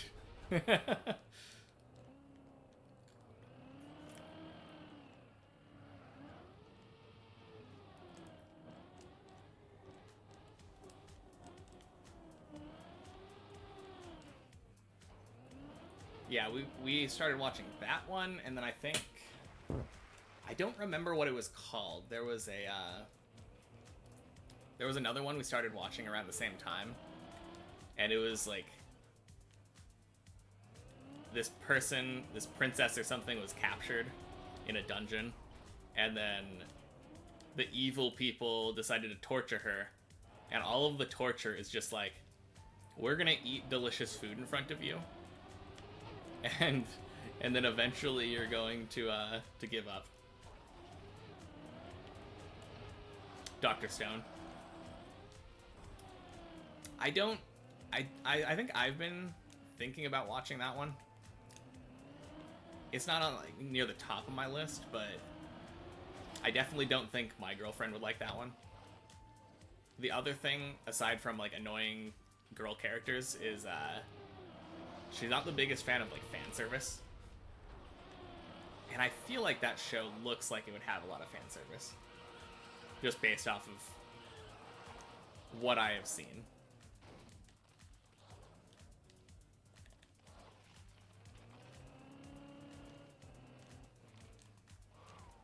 Mostly guy characters. Okay. I think the problem is that, like, my current understanding of Dr. Stone mostly comes from seeing the opening. And there's, like, that one girl who does, like, a backflip in the middle of the opening. And she's wearing, like, almost nothing.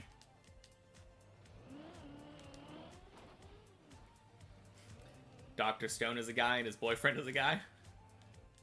Oh, best friend. I was like, I would hope his boyfriend is a guy.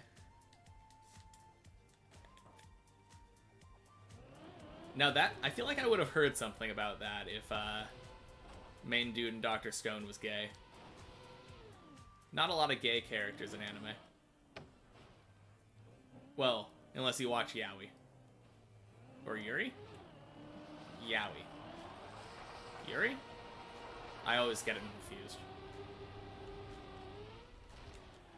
Oh no!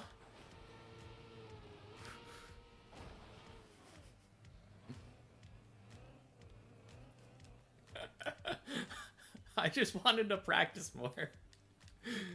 Oh man. Yeah, I was zooming there. Yeah. That show... I don't know. Oh, crap. Oh. I'm not entirely sure how I feel about that show. I did that jump at 190? Holy crap. I knew I was going fast, but I didn't realize I was going that fast.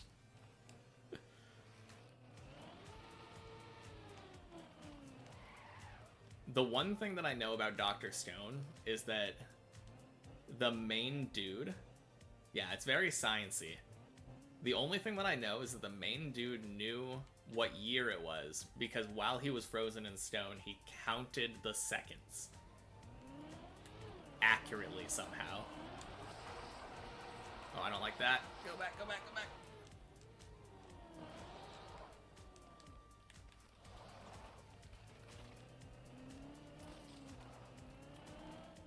And that sounds very silly to me. And I think that's the thing that would get me to watch it. He's always counting the seconds. Dang. Ultimate multitasker right there.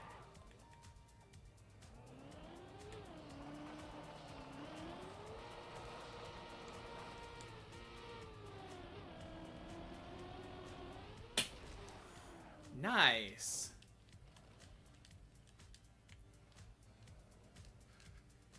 Yeah.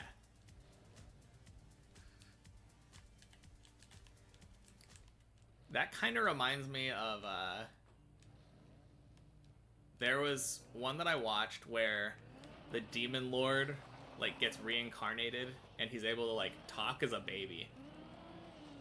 And he immediately, like, decides to grow up, which is hilarious to me.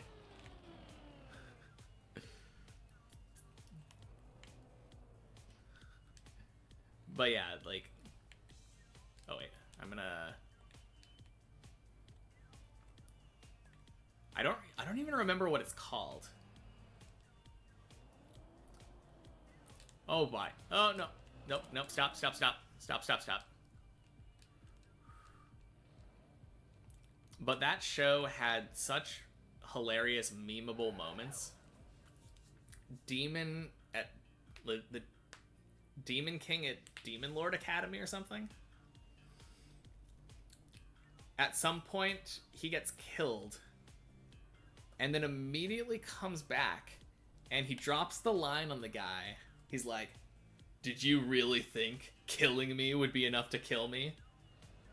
And it's just like, oh! Oh my god, no, stop. Anyway. I don't know why. I was thinking... It does turn right. God damn it. I'm so bad at turning backwards. I think I need to back up in the middle of the pipe thing. I've been trying to do it on the right side because I think someone told me to do that. Yeah, there's also a moment where, like, there's a tournament that they're fighting in, like, for the school. And he just straight up kills somebody with, don't do it that way. Yeah. Yeah. I think I'm gonna start doing it in the middle. There was a tournament in their school, and he faced some dude, killed him with his own heartbeat, just like, duh-duh, and then killed the dude. And then he resurrects him and does it again. Oh, left side of the red booster. Sorry. That's what I meant by the middle.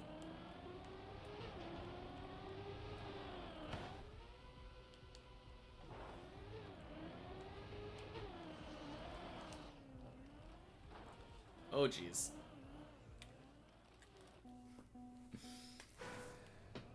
Have I seen Bachelor? Yeah.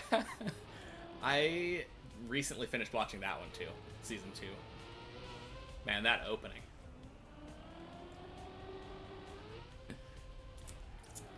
I just love how much he tries to, like, tell people, no, I'm totally using magic.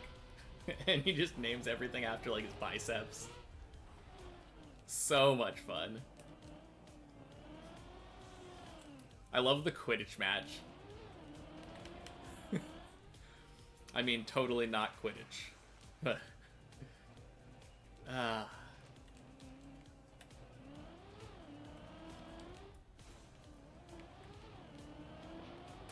Yeah, that show was a lot of fun. It kind of reminded me a little bit of Saiki Kusuo. Have you seen that one? I think the English is like The Disastrous Life of Saiki K.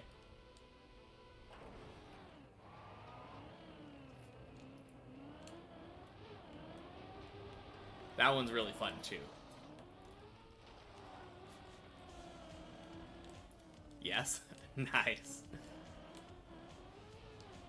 the comedy in that one is so wild because like they just don't stop, and it's just spitfire like.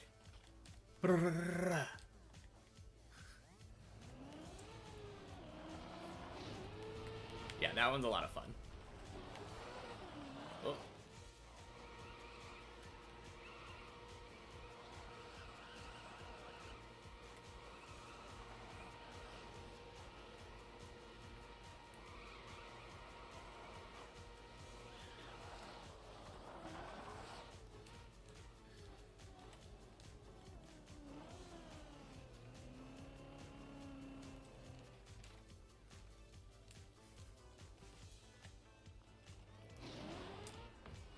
It's kind of funny. There are quite a few of those now that I think about it that feature like OP main character who like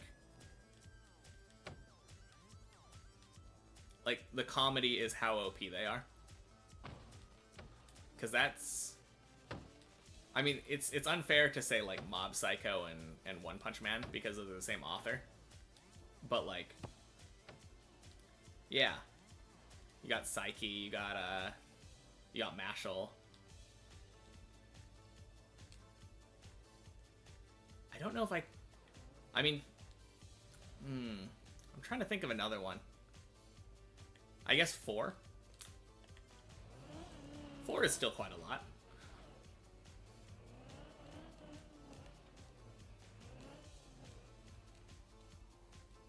I started rewatching Mob Psycho again recently. That one's definitely a good one. Oh yeah.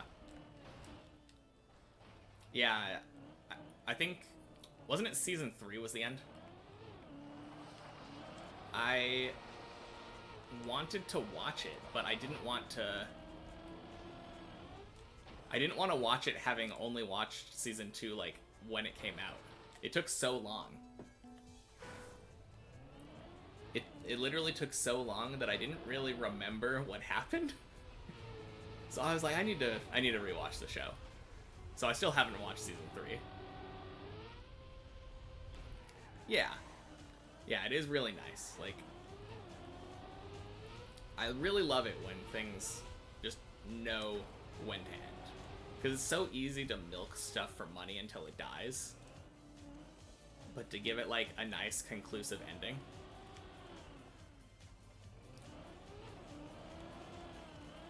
I just wish all stories had something like that.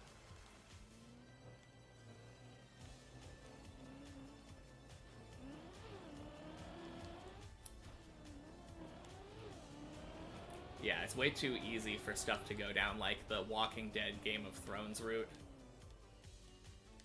It's a little bit different in live action, though.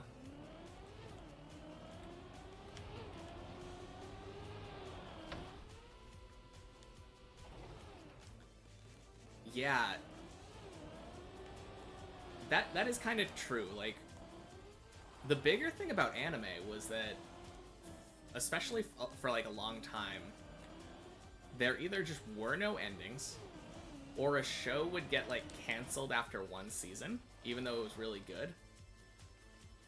And then it would just have, you'd just have to just cope with the fact that it just only has one season. I think I would honestly prefer bad endings over no endings.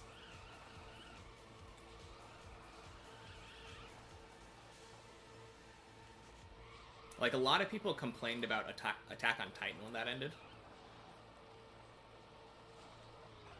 But I'm just glad it ended. Also, the ending wasn't that bad.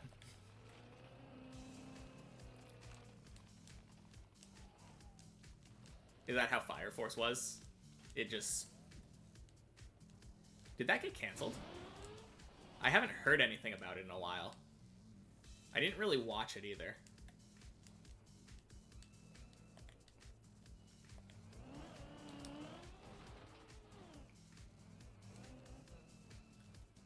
Oh, it's up in the air? Okay. Fair. What did they do? Oh. Hey, might be worth the sacrifice then. I think that's like my weakest part when it comes to anime. I'm really bad at studios.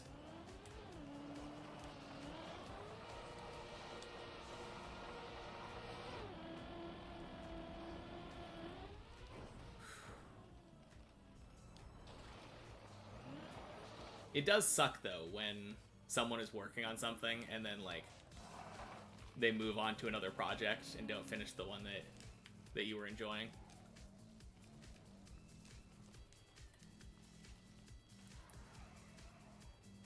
I kind of wish that like we live in this society where people like things need to come out almost immediately, otherwise people lose interest. Oh, Hunter x Hunter. Yes. 100%. I didn't feel bad about the way that ended, though. Oh, no. I liked the ending of the 2011 anime.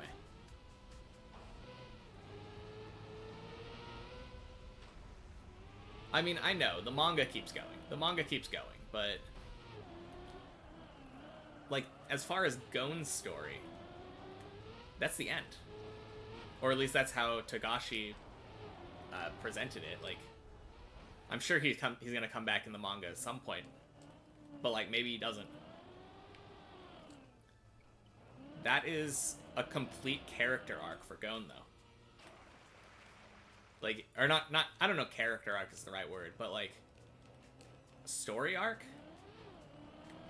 The entire point of the show was that he wanted to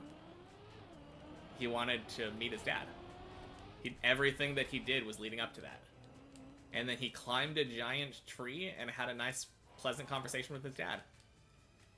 I think that's a solid ending. Obviously, there could be more that goes on, but like,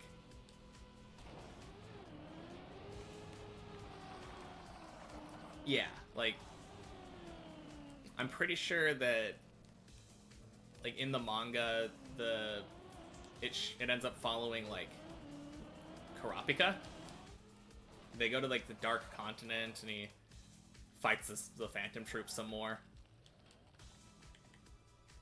It's kind of a weird thing, because the entire show had Gon as the main character. He was clearly the main character. And then the manga moves that main character status over to, like, I think mostly Kurapika.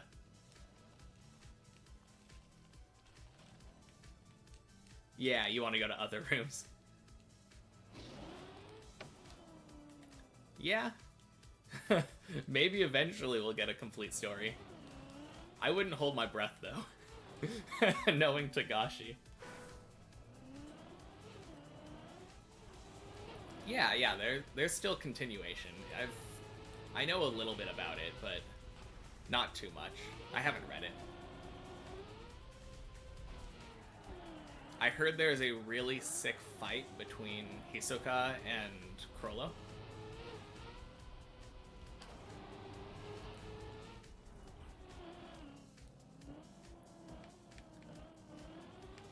That's something that I wish would get to put into animation. Even if it was just like an OVA. Yeah. I mean, it really makes sense, because, like I was saying, Gon's story is over, and, like, this entire system of Nen that he built up, it would be kind of weird to have a character that just couldn't use it.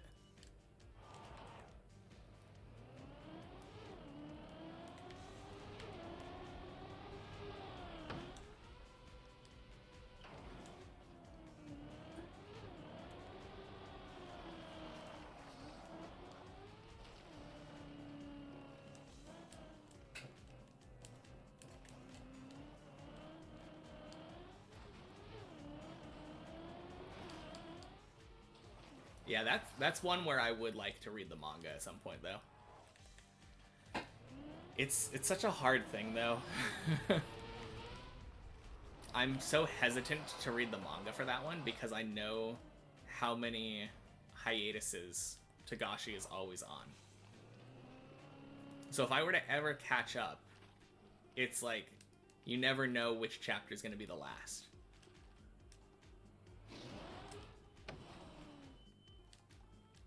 It's kind of the same reason that I haven't started reading Berserk yet. I plan to at some point, but like the mangaka died. And it was before the end of the story. I heard like his assistant or something was planning on maybe giving it a finish, but I don't know, it's just not the same.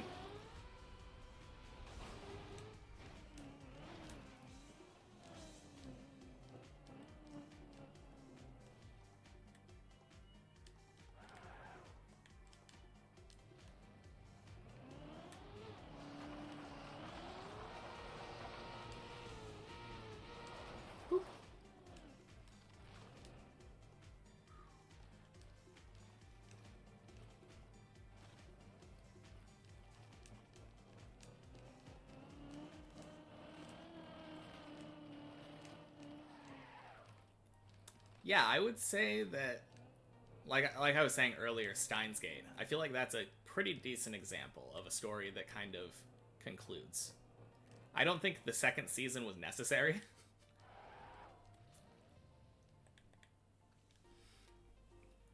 But yeah, I 100% agree. Really easy to appreciate now, like, oh geez, stories that actually finish. Oh crap.